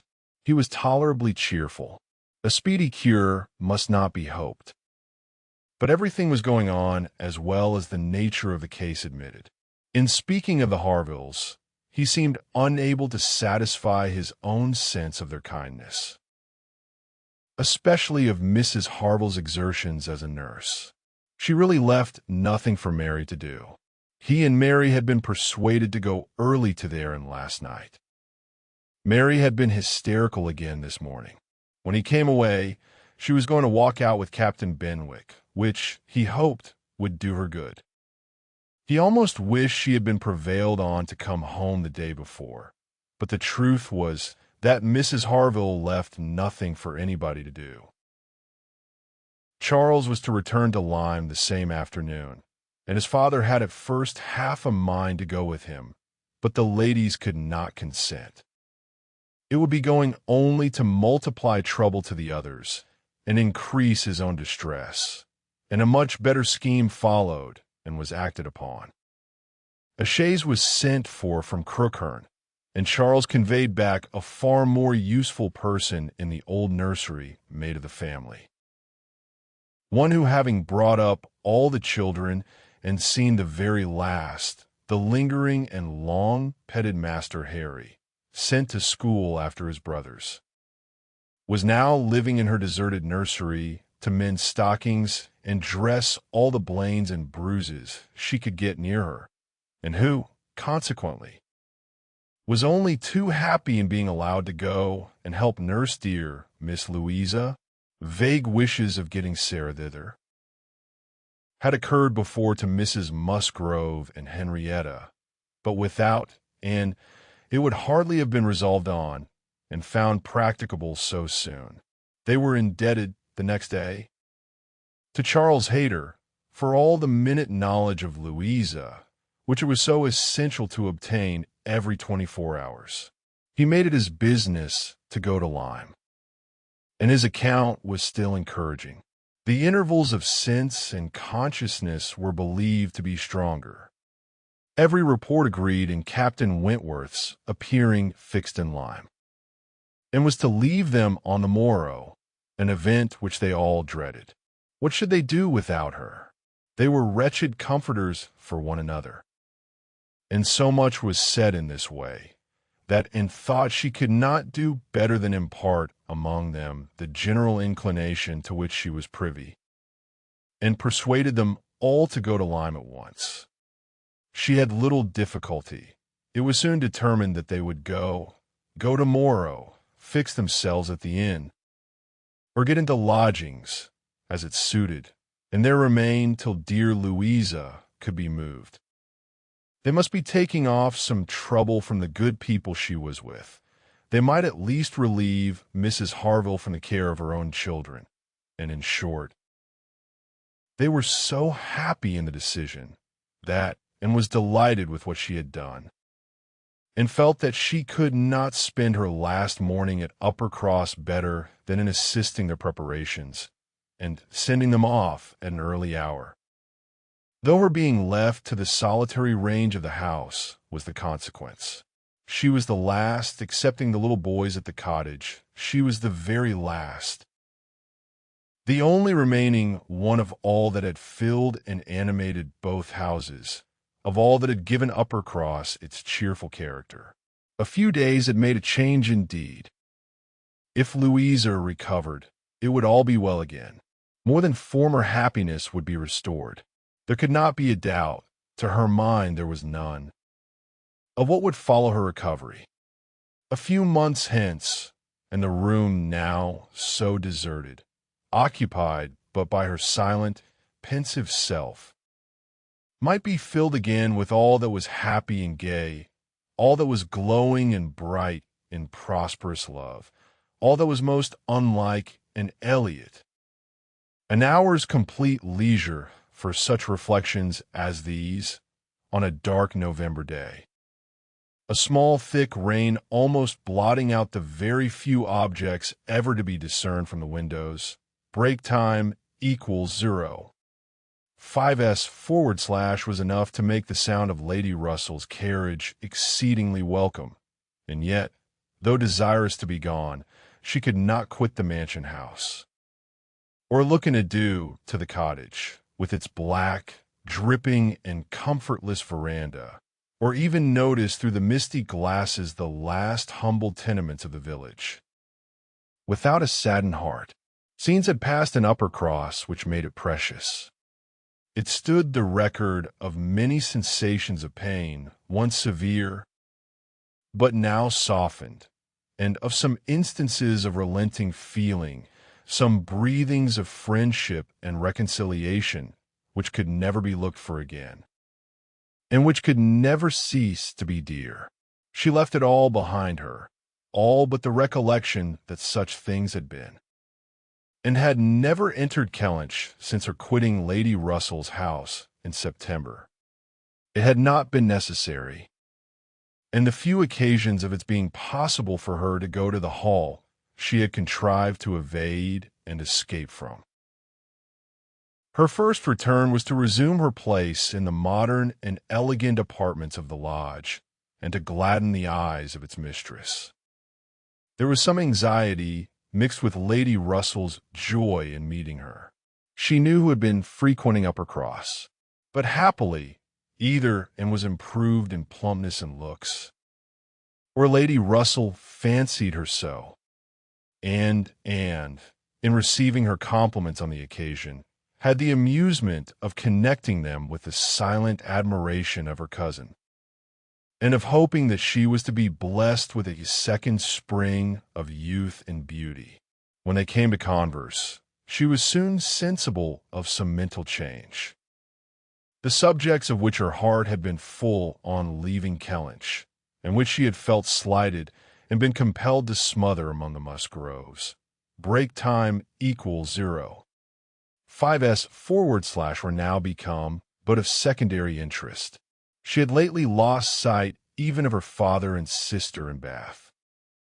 Their concerns had been sunk under those of Uppercross, and when Lady Russell reverted to their former hopes and fears, and spoke her satisfaction in the house in Camden Place, which had been taken, and her regret that Mrs. Clay should still be with them, and would have been ashamed to have it known how much more she was thinking of Lyme and Louisa Musgrove, and all her acquaintance there. How much more interesting to her was the home and the friendship of the Harvilles and Captain Benwick than her own father's house in Camden Place, or her own sister's intimacy with Mrs. Clay. She was actually forced to exert herself to meet Lady Russell with anything like the appearance of equal solicitude on topics which had by nature the first claim on her. There was a little awkwardness at first in their discourse on another subject. They must speak of the accident at Lyme. Lady Russell had not been arrived 5 minutes the day before, when a full account of the whole had burst on her, but still it must be talked of. She must make inquiries, she must regret the imprudence, lament the result, and Captain Wentworth's name must be mentioned by both, and was conscious of not doing it so well as Lady Russell. She could not speak the name and look straight forward to Lady Russell's eye, till she had adopted the expedient of telling her briefly what she thought of the attachment between him and Louisa. When this was told, his name distressed her no longer. Lady Russell had only to listen composedly and wish them happy, but internally her heart reveled in angry pleasure, in pleased contempt. That the man who at 23 had seemed to understand somewhat of the value of an Elliot should, 8 years afterwards, be charmed by a Louisa Musgrove. The first 3 or 4 days passed most quietly, with no circumstance to mark them excepting the receipt of a note or 2 from Lyme, which found their way to, and she could not tell how, and brought a rather improving account of Louisa. At the end of that period, Lady Russell's politeness could repose no longer, and the fainter self-threatenings of the past became in a decided tone. I must call on Mrs. Croft. I really must call upon her soon. And have you courage to go with me and pay a visit in that house? It will be some trial to us both, and did not shrink from it. On the contrary, she truly felt as she said, in observing, I think you are very likely to suffer the most of the two. Your feelings are less reconciled to the change than mine. By remaining in the neighborhood, I am become inured to it. She could have said more on the subject, for she had in fact so high an opinion of the Crofts, and considered her father so very fortunate in his tenants, felt the parish to be so sure of a good example, and the poor of the best attention and relief, that however sorry and ashamed for the necessity of the removal, she could not but in conscience feel that they were gone who deserved not to stay, and that Kellynch Hall had passed into better hands than its owners. These convictions must unquestionably have their own pain, and severe was its kind, but they precluded that pain which Lady Russell would suffer in entering the house again and returning through the well-known apartments. In such moments, Anne had no power of saying to herself, these rooms ought to belong only to us. Oh, how fallen in their destination, how unworthily occupied. An ancient family to be so driven away, strangers filling their place. No, except when she thought of her mother, and remembered where she had been used to sit and preside, she had no sigh of that description to heave. Mrs. Croft always met her with a kindness which gave her the pleasure of fancying herself a favorite, and on the present occasion, receiving her in that house. There was particular attention. The sad accident at Lyme was soon the prevailing topic, and on comparing their latest accounts of the invalid, it appeared that each lady dated her intelligence from the same hour of yestermorn, that Captain Wentworth had been in Kellynch yesterday, the first time since the accident, had brought an last note, which she had not been able to trace the exact steps of, had stayed a few hours, and then returned again to Lyme. and without any present intention of quitting it anymore. He had inquired after her, she found, particularly had expressed his hope of Miss Elliot's not being the worse for her exertions, and had spoken of those exertions as great. This was handsome, and gave her more pleasure than almost anything else could have done. As to the sad catastrophe itself, it could be canvassed only in one style by a couple of steady, sensible women, whose judgments had to work on ascertained events, and it was perfectly decided that it had been the consequence of much thoughtlessness and much imprudence, that its effects were most alarming, and that it was frightful to think how long Miss Musgrove's recovery might yet be doubtful, and how liable she would still remain to suffer from the concussion hereafter.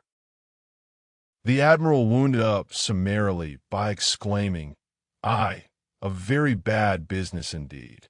A new sort of way this, for a young fellow to be making love by breaking his mistress's head, is not it, Miss Elliot? This is breaking a head and giving a plaster, truly." Admiral Croft's manners were not quite of the tone to suit Lady Russell, but they delighted Anne. His goodness of heart and simplicity of character were irresistible.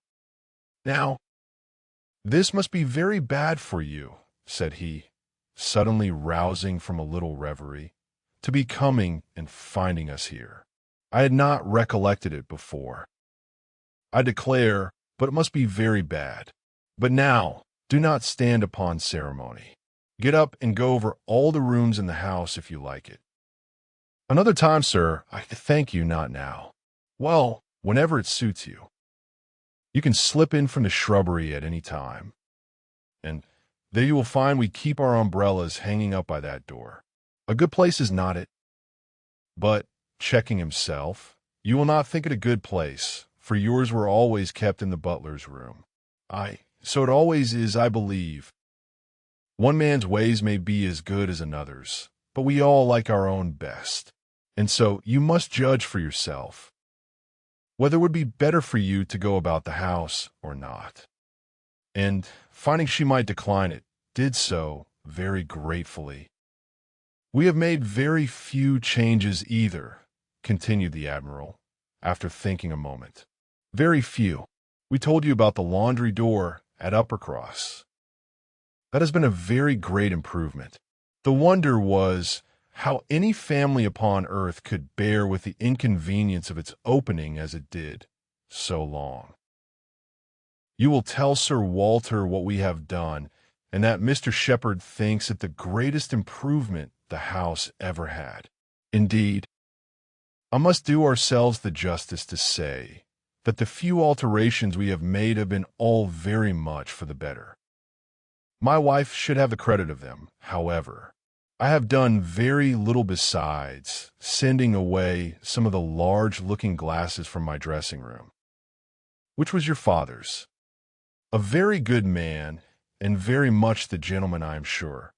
But I should think, Miss Elliot, looking with serious reflection, I should think he must be rather a dressy man for his time of life. Such a number of looking-glasses. Oh, Lord! There was no getting away from oneself. So I got Sophie to lend me a hand, and we soon shifted their quarters, and now I'm quite snug, with my little shaving glass in one corner, and another great thing that I never go near, and, amused in spite of herself, was rather distressed for an answer. And the Admiral, fearing he might not have been civil enough, took up the subject again to say, the next time you write to your good father, Miss Elliot, pray give him my compliments and Mrs. Croft's, and say that we are settled here quite to our liking, and have no fault at all to find with the place. The breakfast-room chimney smokes a little, I grant you, but it is only when the wind is due north and blows hard, which may not happen 3 times a winter. And, take it all together, now that we have been into most of the houses hereabouts and can judge, there is not one that we like better than this. Pray say so, with my compliments. You will be glad to hear it. Lady Russell and Mrs. Croft were very well pleased with each other, but the acquaintance which this visit began was fated not to proceed far at present, for when it was returned, the Crofts announced themselves to be going away for a few weeks to visit their connections in the north of the county, and probably might not be at home again before Lady Russell would be removing to Bath. So ended all danger too, and of meeting Captain Wentworth at Kellynch Hall, or of seeing him in company with her friend. Everything was safe enough, and she smiled over the many anxious feelings she had wasted on the subject. Chapter 14. Though Charles and Mary had remained at Lyme much longer after Mr. and Mrs. Musgrove's going than, and conceived, they could have been at all wanted, they were yet the first of the family to be at home again, and as soon as possible after their return to Uppercross they drove over to the lodge. They had left Louisa beginning to sit up, but her head, though clear, was exceedingly weak, and her nerves susceptible to the highest extreme of tenderness, and though she might be pronounced to be altogether doing very well, it was still impossible to say when she might be able to bear the removal home, and her father and mother, who must return in time to receive their younger children for the Christmas holidays, had hardly a hope of being allowed to bring her with them. They had been all in lodgings together. Mrs. Musgrove had got Mrs. Harville's children away as much as she could. Every possible supply from Uppercross had been furnished, to lighten the inconvenience to the Harvilles, while the Harvilles had been wanting them to come to dinner every day, and in short, it seemed to have been only a struggle on each side as to which should be most disinterested and hospitable. Mary had had her evils, but upon the whole, as was evident by her staying so long, she had found more to enjoy than to suffer. Charles Hayter had been at Lyme oftener than suited her, and when they dined with the Harvilles there had been only a maid servant to wait. And at first Mrs. Harville had always given Mrs. Musgrove precedence, but then she had received so very handsome an apology from her on finding out whose daughter she was. And there had been so much going on every day, there had been so many walks between their lodgings and the Harvilles, and she had got books from the library, and changed them so often that the balance had certainly been much in favor of Lyme. She had been taken to Charmouth, too, and she had bathed, and she had gone to church, and there were a great many more people to look at in the church at Lyme than at Uppercross, and all this, joined to the sense of being so very useful, had made really an agreeable fortnight, and inquired after Captain Benwick. Mary's face was clouded directly. Charles laughed. "Oh, Captain Benwick is very well, I believe, but he is a very odd young man. I do not know what he would be at. We asked him to come home with us for a day or two. Charles undertook to give him some shooting, and he seemed quite delighted, and, for my part, I thought it was all settled, when behold, on Tuesday night, he made a very awkward sort of excuse. He never shot, and he had been quite misunderstood. And he had promised this, and he had promised that.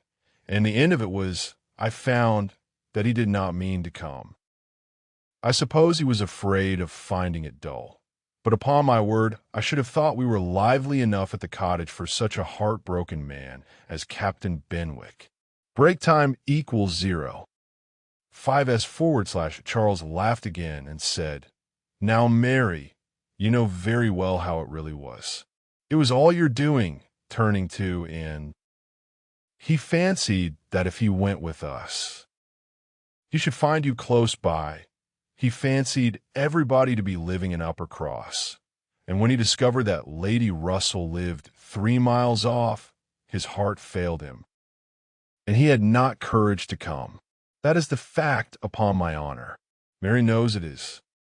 But Mary did not give into it very graciously. Whether from not considering Captain Benwick entitled by birth and situation to be in love with an Elliot, or from not wanting to believe in a greater attraction to Uppercross than herself, must be left to be guessed. Anne's goodwill, however, was not to be lessened by what she heard. She boldly acknowledged herself flattered and continued her inquiries. "Oh, he talks of you," cried Charles. In such terms, Mary interrupted him. "I declare, Charles, I never heard him mention, and twice all the time I was there. I declare, and he never talks of you at all." "No," admitted Charles, "I do not know that he ever does, in a general way. But, however, it is a very clear thing that he admires you exceedingly. His head is full of some books that he is reading upon your recommendation, and he wants to talk to you about them. He has found out something or other in one of them which he thinks so. I cannot pretend to remember it, but it was something very fine. I overheard him telling Henrietta all about it. And then Miss Elliot was spoken of in the highest terms. Now, Mary, I declare it was so. I heard it myself, and you were in the other room. Elegance, sweetness, beauty. Oh, there was no end of Miss Elliot's charms. And I am sure," cried Mary warmly, "it was a very little to his credit, if he did. Miss Harville only died last June. Such a heart is very little worth having. Is it, Lady Russell? I am sure you will agree with me." "I must see Captain Benwick before I decide," said Lady Russell, smiling. "And that you are very likely to do very soon, I can tell you, ma'am," said Charles, though he had not nerves for coming away with us, and setting off again afterwards to pay a formal visit here. "He will make his way over to Kellynch one day by himself, you may depend on it. I told him the distance and the road. And I told him of the churches being so very well worth seeing, for as he has a taste for those sort of things, I thought that would be a good excuse. And he listened with all his understanding and soul, and I am sure from his manner that you will have him calling here soon. So, I give you notice, Lady Russell, any acquaintance of Anne's will always be welcome to me," was Lady Russell's kind answer. "Oh, as to being Anne's acquaintance," said Mary, "I think he is rather my acquaintance, for I have been seeing him every day this last fortnight." "Well, as your joint acquaintance, then, I shall be very happy to see Captain Benwick. You will not find anything very agreeable in him, I assure you, ma'am. He is one of the dullest young men that ever lived. He has walked with me, sometimes from one end of the sands to the other, without saying a word. He is not at all a well-bred young man. I am sure you will not like him." "There we differ, Mary," said Anne. "I think Lady Russell would like him. I think she would be so much pleased with his mind that she would very soon see no deficiency in his manner." "So do I, and," said Charles, "I am sure Lady Russell would like him. He is just Lady Russell's sort. Give him a book, and he will read all day long." "Yes, that he will," exclaimed Mary tauntingly. "He will sit poring over his book, and not know when a person speaks to him, or when one drops one's scissors, or anything that happens. Do you think Lady Russell would like that?" Lady Russell could not help laughing. "Upon my word," said she, "I should not have supposed that my opinion of any one could have admitted of such difference of conjecture, steady and matter of fact, as I may call myself.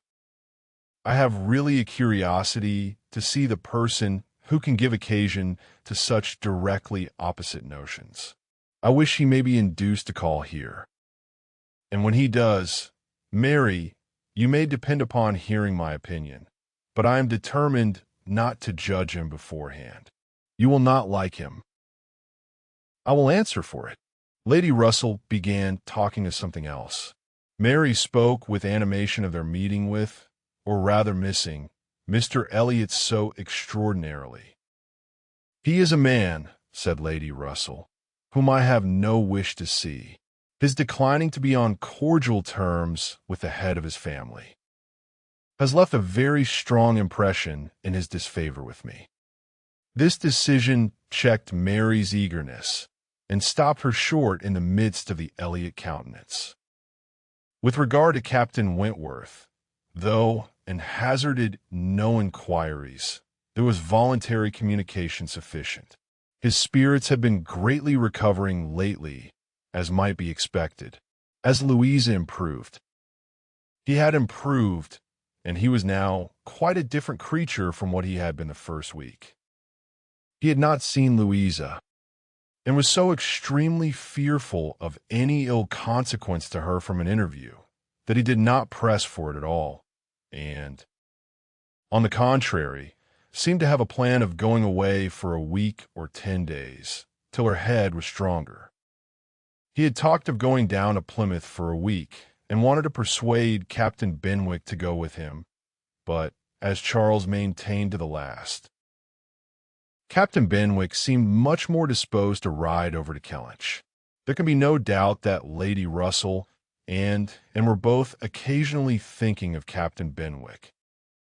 From this time, Lady Russell could not hear the doorbell without feeling that it might be his herald, nor could, and return from any stroll of solitary indulgence in her father's grounds, or any visit of charity in the village, without wondering whether she might see him or hear of him.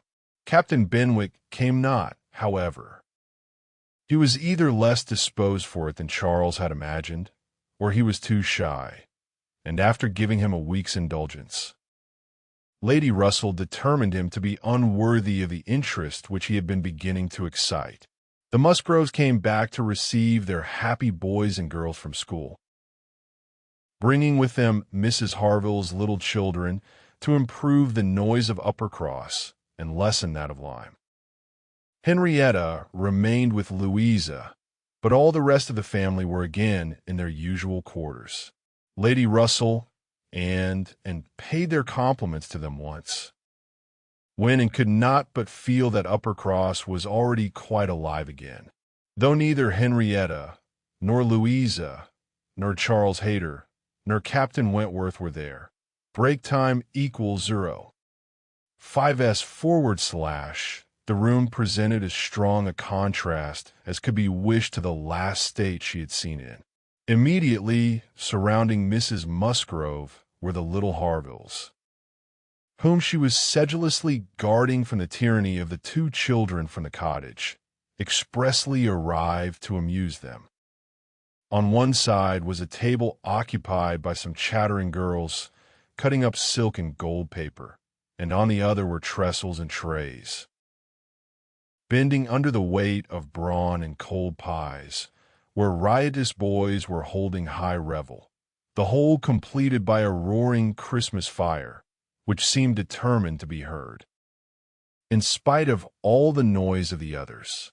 Charles and Mary also came in, of course, during their visit, and Mr. Musgrove made a point of paying his respects to Lady Russell, and sat down close to her for 10 minutes, talking with a very raised voice. But from the clamor of the children on his knees, generally in vain. It was a fine family piece, and, judging from her own temperament, would have deemed such a domestic hurricane a bad restorative of the nerves, which Louisa's illness must have so greatly shaken. But Mrs. Musgrove, who got near her on purpose to thank her most cordially again and again for all her attentions to them, concluded a short recapitulation of what she had suffered herself by observing, with a happy glance round the room, that after all she had gone through, nothing was so likely to do her good as a little quiet cheerfulness at home. Louisa was now recovering apace. Her mother could even think of her being able to join their party at home before her brothers and sisters went to school again. The Harvilles had promised to come with her and stay at Uppercross whenever she returned. Captain Wentworth was gone, for the present, to see his brother in Shropshire. "I hope I shall remember, in future," said Lady Russell, as soon as they were reseated in the carriage, "not to call at Uppercross in the Christmas holidays.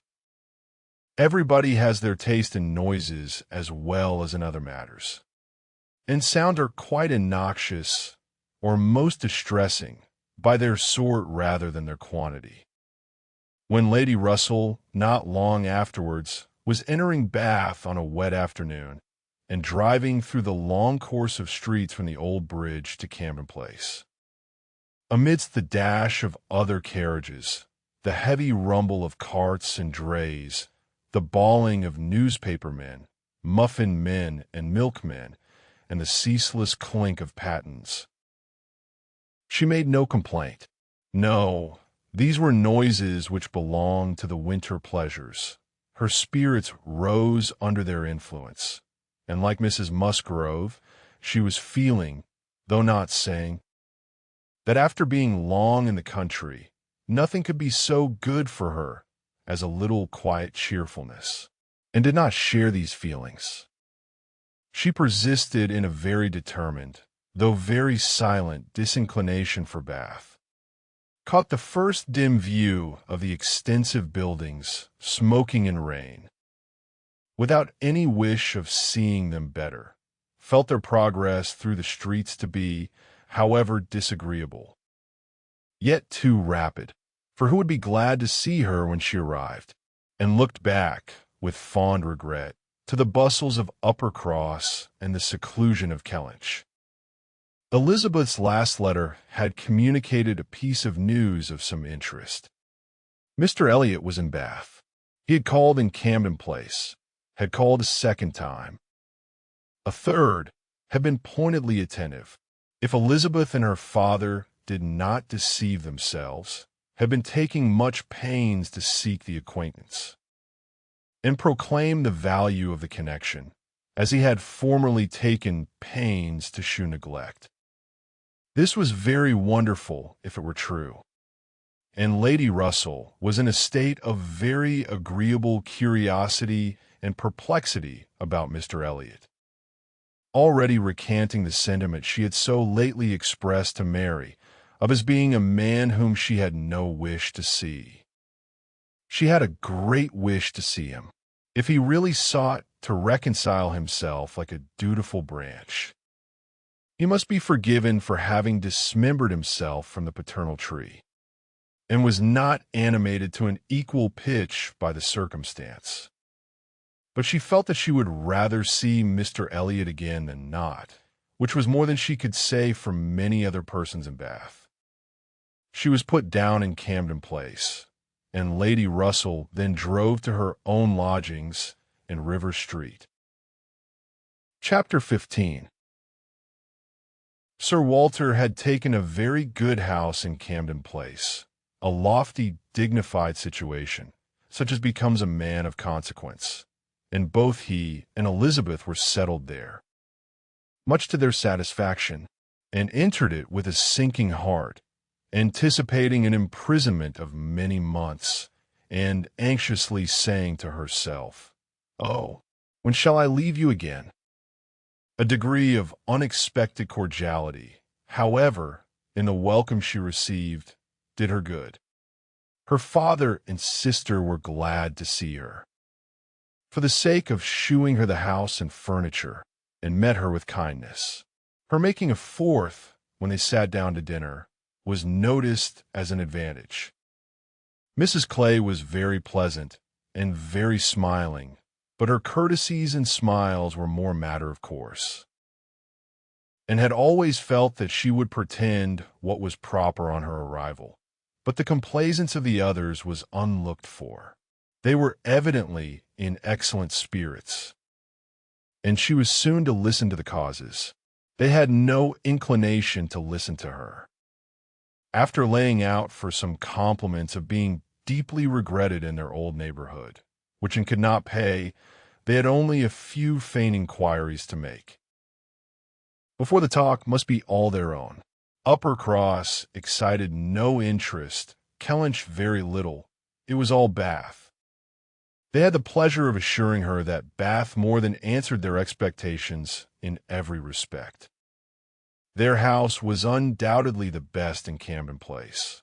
Their drawing rooms had many decided advantages over all the others which they had either seen or heard of. And the superiority was not less in the style of the fitting up or the taste of the furniture. Their acquaintance was exceedingly sought after. Everybody was wanting to visit them.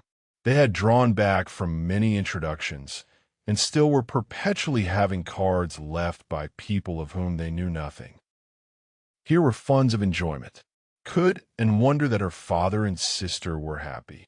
She might not wonder, but she must sigh that her father should feel no degradation in his change, should see nothing to regret in the duties and dignity of the resident landholder, should find so much to be vain of in the littlenesses of a town, and she must sigh and smile and wonder too.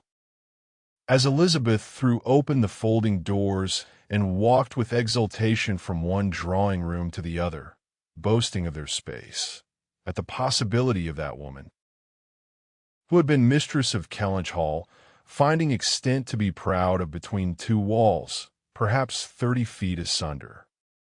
But this was not all which they had to make them happy.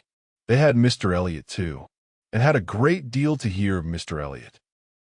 He was not only pardoned, they were delighted with him. He had been in Bath about a fortnight. He had passed through Bath in November, in his way to London. When the intelligence of Sir Walter's being settled there had of course reached him, though only 24 hours in the place. But he had not been able to avail himself of it Winky-Face, but he had now been a fortnight in Bath, and his first object, on arriving, had been to leave his card in Camden Place, following it up by such assiduous endeavors to meet, and when they did meet, by such great openness of conduct, such readiness to apologize for the past, such solicitude to be received as a relation again, that their former good understanding was completely re-established. They had not a fault to find in him. He had explained away all the appearance of neglect on his own side. It had originated in misapprehension entirely. He had never had an idea of throwing himself off. He had feared that he was thrown off, but knew not why, and delicacy had kept him silent. Upon the hint of having spoken disrespectfully or carelessly of the family and the family honors, he was quite indignant. He, who had ever boasted of being an Elliot, and whose feelings, as to connection, were only too strict to suit the unfeudal tone of the present day. He was astonished, indeed, but his character and general conduct must refute it.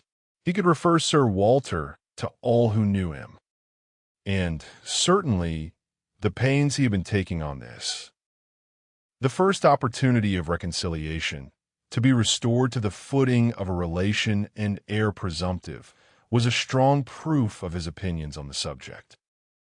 The circumstances of his marriage, too, were found to admit of much extenuation.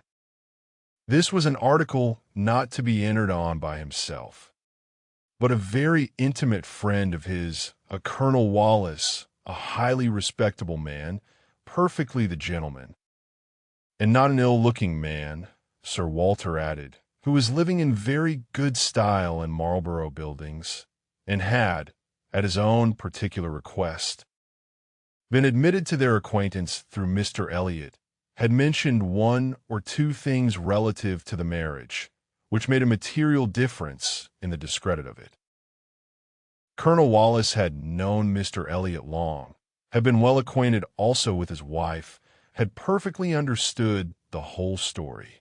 She was certainly not a woman of family, but well educated, accomplished, rich, and excessively in love with his friend.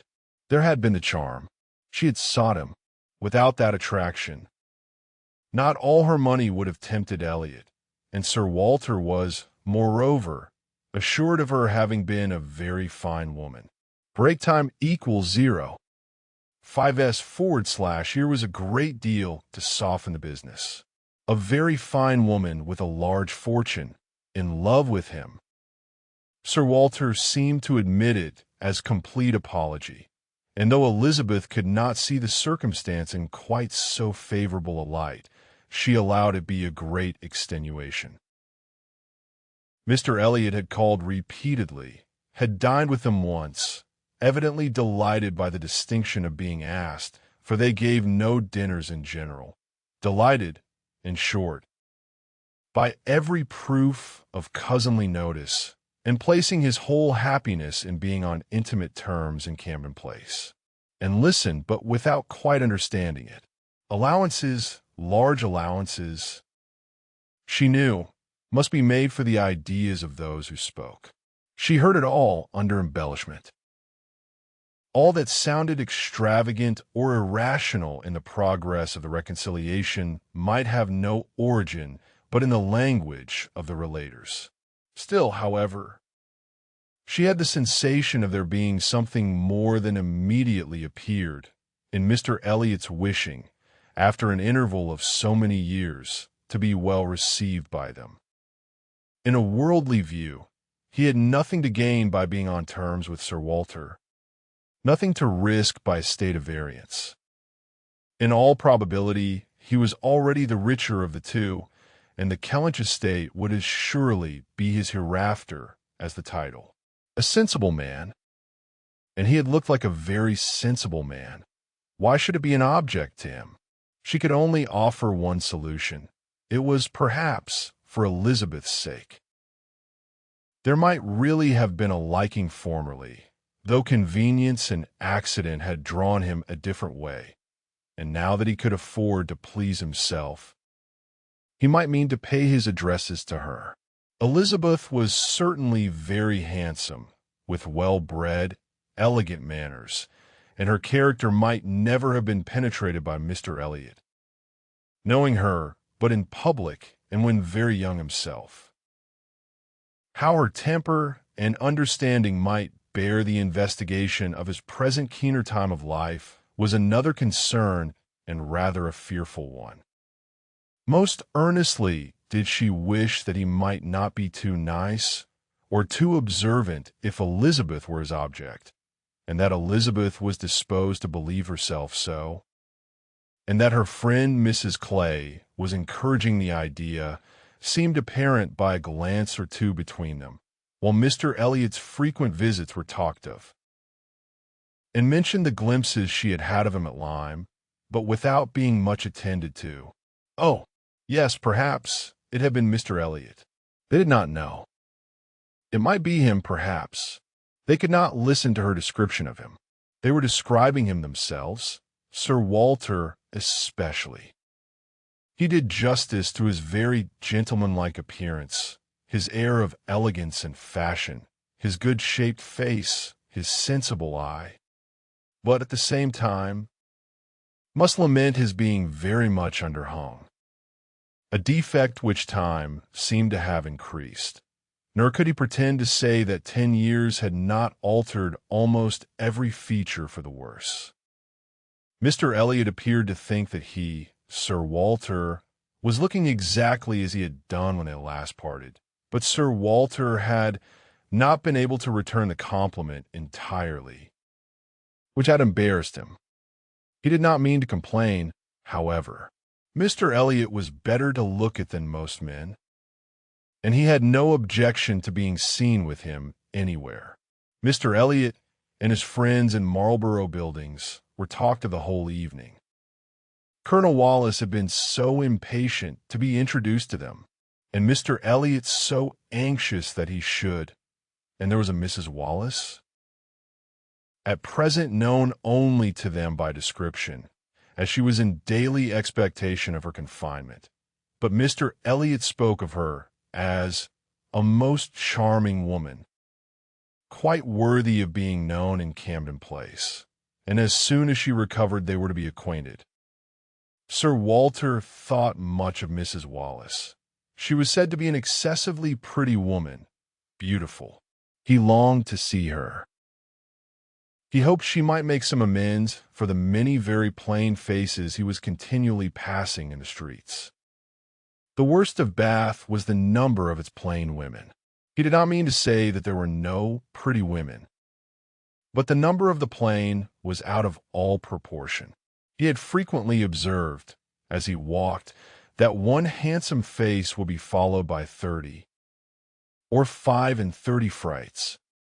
And once, as he had stood in a shop on Bond Street, he had counted 87 women go by, one after another, without there being a tolerable face among them.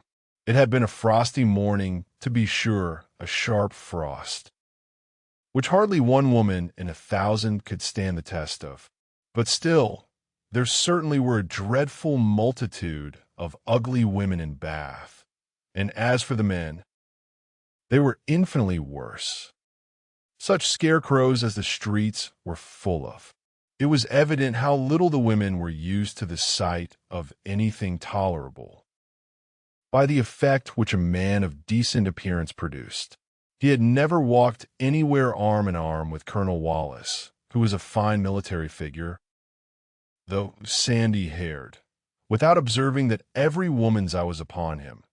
Every woman's eye was sure to be upon Colonel Wallace.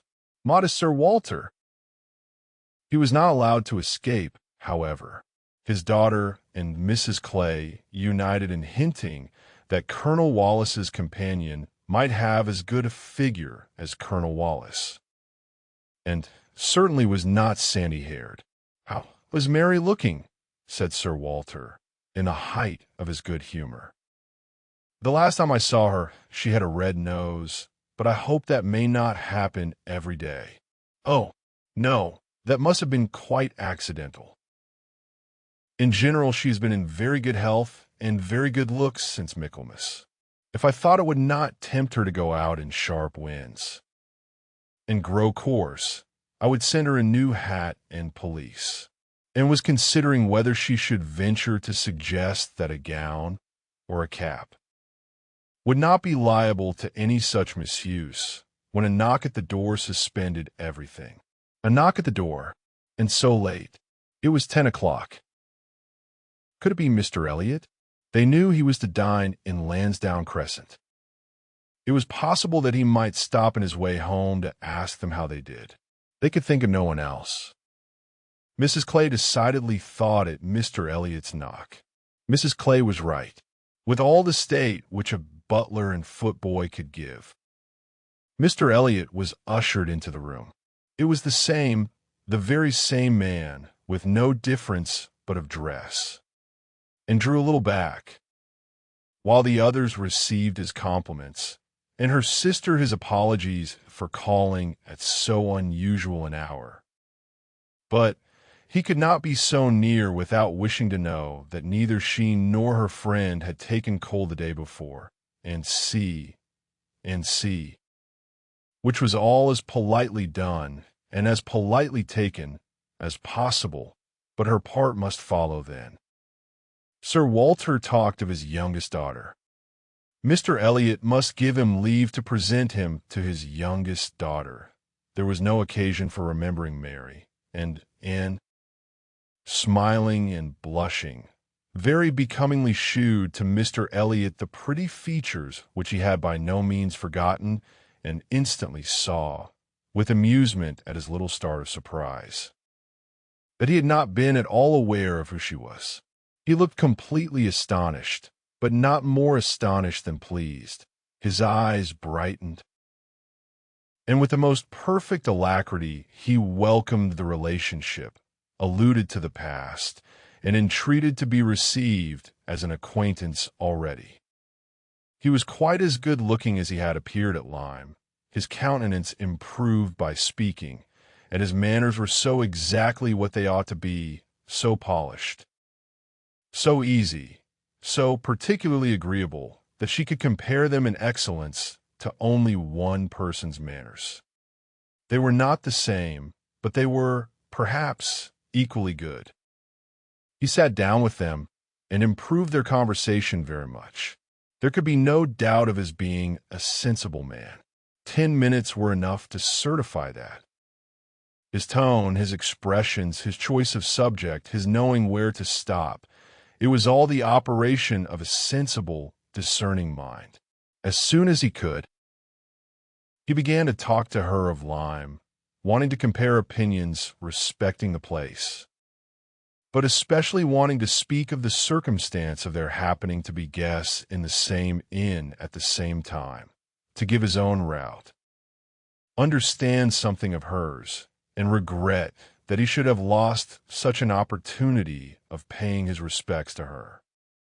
She gave him a short account of her party and business at Lyme. His regret increased as he listened. He had spent his whole solitary evening in a room adjoining theirs, had heard voices, mirth continually, thought they must be a most delightful set of people, longed to be with them, but certainly without the smallest suspicion of his possessing the shadow of a right to introduce himself. If he had but asked who the party were, the name of Musgrove would have told him enough. Well, it would serve to cure him of an absurd practice of never asking a question at an inn, which he had adopted when quite a young man, on the principle of its being very ungenteel to be curious. The notions of a young man of 1 or 2 and 20, said it, as to what is necessary in manners to make him quite the thing, are more absurd, I believe, than those of any other set of beings in the world. The folly of the means they often employ is only to be equaled by the folly of what they have in view. But he must not be addressing his reflections to and alone. He knew it. He was soon diffused again among the others, and it was only at intervals that he could return to Lyme. His inquiries, however, produced at length an account of the scene she had been engaged in there, soon after his leaving the place. Having alluded to an accident, he must hear the whole. When he questioned, Sir Walter and Elizabeth began to question also, but the difference in their manner of doing it could not be unfelt. She could only compare Mr. Elliot to Lady Russell, in the wish of really comprehending what had passed, and in the degree of concern for what she must have suffered in witnessing it. He stayed an hour with them. The elegant little clock on the mantelpiece had struck 11 with its silver sounds, and the watchman was beginning to be heard at a distance, telling the same tale, before Mr. Elliot or any of them seemed to feel that he had been there long, and could not have supposed it possible that her first evening in Camden Place could have passed so well. Chapter 16. There was one point which Anne, on returning to her family, would have been more thankful to ascertain even than Mr. Elliot's being in love with Elizabeth, which was her father's not being in love with Mrs. Clay, and she was very far from easy about it when she had been at home a few hours. On going down to breakfast the next morning, she found there had just been a decent pretense on the lady's side of meaning to leave them. She could imagine Mrs. Clay to have said that, now miss, and was come. She could not suppose herself at all wanted, for Elizabeth was replying in a sort of whisper, that must not be any reason indeed. I assure you I feel it none. She is nothing to me, compared with you. And she was in full time to hear her father say, My dear madam, this must not be. As yet, you have seen nothing of Bath. You have been here only to be useful. You must not run away from us now. You must stay to be acquainted with Mrs. Wallace, the beautiful Mrs. Wallace. To your fine mind, I well know the sight of beauty is a real gratification. He spoke and looked so much in earnest that, and was not surprised to see Mrs. Clay stealing a glance at Elizabeth and herself. Her countenance, perhaps, might express some watchfulness, But the praise of the fine mind did not appear to excite a thought in her sister. The lady could not but yield to such joint entreaties and promised to stay. In the course of the same morning, and her father chancing to be alone together, he began to compliment her on her improved looks. He thought her less thin in her person, in her cheeks, her skin, her complexion greatly improved, clearer, fresher. Had she been using anything in particular? No, nothing. Merely gallant, he supposed. No, nothing at all. Huh. He was surprised at that, and added, "Certainly you cannot do better than to continue as you are. You cannot be better than well. Or I should recommend gallant, the constant use of gallant. During the spring months, Mrs. Clay has been using it at my recommendation, and you see what it has done for her. You see how it has carried away her freckles.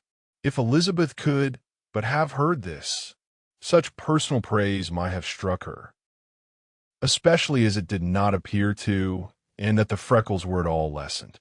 But everything must take its chance. The evil of a marriage would be much diminished. If Elizabeth were also to marry, as for herself, she might always command a home with Lady Russell." Lady Russell's composed mind and polite manners were put to some trial on this point in her intercourse in Camden Place. The sight of Mrs. Clay in such favor, and so overlooked, was a perpetual provocation to her there, and vexed her as much when she was away, as a person in Bath who drinks the water, gets all the new publications, and has a very large acquaintance, has time to be vexed. As Mr. Elliot became known to her, she grew more charitable or more indifferent towards the others.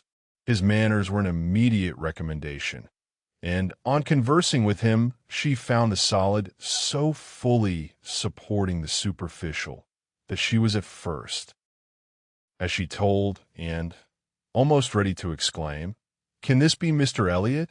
and could not seriously picture to herself a more agreeable or estimable man. Everything united in him: good understanding, correct opinions, knowledge of the world, and a warm heart. He had strong feelings of family attachment and family honor. Without pride or weakness, he lived with the liberality of a man of fortune, without display. He judged for himself in everything essential, without defying public opinion in any point of worldly decorum.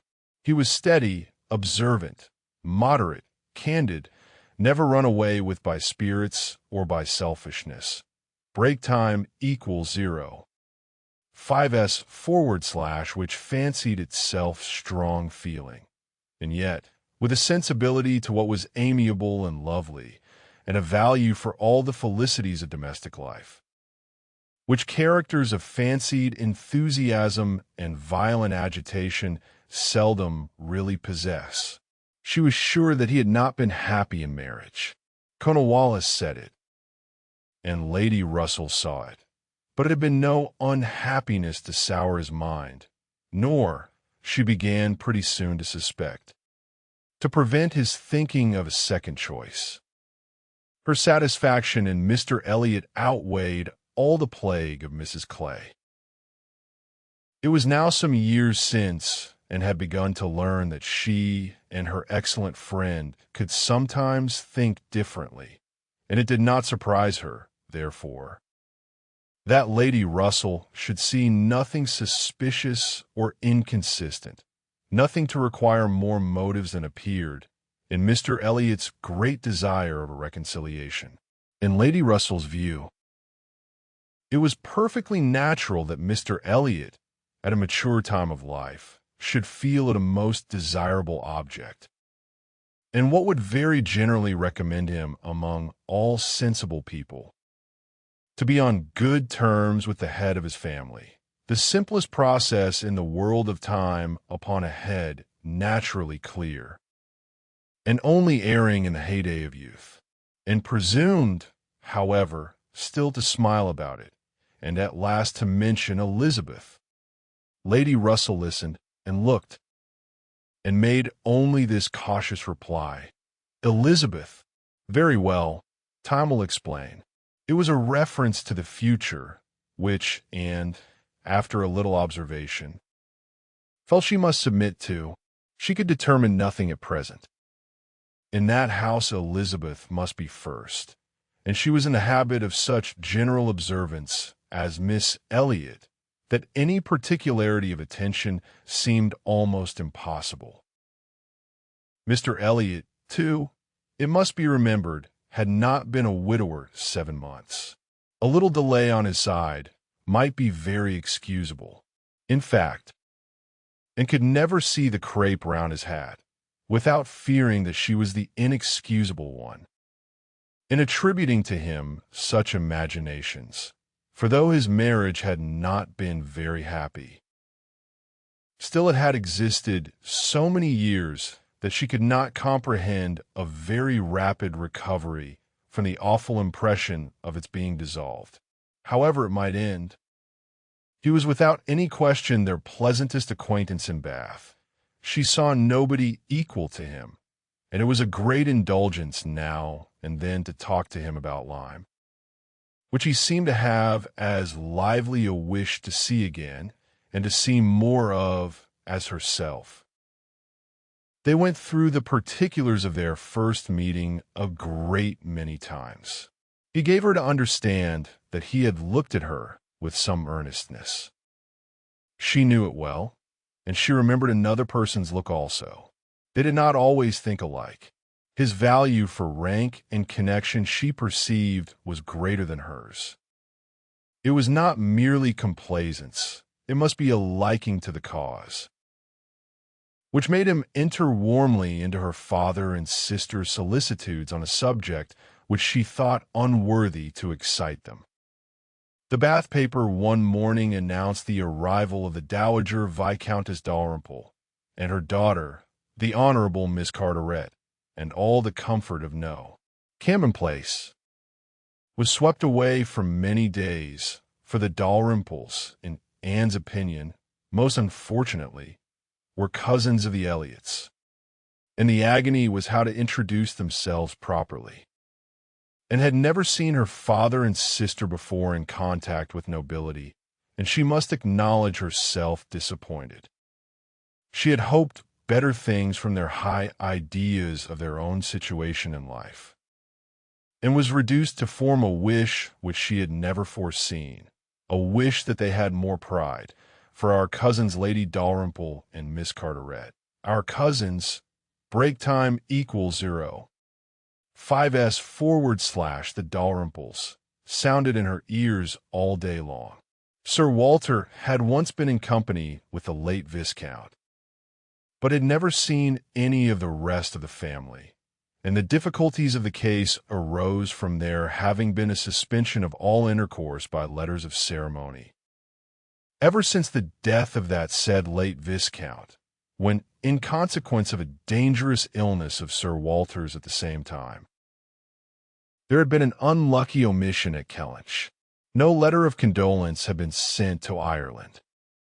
The neglect had been visited on the head of the sinner, for when poor Lady Elliot died herself, no letter of condolence was received at Kellynch, and, consequently, there was but too much reason to apprehend that the Dalrymples considered the relationship as closed.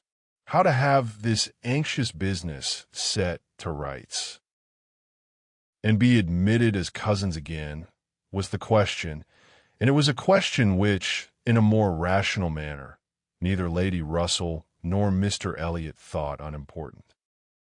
Family connections were always worth preserving, good company always worth seeking. Lady Dalrymple had taken a house for 3 months in Laura Place and would be living in style.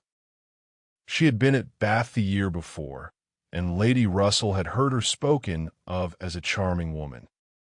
It was very desirable that the connection should be renewed, if it could be done, without any compromise of propriety on the side of the Elliots. Sir Walter, however, would choose his own means. and at last wrote a very fine letter of ample explanation, regret, and entreaty to his right honorable cousin. Neither Lady Russell nor Mr. Elliot could admire the letter, but it did all that was wanted in bringing 3 lines of scrawl from the Dowager Viscountess. She was very much honored and should be happy in their acquaintance. The toils of the business were over. The sweets began. They visited in Laura Place. They had the cards of Dowager Viscountess Dalrymple and the Honorable Miss Carteret to be arranged wherever they might be most visible, and our cousins in Laura Place.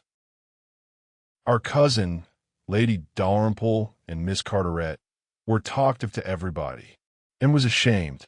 Had Lady Dalrymple and her daughter even been very agreeable, she would still have been ashamed of the agitation they created, but they were nothing.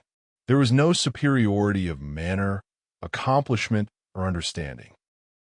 Lady Dalrymple had acquired the name of a charming woman because she had a smile and a civil answer for everybody.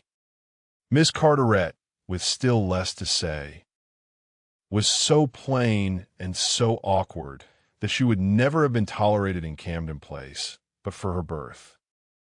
Lady Russell confessed she had expected something better, but yet it was an acquaintance worth having, and went and ventured to speak her opinion of them to Mr. Elliot.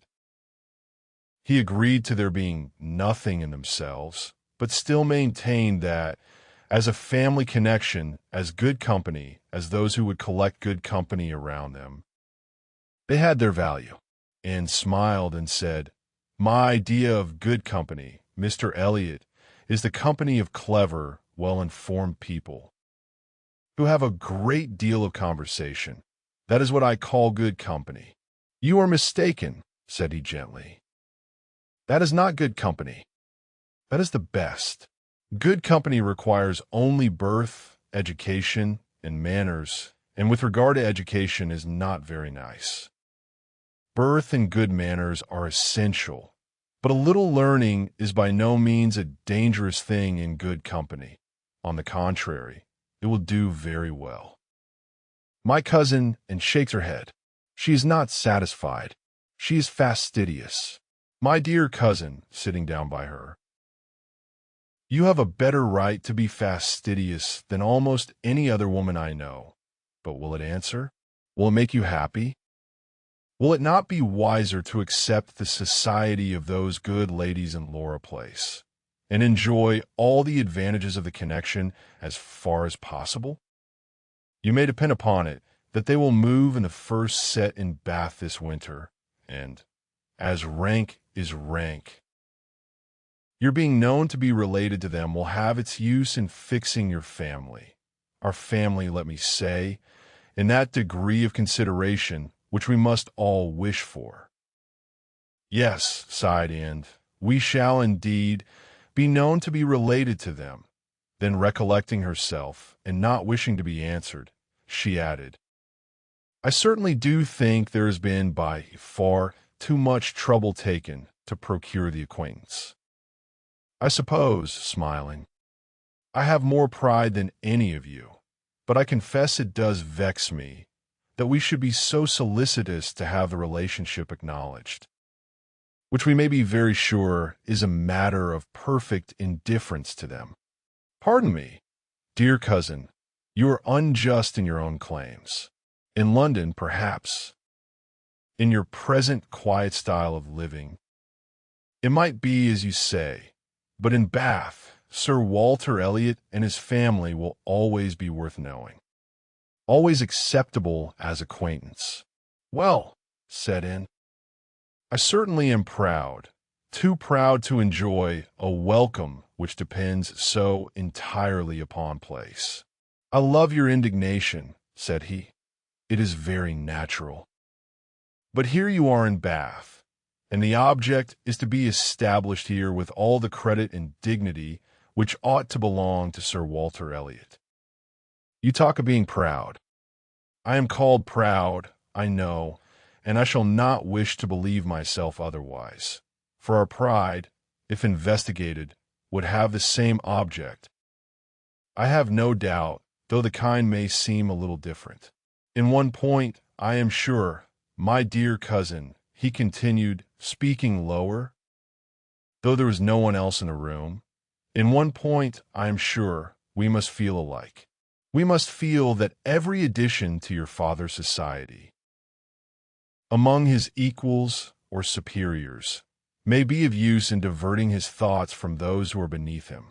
He looked, as he spoke, to the seat which Mrs. Clay had been lately occupying, a sufficient explanation of what he particularly meant, and could not believe in their having the same sort of pride. She was pleased with him for not liking Mrs. Clay, and her conscience admitted that his wishing to promote her father's getting great acquaintance was more than excusable in the view of defeating her. Chapter 17.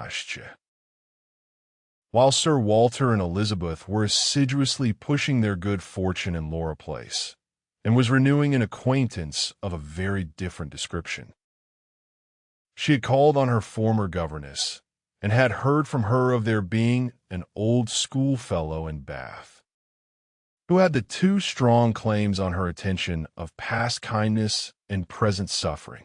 Miss Hamilton, now Mrs. Smith, had shown her kindness in one of those periods of her life when it had been most valuable, and had gone unhappy to school, grieving for the loss of a mother whom she had dearly loved, feeling her separation from home, and suffering as a girl of 14.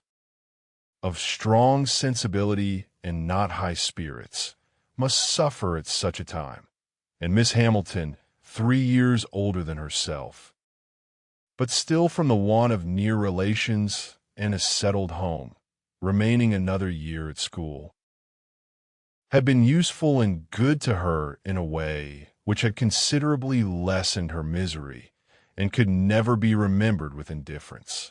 Miss Hamilton had left school, had married not long afterwards, was said to have married a man of fortune, and this was all that Anne had known of her, till now that their governess's account brought her situation forward in a more decided but very different form. She was a widow and poor. Her husband had been extravagant, and, at his death, about 2 years before, had left his affairs dreadfully involved. She had had difficulties of every sort to contend with, and in addition to these distresses had been afflicted with a severe rheumatic fever, which, finally settling in her legs, had made her, for the present, a cripple. She had come to Bath on that account, and was now in lodgings near the hot baths, living in a very humble way, unable even to afford herself the comfort of a servant, and of course almost excluded from society. Their mutual friend answered for the satisfaction which a visit from Miss Elliot would give Mrs. Smith, and therefore lost no time in going. She mentioned nothing of what she had heard, or what she intended, at home. It would excite no proper interest there. She only consulted Lady Russell, who entered thoroughly into her sentiments, and was most happy to convey her as near to Mrs. Smith's lodgings in Westgate Buildings as and chose to be taken. The visit was paid, their acquaintance re-established, their interest in each other more than rekindled. The first 10 minutes had its awkwardness and its emotion. 12 years were gone since they had parted, and each presented a somewhat different person from what the other had imagined.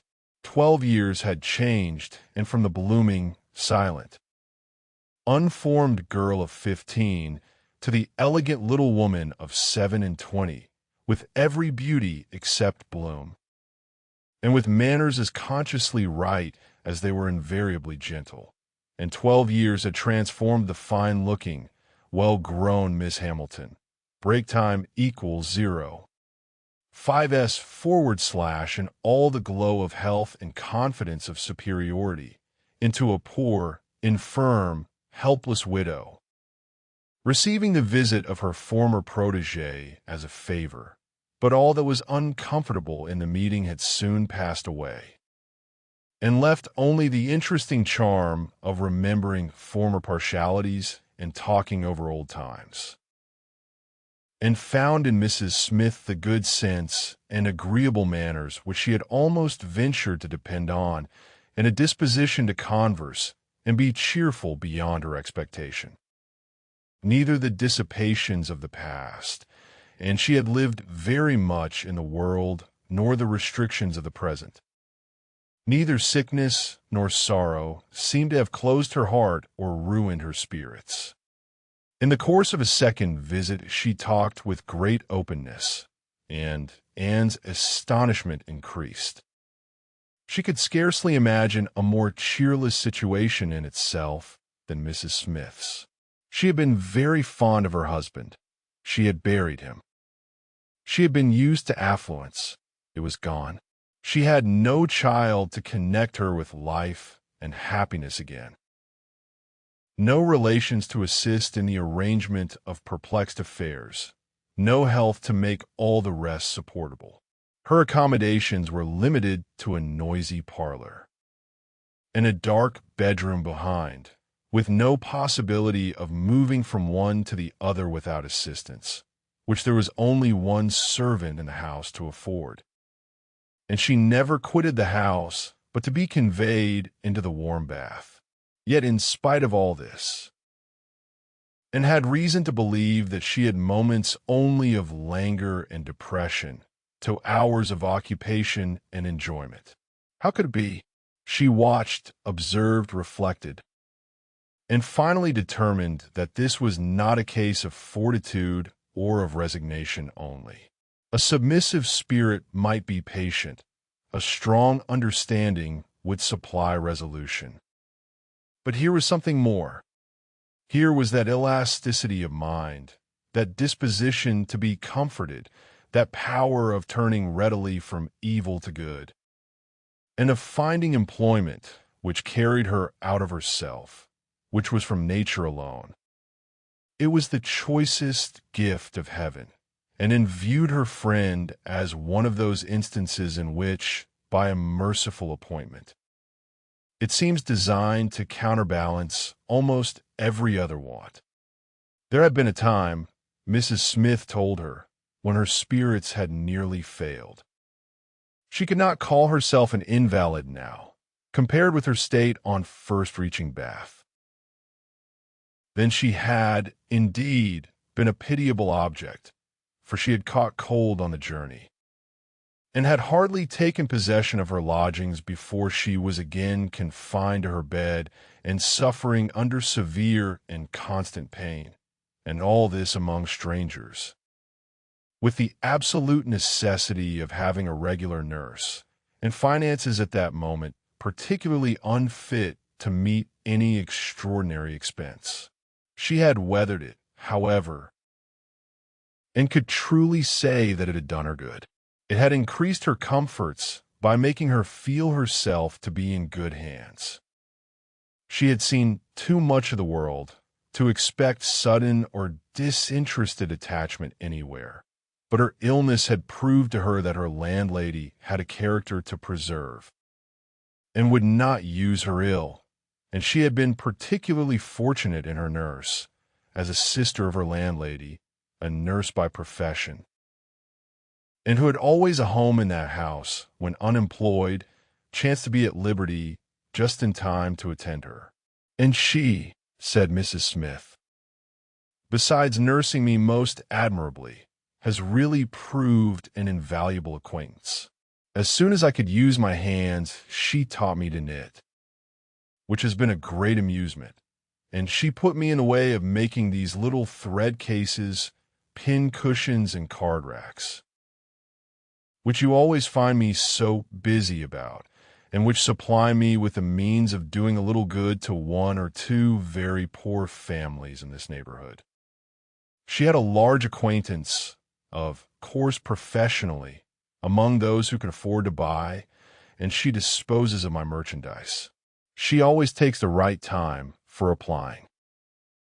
Everybody's heart is open, when they have recently escaped from severe pain or are recovering the blessing of health, and Nurse Rook thoroughly understands when to speak.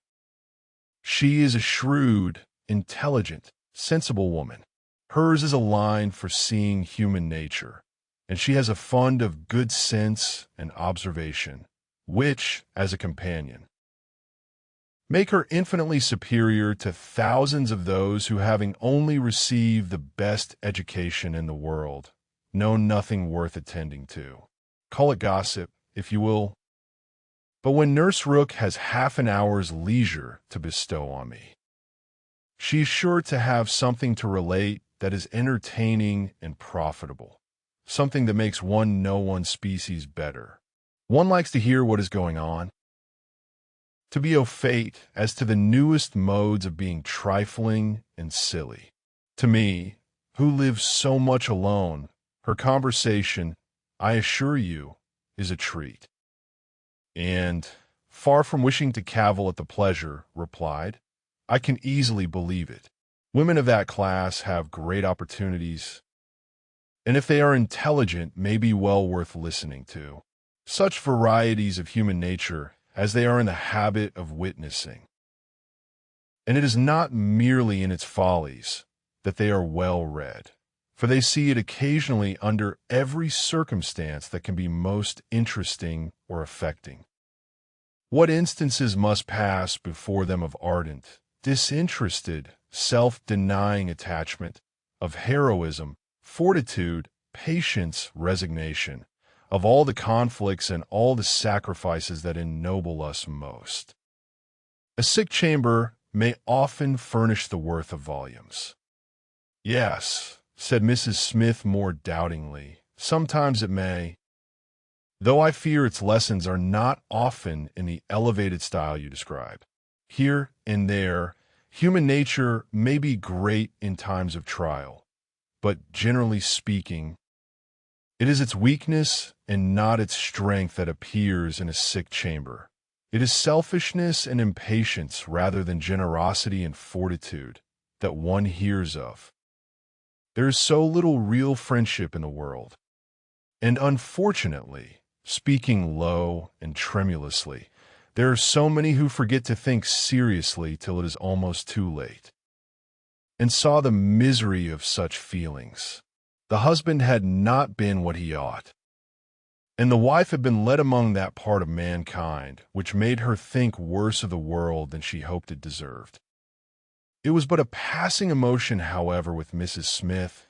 She shook it off, and soon added in a different tone, I do not suppose the situation my friend Mrs. Rook is in at present will furnish much either to interest or edify me. She is only nursing Mrs. Wallace of Marlborough Buildings, a mere pretty, silly, expensive, fashionable woman, I believe, and of course will have nothing to report but of lace and finery. I mean to make my profit of Mrs. Wallace, however. She has plenty of money, and I intend she shall buy all the high-priced things I have in hand now, and had called several times on her friend, before the existence of such a person was known in Camden Place. At last, it became necessary to speak of her. Sir Walter, Elizabeth, and Mrs. Clay returned one morning from Laura Place with a sudden invitation from Lady Dalrymple for the same evening, and was already engaged to spend that evening in Westgate Buildings. She was not sorry for the excuse. They were only asked, she was sure, because Lady Dalrymple, being kept at home by a bad cold, was glad to make use of the relationship which had been so pressed on her, and she declined on her own account with great alacrity. She was engaged to spend the evening with an old schoolfellow. They were not much interested in anything relative to Anne, but still there were questions enough asked to make it understood what this old schoolfellow was, and Elizabeth was disdainful, and Sir Walter severe. Westgate Buildings, said he. And who is Miss Anne Elliot to be visiting in Westgate Buildings? A Mrs. Smith, a widow Mrs. Smith. And who is her husband? one of 5,000 Mr. Smiths whose names are to be met with everywhere. And what is her attraction? That she is old and sickly. Upon my word, Miss Anne Elliot, you have the most extraordinary taste. Everything that revolts other people, low company, paltry rooms, foul air, disgusting associations are inviting to you. But surely you may put off this old lady till tomorrow. She is not so near her end, I presume, but that she may hope to see another day. What is her age? 40? No, sir, she is not 1 in 30. But I do not think I can put off my engagement, because it is the only evening for some time which will at once suit her and myself. She goes into the warm bath tomorrow, and for the rest of the week, you know, we are engaged. But what does Lady Russell think of this acquaintance? Asked Elizabeth. She sees nothing to blame in it, replied Anne. On the contrary, she approves it, and has generally taken me when I have called on Mrs. Smith. Westgate Buildings must have been rather surprised by the appearance of a carriage drawn up near its pavement, observed Sir Walter. Sir Henry Russell's widow, indeed, has no honors to distinguish her arms, but still it is a handsome equipage, and no doubt is well known to convey a Miss Elliot. A widow Mrs. Smith lodging in Westgate Buildings. A poor widow barely able to live, between 30 and 40. A mere Mrs. Smith, an everyday Mrs. Smith. Of all people and all names in the world, to be the chosen friend of Miss Anne Elliot, and to be preferred by her to her own family connections among the nobility of England and Ireland. Mrs. Smith, such a name. Mrs. Clay, who had been present while all this passed, now thought it advisable to leave the room, and could have said much, and did long to say a little in defense of her friends' not very dissimilar claims to theirs. But her sense of personal respect to her father prevented her. She made no reply. She left it to himself to recollect that Mrs. Smith was not the only widow in Bath between 30 and 40, with little to live on, and no surname of dignity, and kept her appointment. The others kept theirs, and of course she heard the next morning that they had had a delightful evening. She had been the only one of the set absent, for Sir Walter and Elizabeth had not only been quite at her ladyship's service themselves, but had actually been happy to be employed by her in collecting others, and had been at the trouble of inviting both Lady Russell and Mr. Elliot. And Mr. Elliot had made a point of leaving Colonel Wallis early, and Lady Russell had fresh arranged all her evening engagements in order to wait on her, and had the whole history of all that such an evening could supply from Lady Russell.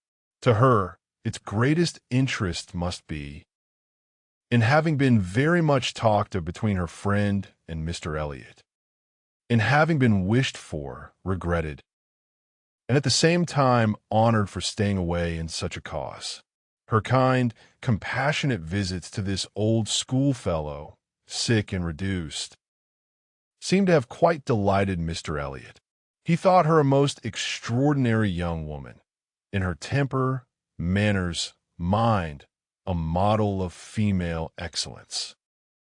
He could meet even Lady Russell in a discussion of her merits, and could not be given to understand so much by her friend, could not know herself to be so highly rated by a sensible man, without many of those agreeable sensations which her friend meant to create. Lady Russell was now perfectly decided in her opinion of Mr. Elliot. She was as much convinced of his meaning to gain, and in time, as of his deserving her, and was beginning to calculate the number of weeks which would free him from all the remaining restraints of widowhood, and leave him at liberty to exert his most open powers of pleasing. She would not speak to, and with half the certainty she felt on the subject. She would venture on little more than hints of what might be hereafter, of a possible attachment on his side, of the desirableness of the alliance. Supposing such attachment to be real and returned, and heard her, and made no violent exclamations. She only smiled, blushed, and gently shook her head. "I am no matchmaker." "As you well know," said Lady Russell, being much too well aware of the uncertainty of all human events and calculations. "I only mean that if Mr. Elliot should some time hence pay his addresses to you, and if you should be disposed to accept him, I think there would be every possibility of your being happy together. A most suitable connection, everybody must consider it, but I think it might be a very happy one. Mr. Elliot is an exceedingly agreeable man, and in many respects I think highly of him," said Anne, "but we should not suit." Lady Russell let this pass, and only said in rejoinder, "I own that to be able to regard you as the future mistress of Kellynch, the future Lady Elliot, to look forward and see you occupying your dear mother's place, succeeding to all her rights and all her popularity, as well as to all her virtues, would be the highest possible gratification to me. You are your mother's self in countenance and disposition, and if I might be allowed to fancy you such as she was, in situation and name and home, presiding and blessing in the same spot, and only superior to her in being more highly valued. My dearest Anne, it would give me more delight than is often felt at my time of life, and was obliged to turn away, to rise, to walk to a distant table, and, leaning there in pretended employment, try to subdue the feelings this picture excited. For a few moments her imagination and her heart were bewitched. The idea of becoming what her mother had been, of having the precious name of Lady Elliot first revived in herself, of being restored to Kellynch, calling it her home again, her home forever, was a charm which she could not immediately resist. Lady Russell said not another word, willing to leave the matter to its own operation, and believing that, could Mr. Elliot at that moment with propriety have spoken for himself, she believed, in short, what and did not believe. The same image of Mr. Elliot speaking for himself brought into composure again. The charm of Kellynch and of Lady Elliot all faded away. She never could accept him, and it was not only that her feelings were still adverse to any man save one, her judgment. On a serious consideration of the possibilities of such a case, was against Mr. Elliot, though they had now been acquainted a month. She could not be satisfied that she really knew his character, that he was a sensible man, an agreeable man, that he talked well, professed good opinions, seemed to judge properly, and as a man of principle, this was all clear enough. He certainly knew what was right. Nor could she fix on any one article of moral duty evidently transgressed, but yet she would have been afraid to answer for his conduct. She distrusted the past, if not the present. The names which occasionally dropped of former associates, the allusions to former practices and pursuits, suggested suspicions not favorable of what he had been. She saw that there had been bad habits, that Sunday traveling had been a common thing, that there had been a period of his life, and probably not a short one, when he had been, at least, careless in all serious matters, and, though he might now think very differently, who could answer for the true sentiments of a clever, cautious man, grown old enough to appreciate a fair character? How could it ever be ascertained that his mind was truly cleansed? Mr. Elliot was rational, discreet, polished, but he was not open. There was never any burst of feeling, any warmth of indignation or delight, at the evil or good of others. This, too, and was a decided imperfection. Her early impressions were incurable. She prized the frank, the open-hearted, the eager character beyond all others. Warmth and enthusiasm did captivate her still. She felt that she could so much more depend upon the sincerity of those who sometimes looked or said a careless or a hasty thing, than of those whose presence of mind never varied, whose tongue never slipped. Mr. Elliot was too generally agreeable, various as were the tempers in her father's house. He pleased them all. He endured too well, stood too well with everybody. He had spoken to her with some degree of openness of Mrs. Clay, had appeared completely to see what Mrs. Clay was about, and to hold her in contempt, and yet Mrs. Clay found him as agreeable as anybody. Lady Russell saw either less or more than her young friend, for she saw nothing to excite distrust.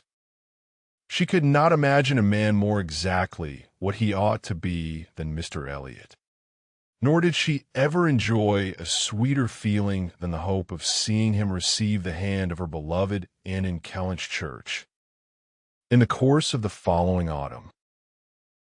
Chapter 18. It was the beginning of February, and having been a month in Bath, was growing very eager for news from Uppercross and Lyme. She wanted to hear much more than Mary had communicated. It was 3 weeks since she had heard all. She only knew that Henrietta was at home again, and that Louisa, though considered to be recovering fast, was still in Lyme, and she was thinking of them all very intently one evening, when a thicker letter than usual from Mary was delivered to her, and, to quicken the pleasure and surprise, with Admiral and Mrs. Croft's compliments. The Crofts must be in Bath, a circumstance to interest her. They were people whom her heart turned to very naturally. "What is this?" cried Sir Walter. "The Crofts have arrived in Bath. The Crofts who rent Kellynch? What have they brought you?" "A letter from Uppercross Cottage, sir." "Oh, those letters are convenient passports. They secure an introduction. I should have visited Admiral Croft, however. At any rate, I know what is due to my tenant, and could listen no longer." She could not even have told how the poor Admiral's complexion escaped. Her letter engrossed her.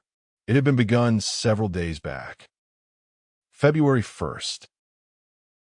My dear, and I make no apology for my silence, because I know how little people think of letters in such a place as Bath. You must be a great deal too happy to care for Uppercross, which, as you well know, affords little to write about. We have had a very dull Christmas. Mr. and Mrs. Musgrove have not had one dinner party all the holidays. I do not reckon the haters as anybody. The holidays, however, are over at last. I believe no children ever had such long ones. I am sure I had not. The house was cleared yesterday, except of the little Harvilles, but you will be surprised to hear they have never gone home. Mrs. Harville must be an odd mother to part with them so long. Break time equals 0. 5s// I do not understand it. They are not at all nice children, in my opinion, but Mrs. Musgrove seems to like them quite as well, if not better, than her grandchildren. What dreadful weather we have had! It may not be felt in Bath, with your nice pavements, but in the country it is of some consequence. I have not had a creature call on me since the 2nd week in January, except Charles Hayter, who had been calling much oftener than was welcome. Between ourselves, I think it a great pity Henrietta did not remain at Lyme as long as Louisa. It would have kept her a little out of his way. The carriage is gone today to bring Louisa and the Harvilles tomorrow. We are not asked to dine with them, however, till the day after. Mrs. Musgrove is so afraid of her being fatigued by the journey, which is not very likely, considering the care that will be taken of her, and it would be much more convenient to me to dine there tomorrow. I am glad you find Mr. Elliot so agreeable, and wish I could be acquainted with him too, but I have my usual luck. I'm always out of the way when anything desirable is going on, always the last of my family to be noticed. One immense time Mrs. Clay has been staying with Elizabeth. Does she never mean to go away? But perhaps if she were to leave the room vacant, we might not be invited. Let me know what you think of this. I do not expect my children to be asked, you know. I can leave them at the great house very well for a month or 6 weeks. I have this moment heard that the Crofts are going to Bath almost immediately. They think the Admiral gouty. Charles heard it quite by chance. They have not had the civility to give me any notice or of offering to take anything. I do not think they improve at all as neighbors. We see nothing of them, and this is really an instance of gross inattention. Charles joins me in love, and everything proper.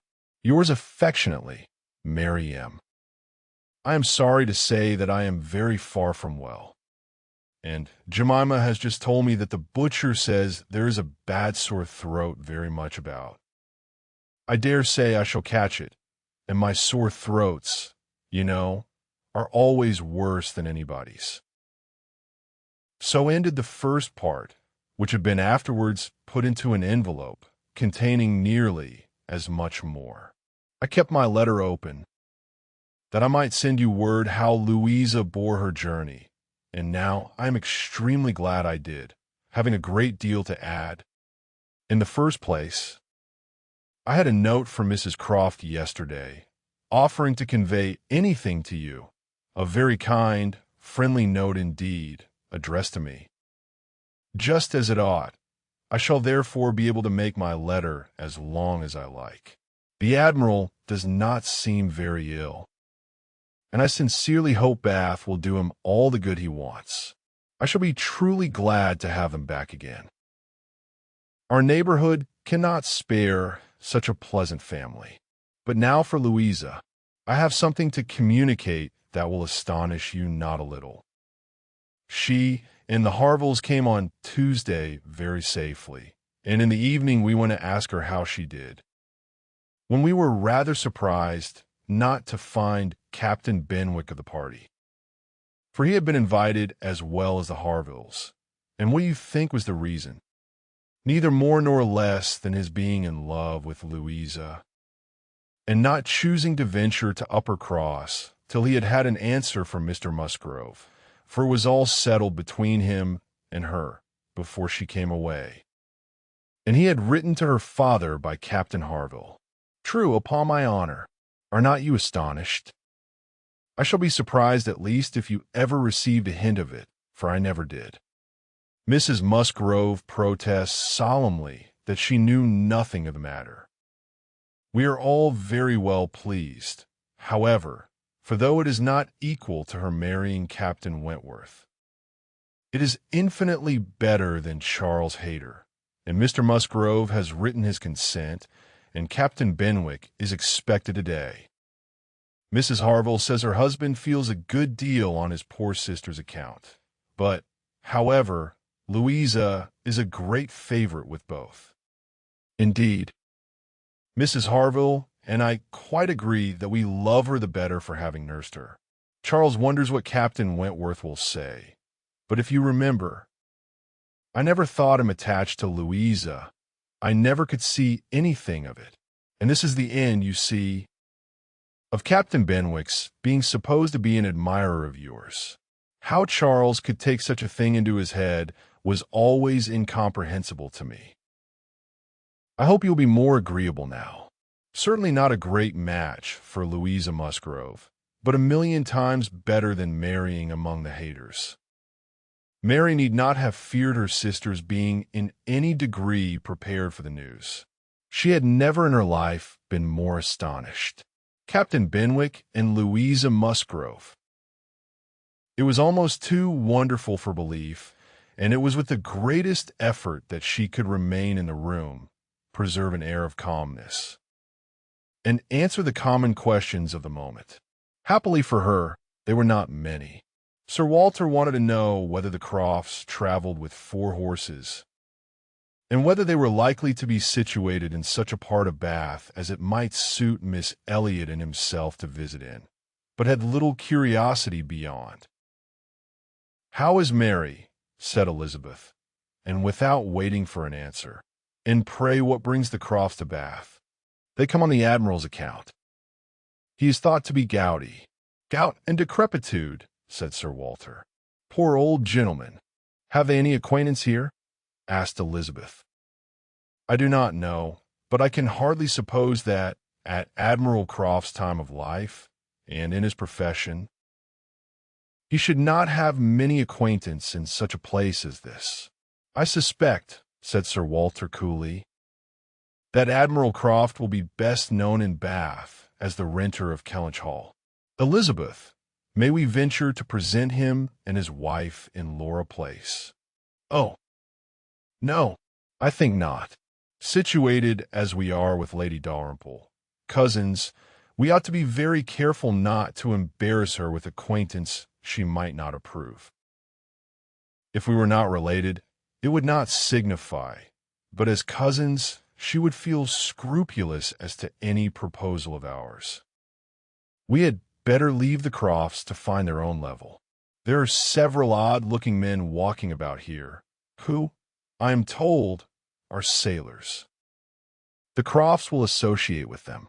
This was Sir Walter and Elizabeth's share of interest in the letter, when Mrs. Clay had paid her tribute of more decent attention.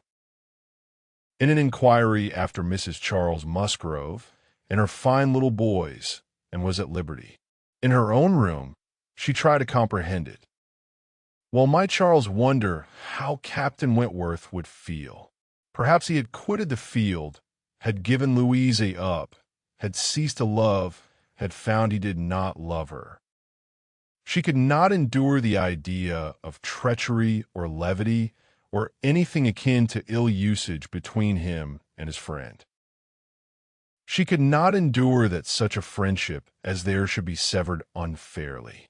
Captain Benwick and Louisa Musgrove, the high-spirited, joyous, talking Louisa Musgrove, and the dejected, thinking, feeling, reading Captain Benwick, seemed each of them everything that would not suit the other.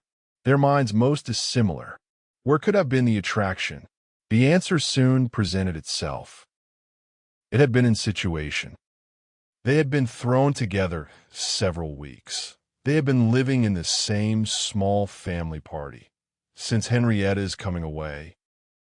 They must have been depending almost entirely on each other, and Louisa, just recovering from illness, had been in an interesting state, and Captain Benwick was not inconsolable. That was a point which Anne had not been able to avoid suspecting before.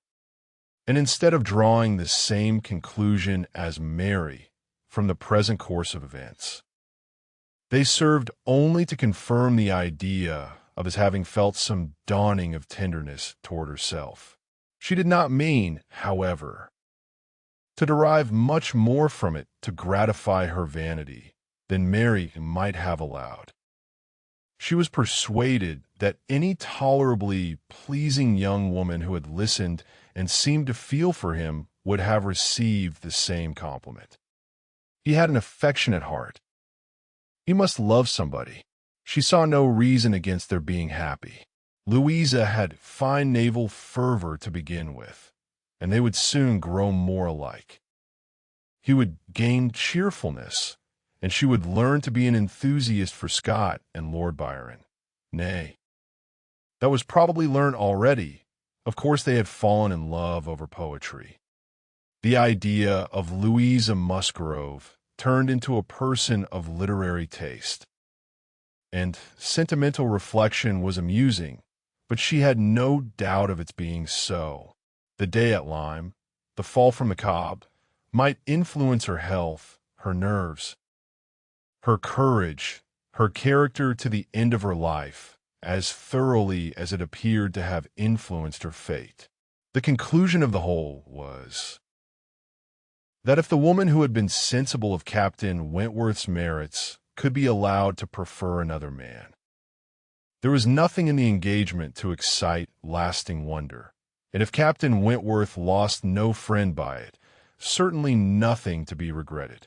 No, it was not regret which made Anne's heart beat in spite of herself, and brought the color into her cheeks when she thought of Captain Wentworth unshackled and free. She had some feelings which she was ashamed to investigate. They were too much like joy, senseless joy. She longed to see the Crofts, but when the meeting took place, it was evident that no rumor of the news had yet reached them. The visit of ceremony was paid and returned, and Louisa Musgrove was mentioned, and Captain Benwick, too, without even half a smile. The Crofts had placed themselves in lodgings in Gay Street, perfectly to Sir Walter's satisfaction.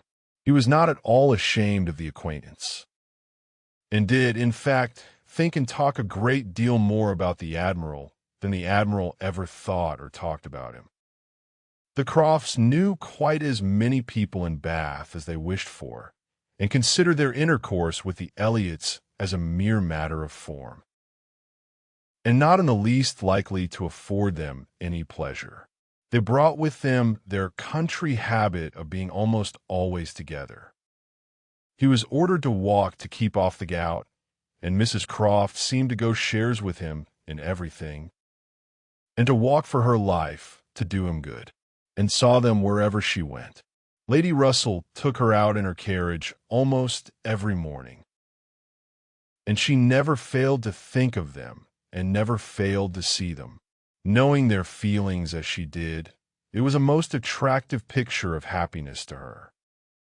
She always watched them as long as she could, delighted to fancy she understood what they might be talking of as they walked along in happy independence, or equally delighted to see the Admiral's hearty shake of the hand when he encountered an old friend, and observe their eagerness of conversation when occasionally forming into a little knot of the Navy, Mrs. Croft looking as intelligent and keen as any of the officers around her, and was too much engaged with Lady Russell to be often walking herself. But so happened that one morning, about a week or 10 days after the Croft arrival, it suited her best to leave her friend or her friend's carriage in the lower part of the town and return alone to Camden Place. And in walking up Milsom Street, she had the good fortune to meet with the Admiral. He was standing by himself at a print shop window, with his hands behind him, in earnest contemplation of some print, and she not only might have passed him unseen, but was obliged to touch as well as address him before she could catch his notice. When he did perceive and acknowledge her, however, it was done with all his usual frankness and good humor.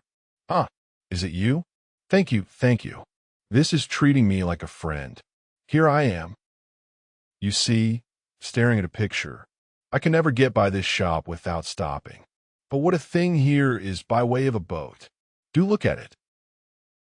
Did you ever see the like? What queer fellows your fine painters must be, to think that anybody would venture their lives in such a shapeless old cockle-shell as that. And yet here are two gentlemen stuck up in it mightily at their ease, and looking about them at the rocks and mountains, as if they were not to be upset the next moment, which they certainly must be. I wonder where that boat was built." Laughing heartily, "I would not venture over a horse pond in it." "Well," turning away, "now, where are you bound? Can I go anywhere for you, or with you? Can I be of any use?" "None, I thank you, unless you will give me the pleasure of your company the little way our road lies together. I am going home. That I will, with all my heart, and farther too. Yes, yes, we will have a snug walk together. And I have something to tell you as we go along." There, take my arm. That's right. I do not feel comfortable if I have not a woman there.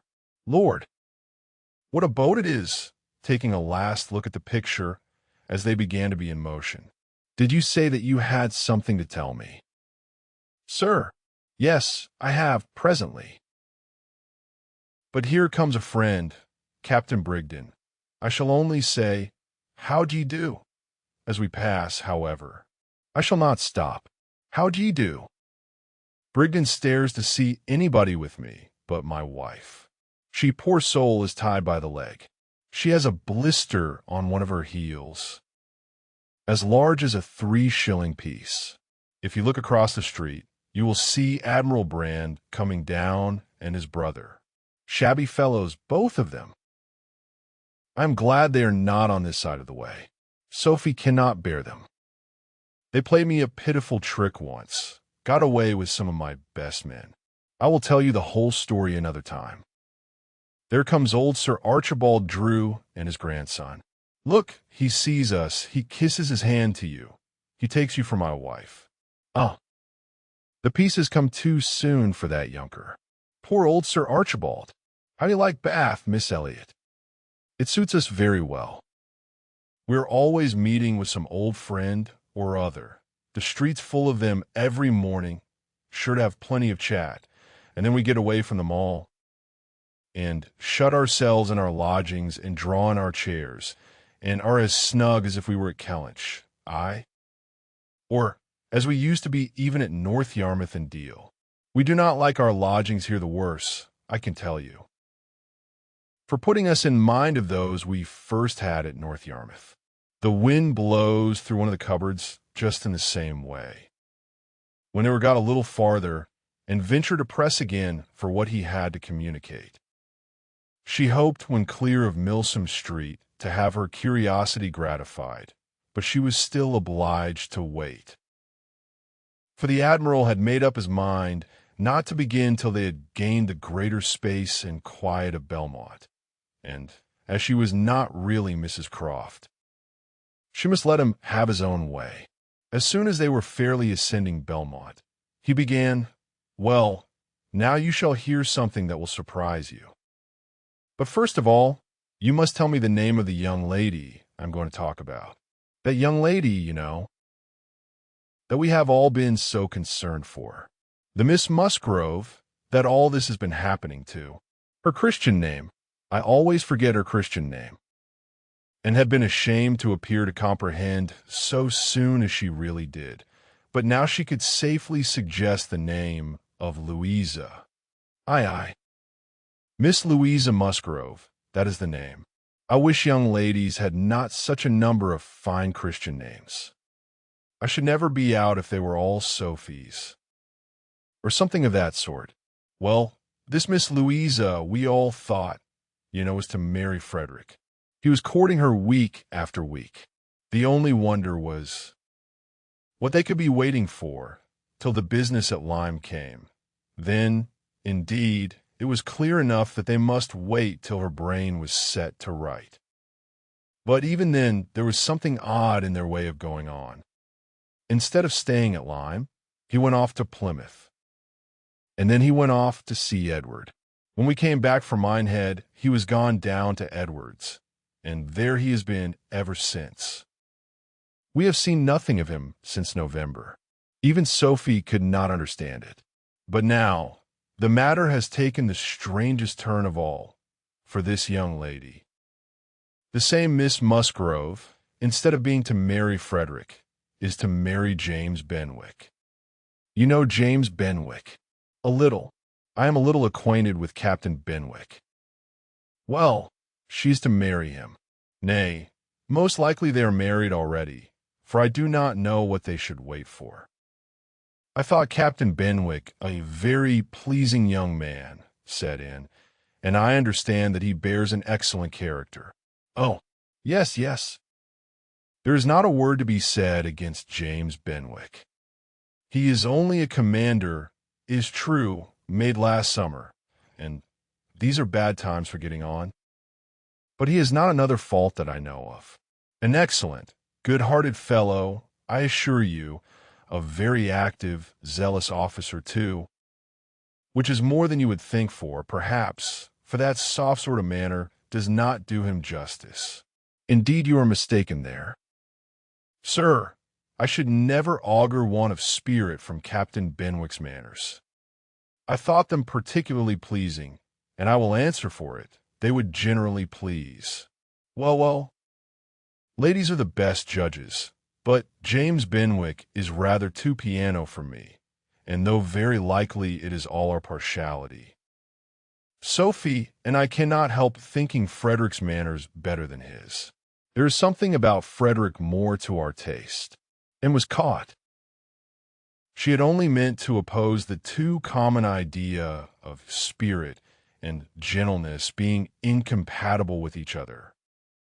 Not at all to represent Captain Benwick's manners as the very best that could possibly be, and, after a little hesitation, she was beginning to say, I was not entering into any comparison of the two friends, but the Admiral interrupted her with, and the thing is certainly true. It is not a mere bit of gossip. We have it from Frederick himself. His sister had a letter from him yesterday, in which he tells us of it. And he had just had it in a letter from Harville, written upon the spot from Uppercross. I fancy they are all at Uppercross. This was an opportunity which Anne could not resist. She said, therefore, I hope, Admiral, I hope there is nothing in the style of Captain Wentworth's letter to make you and Mrs. Croft particularly uneasy. It did seem, last autumn, as if there were an attachment between him and Louisa Musgrove, but I hope it may be understood to have worn out on each side equally and without violence. I hope his letter does not breathe the spirit of an ill-used man. Not at all. Not at all. There is not an oath or a murmur from beginning to end. And looked down to hide her smile. No. No. Frederick is not a man to whine and complain. He has too much spirit for that.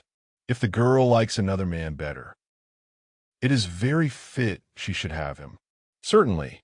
But what I mean is that I hope there is nothing in Captain Wentworth's manner of writing to make you suppose he thinks himself ill-used by his friend, which might appear, you know, without its being absolutely said. I should be very sorry that such a friendship as has subsisted between him and Captain Benwick should be destroyed or even wounded by a circumstance of this sort. Yes, I understand you. But there is nothing at all of that nature in the letter. He does not give the least fling at Benwick, does not so much as say, I wonder at it, I have a reason of my own for wondering at it. No, you would not guess, from his way of writing, that he had ever thought of this miss. What's her name? For himself. He very handsomely hopes they will be happy together, and there is nothing very unforgiving in that, I think, and did not receive the perfect conviction which the Admiral meant to convey, but it would have been useless to press the inquiry farther. She therefore satisfied herself with commonplace remarks or quiet attention, and the Admiral had it all his own way. Poor Frederick, said he at last. Now he must begin all over again with somebody else. I think we must get him to Bath. Sophie must write and beg him to come to Bath. Here are pretty girls enough, I am sure. It would be of no use to go to Uppercross again, for that other Miss Musgrove, I find, is bespoke by her cousin, the young parson. Do not you think, Miss Elliot, we had better try to get him a bath? Chapter 19. While Admiral Croft was taking this walk with Anne and expressing his wish of getting Captain Wentworth to Bath, Captain Wentworth was already on his way thither.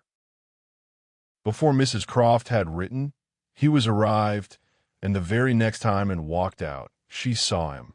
Mr. Elliot was attending his two cousins and Mrs. Clay. They were in Milsom Street. It began to rain, not much, but enough to make shelter desirable for women. and quite enough to make it very desirable for Miss Elliot to have the advantage of being conveyed home in Lady Dalrymple's carriage, which was seen waiting at a little distance. She, Anne, and Mrs. Clay, therefore, turned into Mullins, while Mr. Elliot stepped to Lady Dalrymple to request her assistance. He soon joined them again, successful, of course. Lady Dalrymple would be most happy to take them home and would call for them in a few minutes. Her ladyship's carriage was a barouche and did not hold more than 4 with any comfort. Miss Carteret was with her mother. Consequently, it was not reasonable to expect accommodation for all the 3 Camden Place ladies. There could be no doubt as to Miss Elliot. Whoever suffered inconvenience, she must suffer none, but it occupied a little time to settle the point of civility between the other 2. The rain was a mere trifle, and was most sincere in preferring a walk with Mr. Elliot. But the rain was also a mere trifle to Mrs. Clay.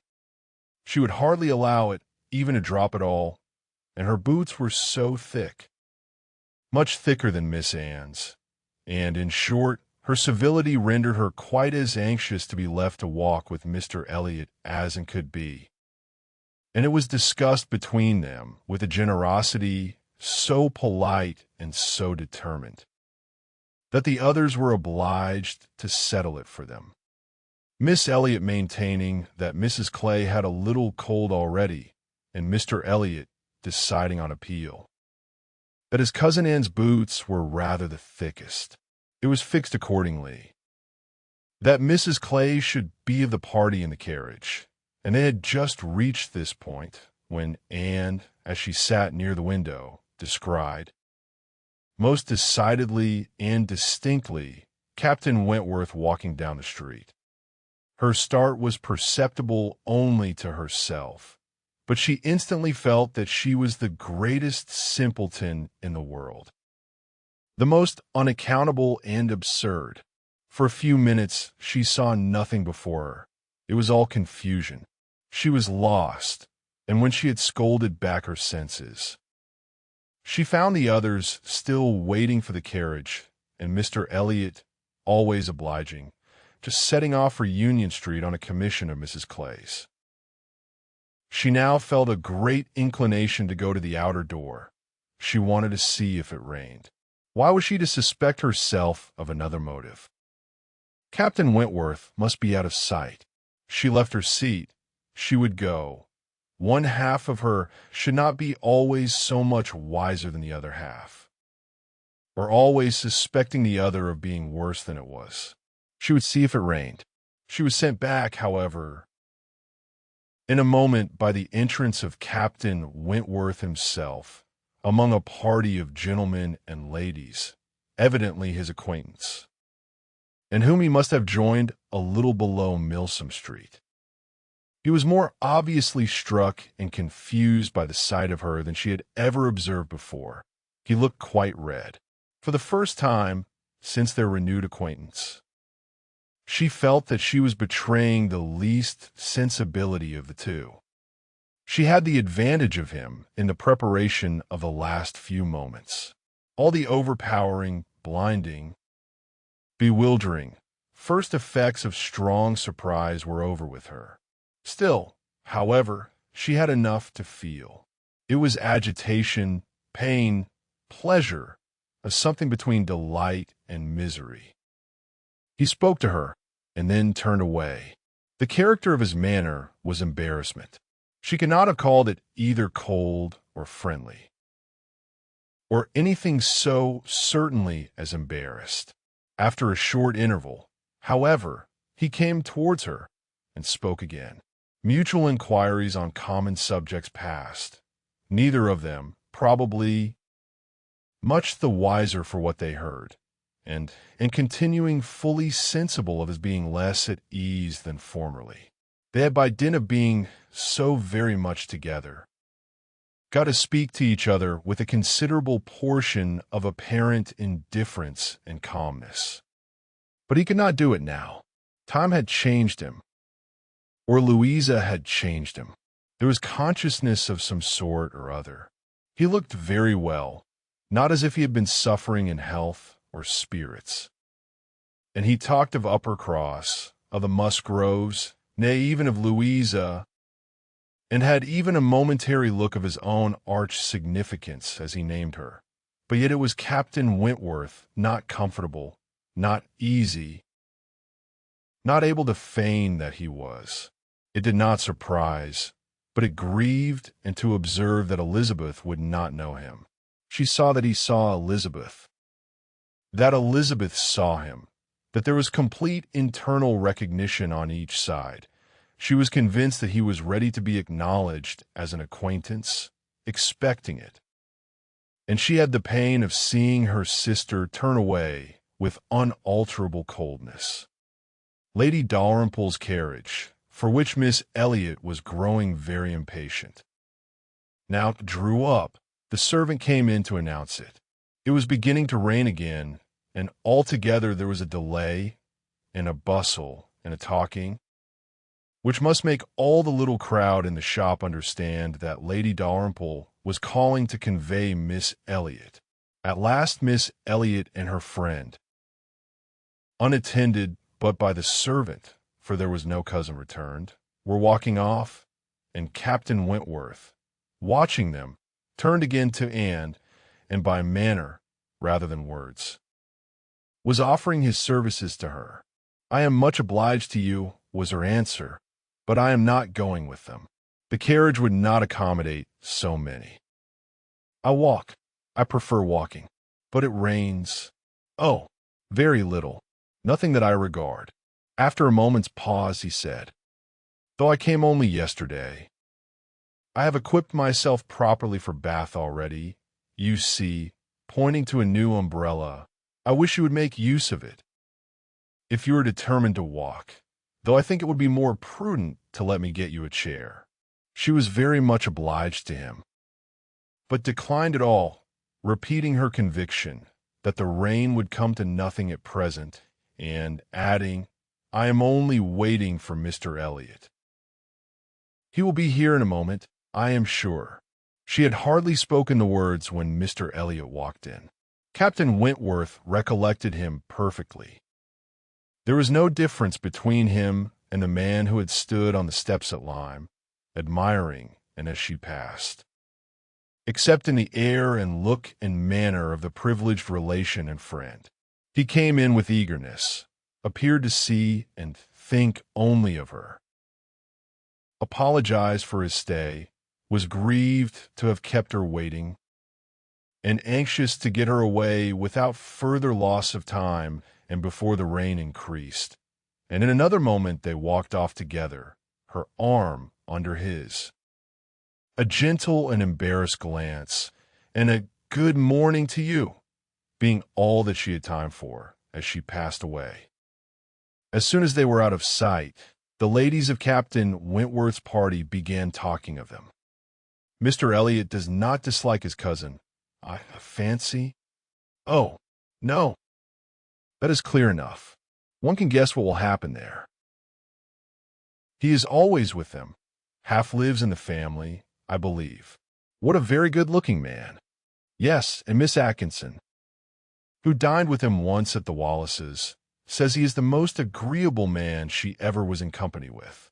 She is pretty, I think, and Elliot very pretty when one comes to look at her. It is not the fashion to say so, but I confess I admire her more than her sister." "Oh, so do I, and so do I. No comparison. But the men are all wild after Miss Elliot, and is too delicate for them, and would have been particularly obliged to her cousin, if he would have walked by her side all the way to Camden Place, without saying a word. She had never found it so difficult to listen to him, though nothing could exceed his solicitude and care, and though his subjects were principally such as were wont to be always interesting. Praise, warm, just, and discriminating of Lady Russell, and insinuations highly rational against Mrs. Clay. but just now she could think only of Captain Wentworth. She could not understand his present feelings, whether he were really suffering much from disappointment or not. Until that point were settled, she could not be quite herself. She hoped to be wise and reasonable in time, but alas, alas, she must confess to herself that she was not wise yet. Another circumstance very essential for her know was how long he meant to be in Bath. He had not mentioned it, or she could not recollect it. He might be only passing through, but it was more probable that he should come to stay. In that case, so liable as everybody was to meet everybody in Bath, Lady Russell would in all likelihood see him somewhere. Would she recollect him? How would it all be? She had already been obliged to tell Lady Russell that Louisa Musgrove was to marry Captain Benwick. It had cost her something to encounter Lady Russell's surprise, and now, if she were by any chance to be thrown into company with Captain Wentworth, her imperfect knowledge of the matter might add another shade of prejudice against him. The following morning Anne was out with her friend, and for the first hour, in an incessant and fearful sort of watch for him in vain. But at last, in returning down Pulteney Street, she distinguished him on the right-hand pavement at such a distance as to have him in view the greater part of the street. There were many other men about him, many groups walking the same way, but there was no mistaking him. She looked instinctively at Lady Russell, but not from any mad idea of her recognizing him so soon as she did herself. No, it was not to be supposed that Lady Russell would perceive him till they were nearly opposite. She looked at her, however, from time to time, anxiously, and when the moment approached which must point him out, though not daring to look again, for her own countenance she knew was unfit to be seen. She was yet perfectly conscious of Lady Russell's eyes being turned exactly in the direction for him of her being, in short, intently observing him. She could thoroughly comprehend the sort of fascination he must possess over Lady Russell's mind, the difficulty it must be for her to withdraw her eyes, the astonishment she must be feeling that 8 or 9 years should have passed over him, and in foreign climes, and in active service too, without robbing him of one personal grace. At last, Lady Russell drew back her head. Now, how would she speak of him? "You will wonder," said she, "what has been fixing my eyes so long, but I was looking after some window curtains which Lady Alicia and Mrs. Franklin were telling me of last night. Break time equals 0. 5 is / that described the drawing-room window curtains of one of the houses on this side of the way, in this part of the street, as being the handsomest and best hung of any in Bath, but could not recollect the exact number. And I have been trying to find out which it could be, but I confess I can see no curtains hereabouts that answer their description." And sighed and blushed and smiled, in pity and disdain, either at her friend or herself. The part which provoked her most was that in all this waste of foresight and caution, she should have lost the right moment for seeing whether he saw them. A day or two passed without producing anything. The theater or the rooms, where he was most likely to be, were not fashionable enough for the Elliots, whose evening amusements were solely in the elegant stupidity of private parties, in which they were getting more and more engaged, and wearied of such a state of stagnation, sick of knowing nothing, and fancying herself stronger because her strength was not tried, was quite impatient for the concert evening. It was a concert for the benefit of a person patronized by Lady Dalrymple. Of course they must attend. It was really expected to be a good one, and Captain Wentworth was very fond of music. If she could only have a few minutes' conversation with him again, she fancied she should be satisfied, and as to the power of addressing him, she felt all over courage if the opportunity occurred. Elizabeth had turned from him. Lady Russell overlooked him. Her nerves were strengthened by these circumstances. She felt that she owed him attention. She had once partly promised Mrs. Smith to spend the evening with her, but in a short hurried call she excused herself and put it off, with a more decided promise of a longer visit on the morrow. Mrs. Smith gave a most good-humored acquiescence. "By all means," said she, "only tell me all about it when you do come. Who is your party? And name them all."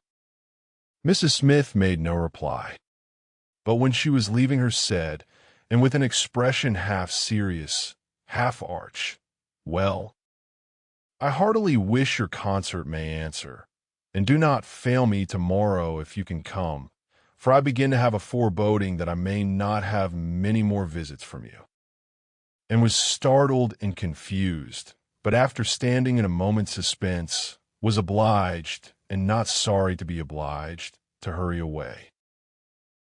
Chapter 20. Sir Walter, his two daughters, and Mrs. Clay were the earliest of all their party at the rooms in the evening, and, as Lady Dalrymple must be waited for, they took their station by one of the fires in the octagon room. But hardly were they so settled when the door opened again and Captain Wentworth walked in alone, and was the nearest to him, and making yet a little advance, she instantly spoke. He was preparing only to bow and pass on, but her gentle "How do you do?" brought him out of the straight line to stand near her and make inquiries in return, in spite of the formidable father and sister in the background. Their being in the background was a support to, and she knew nothing of their looks, and felt equal to everything which she believed right to be done. While they were speaking, a whispering between her father and Elizabeth caught her ear. She could not distinguish, but she must guess the subject, and on Captain Wentworth's making a distant bow, she comprehended that her father had judged so well as to give him that simple acknowledgment of acquaintance, and she was just in time by a side glance to see a slight curtsy from Elizabeth herself. This, though late and reluctant and ungracious, was yet better than nothing, and her spirits improved. After talking, however, of the weather and Bath and the concert, their conversation began to flag, and so little was said at last, that she was expecting him to go every moment, but he did not. He seemed in no hurry to leave her, and presently with renewed spirit, with a little smile, a little glow, he said, "I have hardly seen you since our day at Lyme. I am afraid you must have suffered from the shock, and the more from its not overpowering you at the time." She assured him that she had not. "It was a frightful hour," said he, "a frightful day." And he passed his hand across his eyes, as if the remembrance were still too painful, but in a moment, half smiling again, added, "The day has produced some effects, however, has had some consequences which must be considered as the very reverse of frightful. When you had the presence of mind to suggest that Benwick would be the properest person to fetch a surgeon, you could have little idea of his being eventually one of those most concerned in her recovery. Certainly I could have none, but it appears I should hope it would be a very happy match. There are on both sides good principles and good temper." "Yes," said he, looking not exactly forward, "but there, I think, ends the resemblance. With all my soul I wish them happy, and rejoice over every circumstance in favor of it. They have no difficulties to contend with at home, no opposition, no caprice, no delays.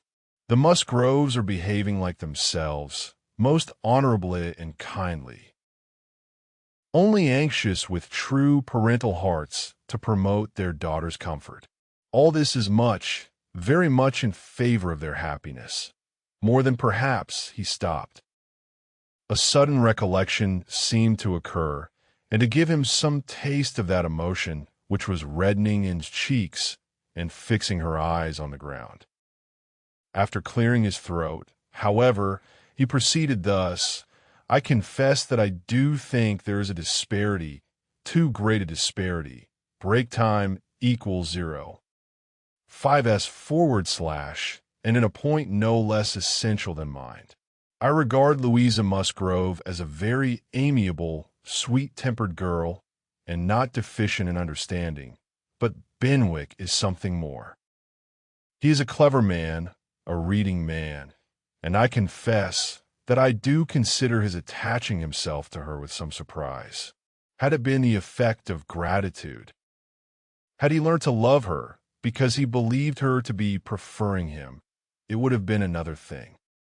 But I have no reason to suppose it so. It seems, on the contrary, to have been a perfectly spontaneous, untaught feeling on his side, and this surprises me.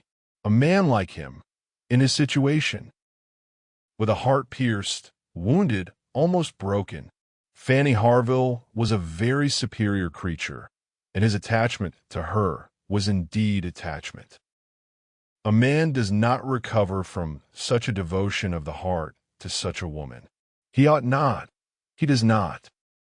Either from the consciousness, however, that his friend had recovered, or from other consciousness, he went no farther, and who, in spite of the agitated voice in which the latter part had been uttered, and in spite of all the various noises of the room, the almost ceaseless slam of the door and ceaseless buzz of persons walking through, had distinguished every word, was struck, gratified, confused, and beginning to breathe very quick and feel 100 things in a moment. It was impossible for her to enter on such a subject, and yet, after a pause, feeling the necessity of speaking, and having not the smallest wish for a total change, she only deviated so far as to say, "You were a good while at Lyme, I think." "About a fortnight. I could not leave it till Louisa's doing well was quite ascertained. I had been too deeply concerned in the mischief to be soon at peace. It had been my doing, solely mine. She would not have been obstinate if I had not been weak. The country round Lyme is very fine. I walked and rode a great deal, and the more I saw, the more I found to admire. I should very much like to see Lyme again," said Anne.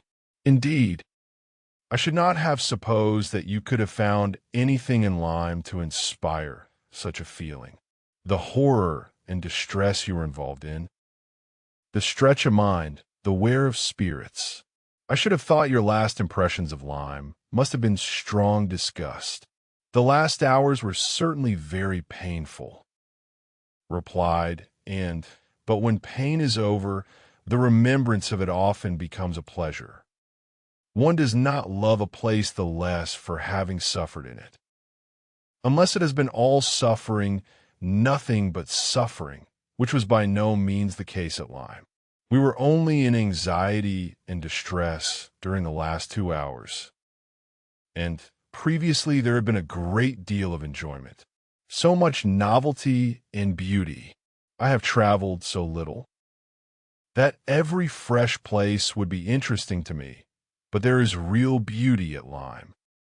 And in short, with a faint blush at some recollections, altogether my impressions of the place are very agreeable." As she ceased, the entrance door opened again, and the very party appeared for whom they were waiting. Lady Dalrymple. Lady Dalrymple was the rejoicing sound, and with all the eagerness compatible with anxious elegance, Sir Walter and his 2 ladies stepped forward to meet her.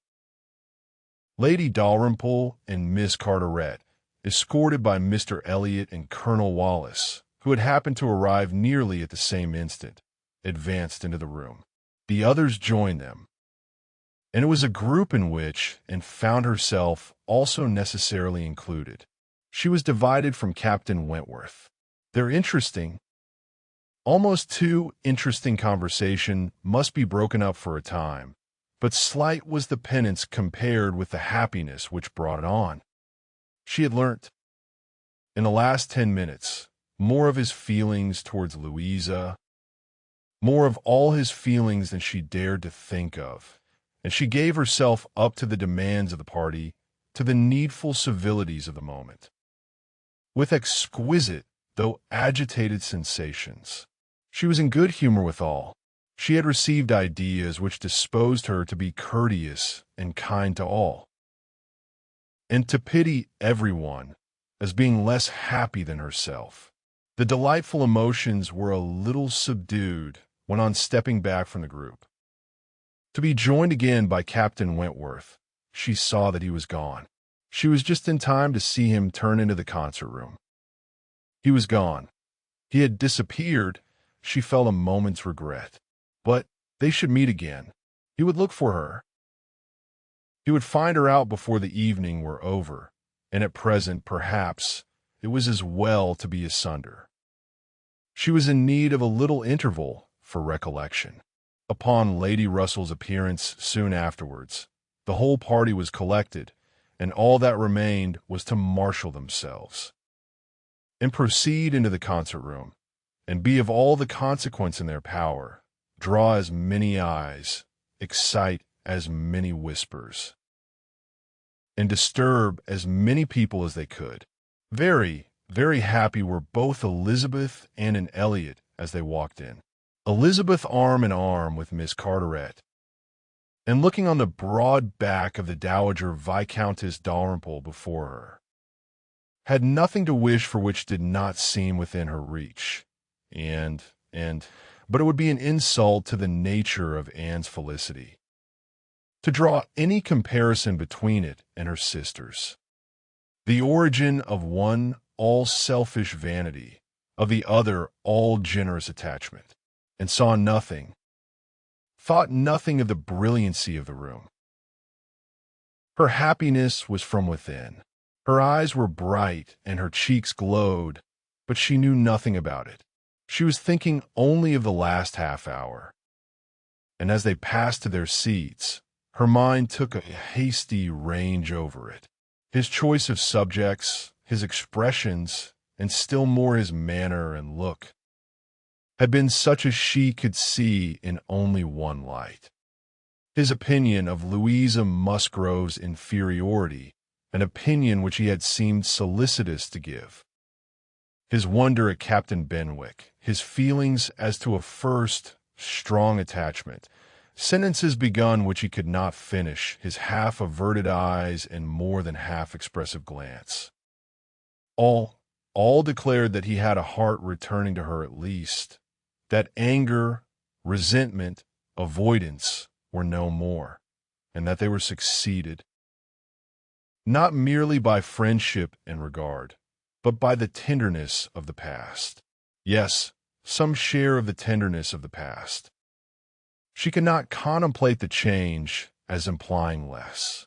He must love her.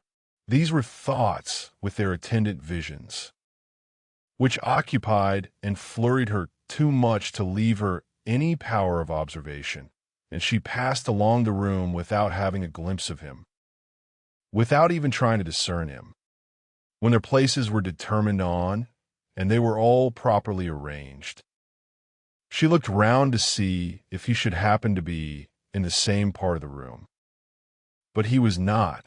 Her eye could not reach him, and the concert being just opening, she must consent for a time to be happy in a humbler way. The party was divided and disposed of on two contiguous benches, and was among those on the foremost, and Mr. Elliot had maneuvered so well, with the assistance of his friend Colonel Wallace, as to have a seat by her. Miss Elliot, surrounded by her cousins, and the principal object of Colonel Wallace's gallantry, was quite contented. Anne's mind was in a most favorable state for the entertainment of the evening. It was just occupation enough, she had feelings for the tender, spirits for the gay, attention for the scientific, and patience for the wearisome, and had never liked a concert better, at least during the first act. Towards the close of it, in the intervals succeeding an Italian song, she explained the words of the song to Mr. Elliot. They had a concert bill between them. "This," said she, "is nearly the sense, or rather the meaning of the words, for certainly the sense of an Italian love song must not be talked of. But it is as nearly the meaning as I can give, for I do not pretend to understand the language. I am a very poor Italian scholar." "Yes, yes. I see you are. I see you know nothing of the matter. You have only knowledge enough of the language to translate at sight these inverted, transposed, curtailed Italian lines into clear, comprehensible, elegant English. You need not say anything more of your ignorance. Here is complete proof. I will not oppose such kind politeness, but I should be sorry to be examined by a real proficient. I have not had the pleasure of visiting in Camden Place so long," replied he, "without knowing something of Miss Anne Elliot. I do regard her as one who is too modest for the world in general to be aware of half her accomplishments, and too highly accomplished for modesty to be natural in any other woman. For shame, for shame, this is too much flattery. I forget what we are to have next," turning to the bill. "Perhaps," said Mr. Elliot, speaking low, "I have had a longer acquaintance with your character than you are aware of." "Indeed? How so?" "You can have been acquainted with it only since I came to Bath, excepting as you might hear me previously spoken of in my own family. I knew you by report long before you came Bath. I had heard you described by those who knew you intimately. I have been acquainted with you by character many years.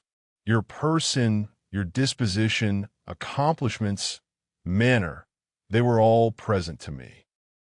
Mr. Elliot was not disappointed in the interest he hoped to raise. No one can withstand the charm of such a mystery. To have been described long ago to a recent acquaintance by nameless people is irresistible, and Anne was all curiosity. She wondered and questioned him eagerly, but in vain. He delighted in being asked, but he would not tell. No, no, some time or other perhaps, but not now. He would mention no names now, but such, he could assure her, had been the fact. He had many years ago received such a description of Miss Anne Elliot as had inspired him with the highest idea of her merit, and excited the warmest curiosity to know her, and could think of no one so likely to have spoken with partiality of her many years ago as the Mr. Wentworth of Monkford, Captain Wentworth's brother. He might have been in Mr. Elliot's company, but she had not courage to ask the question. "The name of an Elliot," said he, "has long had an interesting sound to me. Very long has it possessed a charm over my fancy, and if I dared, I would breathe my wishes that the name might never change." Such, she believed, were his words, but scarcely had she received their sound. Then her attention was caught by other sounds immediately behind her, which rendered everything else trivial. Her father and Lady Dalrymple were speaking. "A well-looking man," said Sir Walter, "a very well-looking man." "A very fine young man indeed," said Lady Dalrymple. "More air than one often sees in Bath." "Irish?" "I dare say. No, I just know his name. A bowing acquaintance. Wentworth, Captain Wentworth of the Navy. His sister Mary, my tenant in Somersetshire, the Croft, who rents Kellynch." Before Sir Walter had reached this point, Anne's eyes had caught the right direction, and distinguished Captain Wentworth standing among a cluster of men at a little distance. As her eyes fell on him, his seemed to be withdrawn from her. It had that appearance. It seemed as if she had been one moment too late, and as long as she dared observe. He did not look again, but the performance was recommencing, and she was forced to seem to restore her attention to the orchestra and look straight forward. When she could give another glance, he had moved away. He could not have come nearer to her if he would. She was so surrounded and shut in. But she would rather have caught his eye. Mr. Elliot's speech, too, distressed her. She had no longer any inclination to talk to him. She wished him not so near her. The first act was over. Now she hoped for some beneficial change, and, after a period of nothing saying amongst the party, some of them did decide on going in quest of tea, and was one of the few who did not choose to move. She remained in her seat, and so did Lady Russell. But she had the pleasure of getting rid of Mr. Elliot, and she did not mean, whatever she might feel on Lady Russell's account, to shrink from conversation with Captain Wentworth, if he gave her the opportunity. She was persuaded by Lady Russell's countenance that she had seen him. He did not come, however, and sometimes fancied she discerned him at a distance, but he never came. The anxious interval wore away unproductively. The others returned, the room filled again. Benches were reclaimed and repossessed, and another hour of pleasure or of penance was to be sat out. Another hour of music was to give delight or the gapes. As real or affected taste for it prevailed.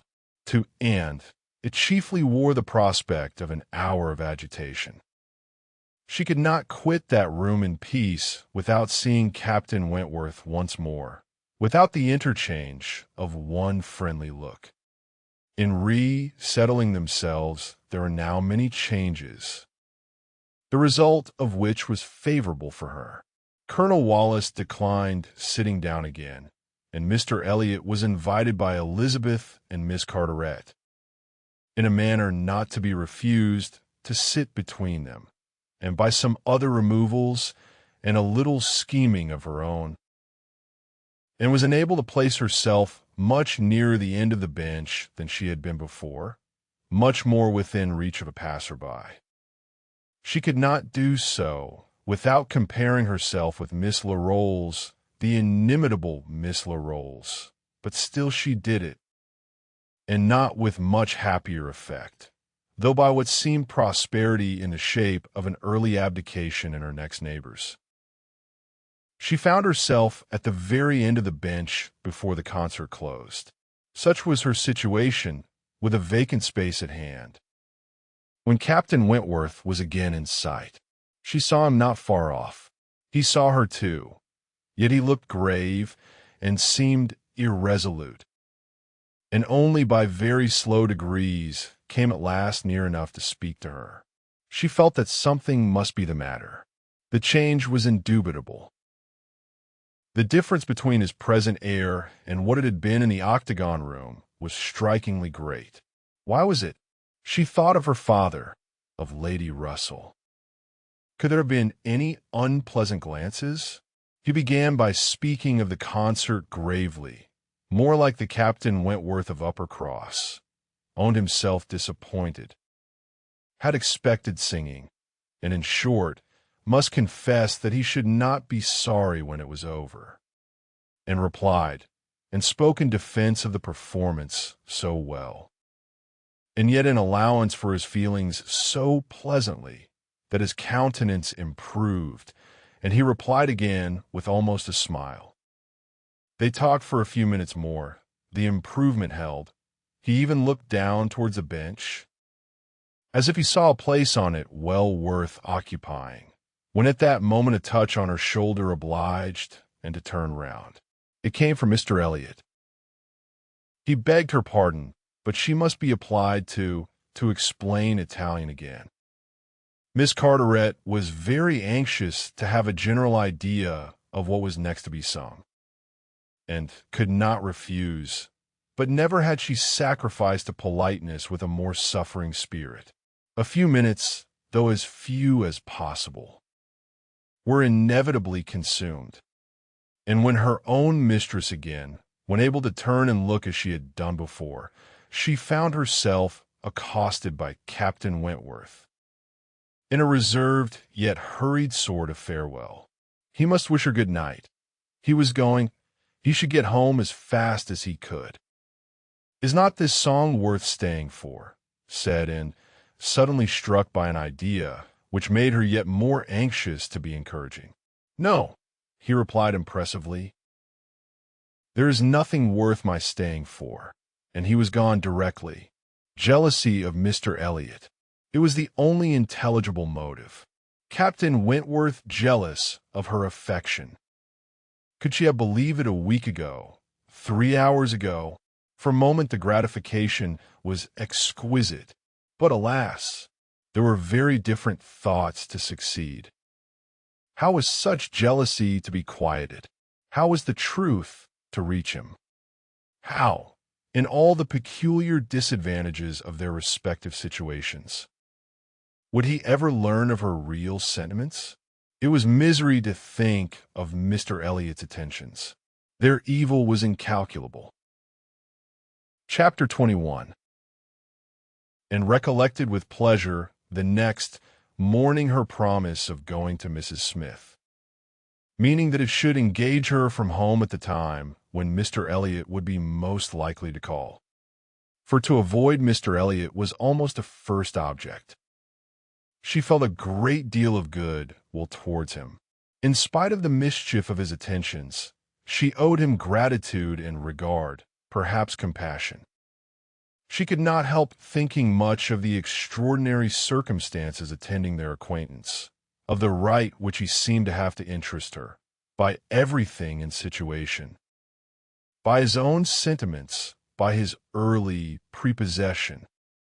It was altogether very extraordinary, flattering, but painful. There was much to regret.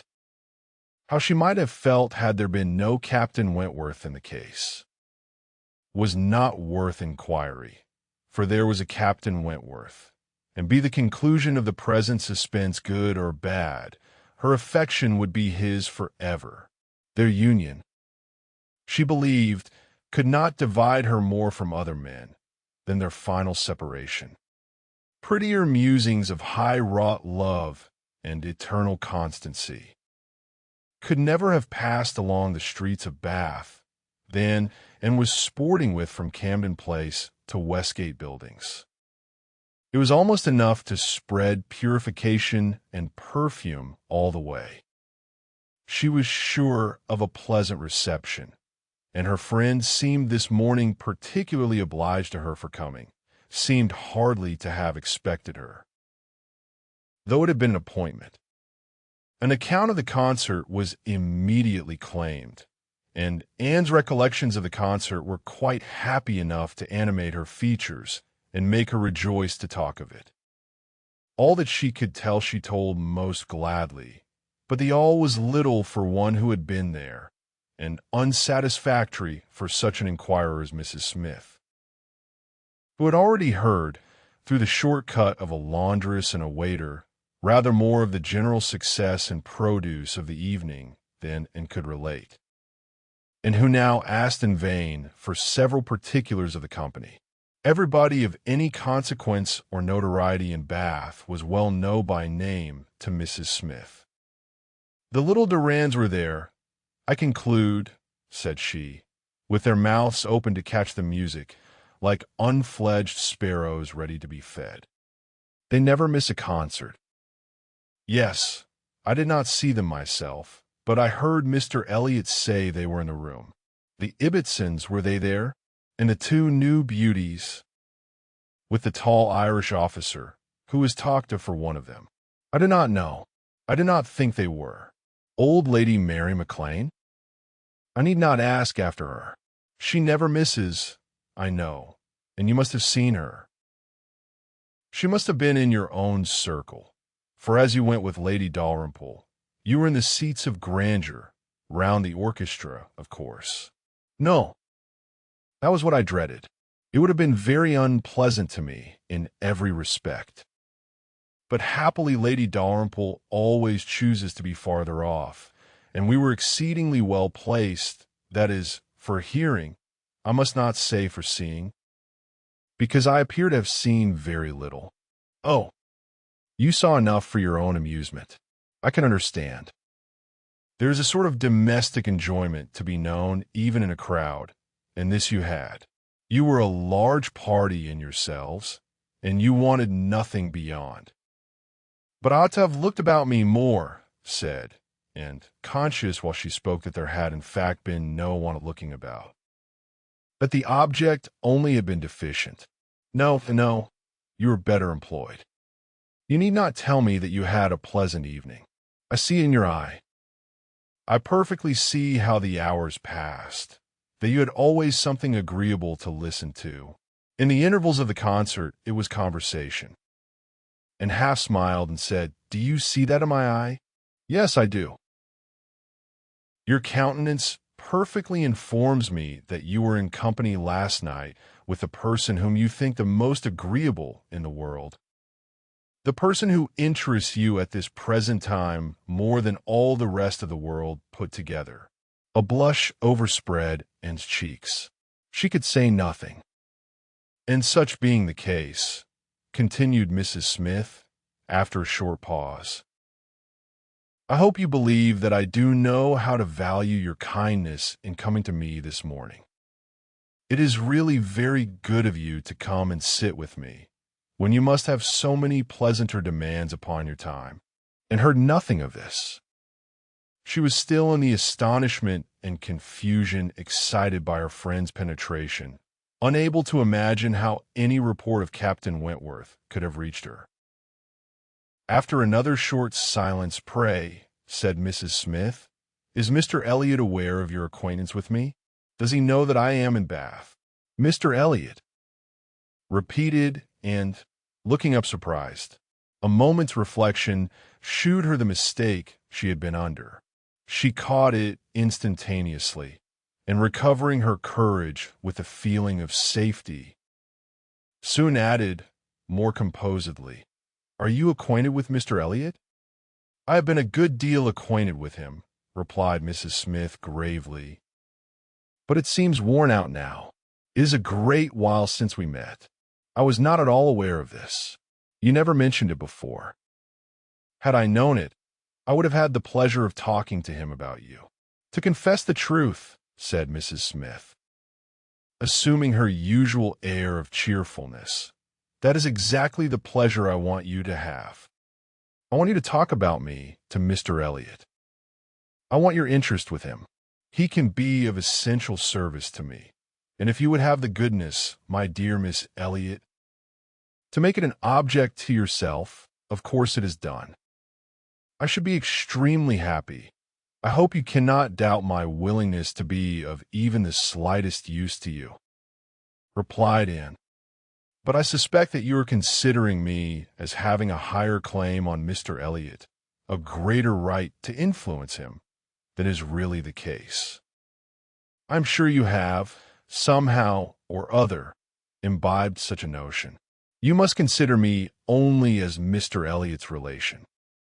If in that light there is anything which you suppose his cousin might fairly ask of him, I beg you would not hesitate to employ me." Mrs. Smith gave her a penetrating glance, and then, smiling, said, "I have been a little premature, I perceive. I beg your pardon. I ought to have waited for official information.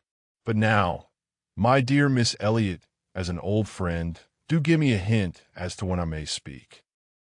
"Next week.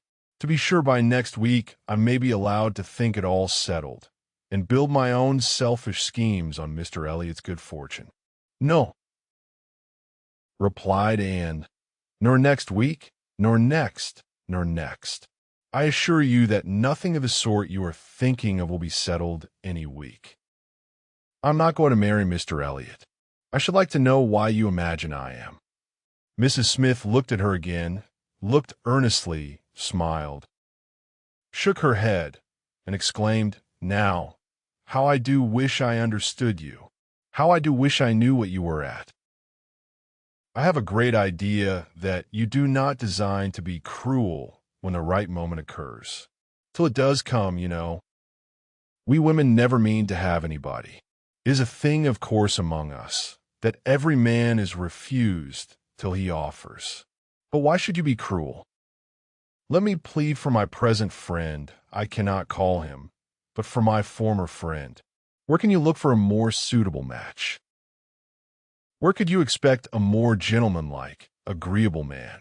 Let me recommend Mr. Elliot. I am sure you hear nothing but good of him from Colonel Wallace. And who can know him better than Colonel Wallace? My dear Mrs. Smith, Mr. Elliot's wife has not been dead much above half a year. He ought not to be supposed to be paying his addresses to anyone. Oh, if these are your only objections, cried Mrs. Smith archly, Mr. Elliot is safe, and I shall give myself no more trouble about him. Do not forget me when you are married. That's all. Let him know me to be a friend of yours, and then he will think little of the trouble required, which it is very natural for him now, with so many affairs and engagements of his own, to avoid and get rid of as he can. Very natural, perhaps. 99 out of 100 would do the same. Of course, he cannot be aware of the importance to me. Well, my dear Miss Elliot, I hope and trust you will be very happy. Mr. Elliot has sense to understand the value of such a woman. Your peace will not be shipwrecked, as mine has been. You are safe in all worldly matters, and safe in his character. He will not be led astray. He will not be misled by others to his ruin. No, said Anne, I can readily believe all that of my cousin. He seems to have a calm, decided temper, not at all open to dangerous impressions. I consider him with great respect. I have no reason, from anything that has fallen within my observation, to do otherwise. But I have not known him long, and he is not a man, I think, to be known intimately soon. Will not this manner of speaking of him, Mrs. Smith, convince you that he is nothing to me? Surely this must be calm enough. And, upon my word, he is nothing to me. Should he ever propose to me, which I have very little reason to imagine he has any thought of doing, I shall not accept him. I assure you I shall not. I assure you, Mr. Elliot had not the share which you have been supposing. In whatever pleasure the concert of last night might afford, not Mr. Elliot. It is not Mr. Elliot that she stopped, regretting with a deep blush that she had implied so much, but less would hardly have been sufficient. Mrs. Smith would hardly have believed so soon in Mr. Elliot's failure, but from a perception of there being a somebody else. As it was, she instantly submitted, and with all the semblance of seeing nothing beyond, and break time equals 0. 5s / eager to escape farther notice, was impatient to know why Mrs. Smith should have fancied she was to marry Mr. Elliot, where she could have received the idea, or from whom she could have heard it. Do tell me how it first came into your head. It first came into my head, replied Mrs. Smith, upon finding how much you were together, and feeling it to be the most probable thing in the world to be wished for by everybody belonging to either of you. And you may depend upon it that all your acquaintance have disposed of you in the same way. But I never heard it spoken of till 2 days ago. And has it indeed been spoken of? Did you observe the woman who opened the door to you when you called yesterday? No. Was not it Mrs. Speed, as usual, or the maid? I observed no one in particular. It was my friend Mrs. Rook, Nurse Rook, who, by the by, had a great curiosity to see you, and was delighted to be in the way to let you in. She came away from Marlborough Buildings only on Sunday, and she was who told me you were to marry Mr. Elliot. She had had it from Mrs. Wallace herself, which did not seem bad authority. She sat an hour with me on Monday evening, and gave me the whole history. The whole history, repeated Anne, laughing. She could not make a very long history, I think, of one such little article of unfounded news. Mrs. Smith said nothing, but continued, and presently, though there is no truth in my having this claim on Mr. Elliot, I should be extremely happy to be of use to you in any way that I could. Shall I mention to him your being in Bath? Shall I take any message? No, I thank you. No, certainly not.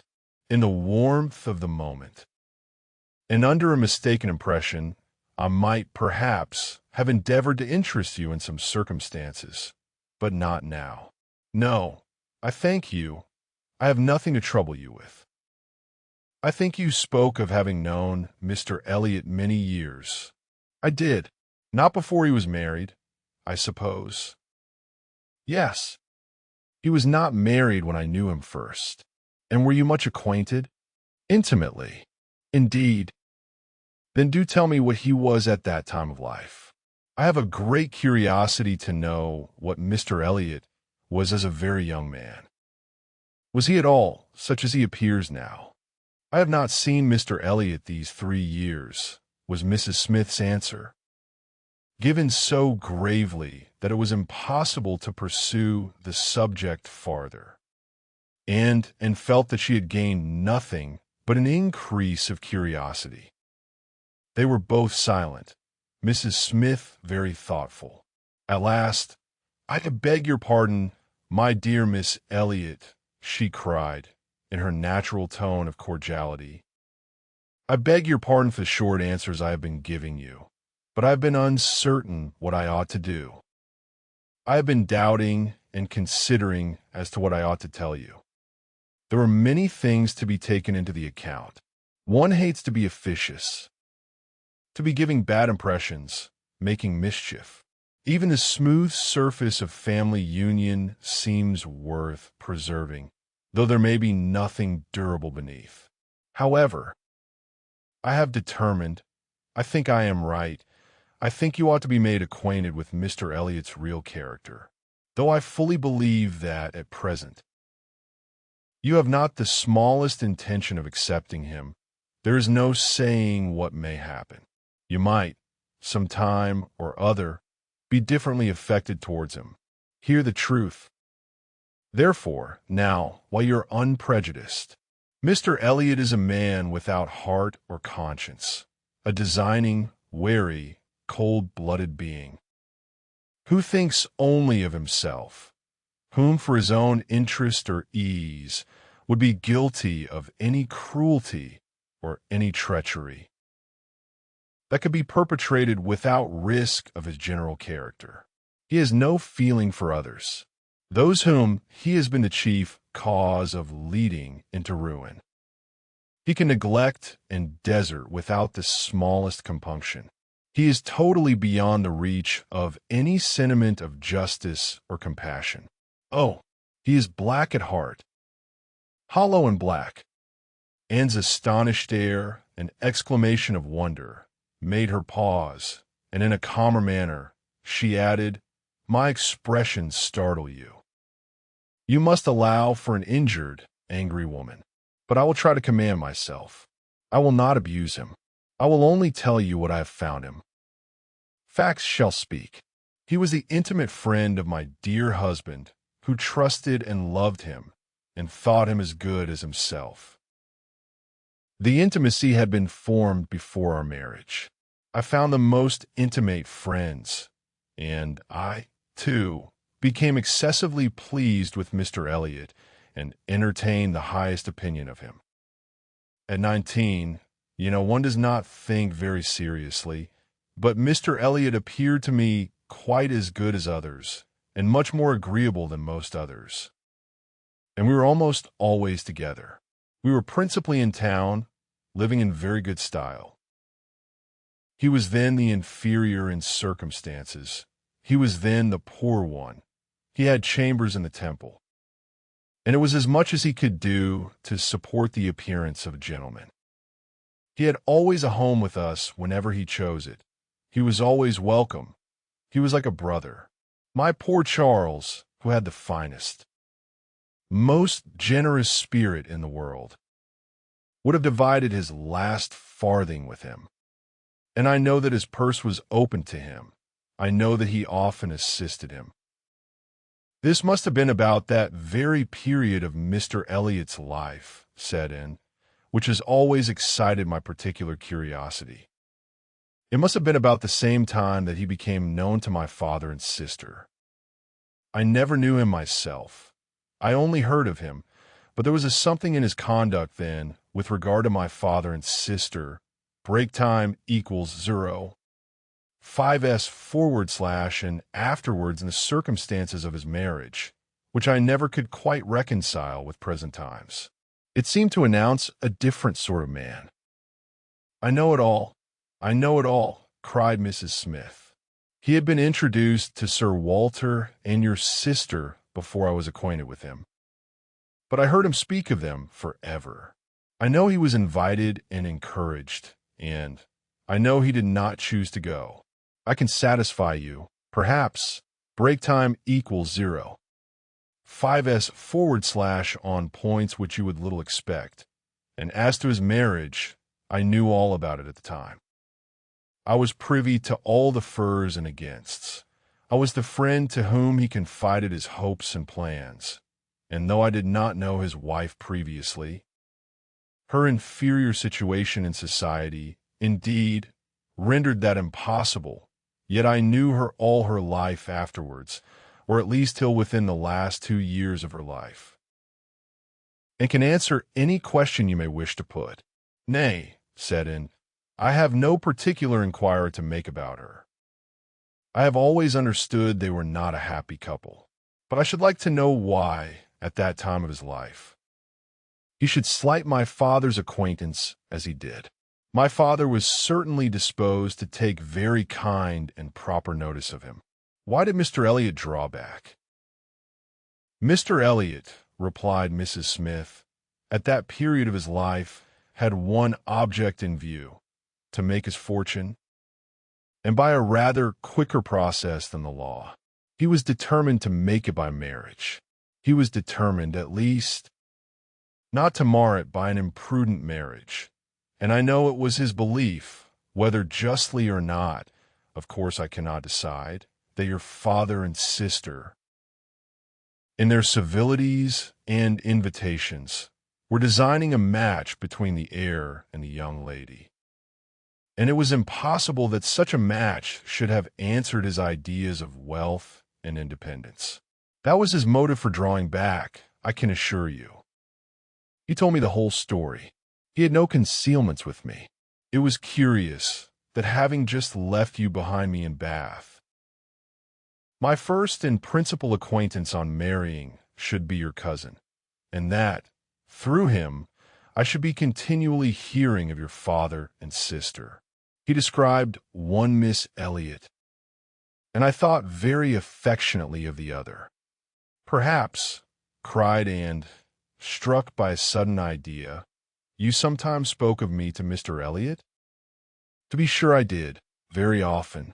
I used to boast of my own and Elliot, and vouch for your being a very different creature from.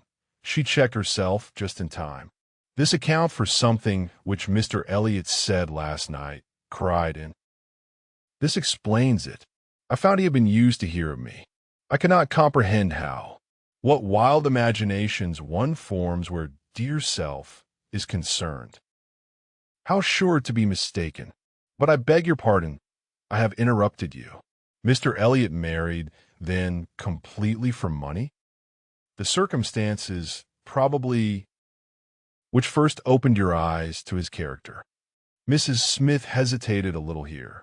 Oh, those things are too common when one lives in the world. A man or woman's marrying for money is too common to strike one as it ought. I was very young and associated only with the young, and we were a thoughtless, gay set without any strict rules of conduct. We lived for enjoyment.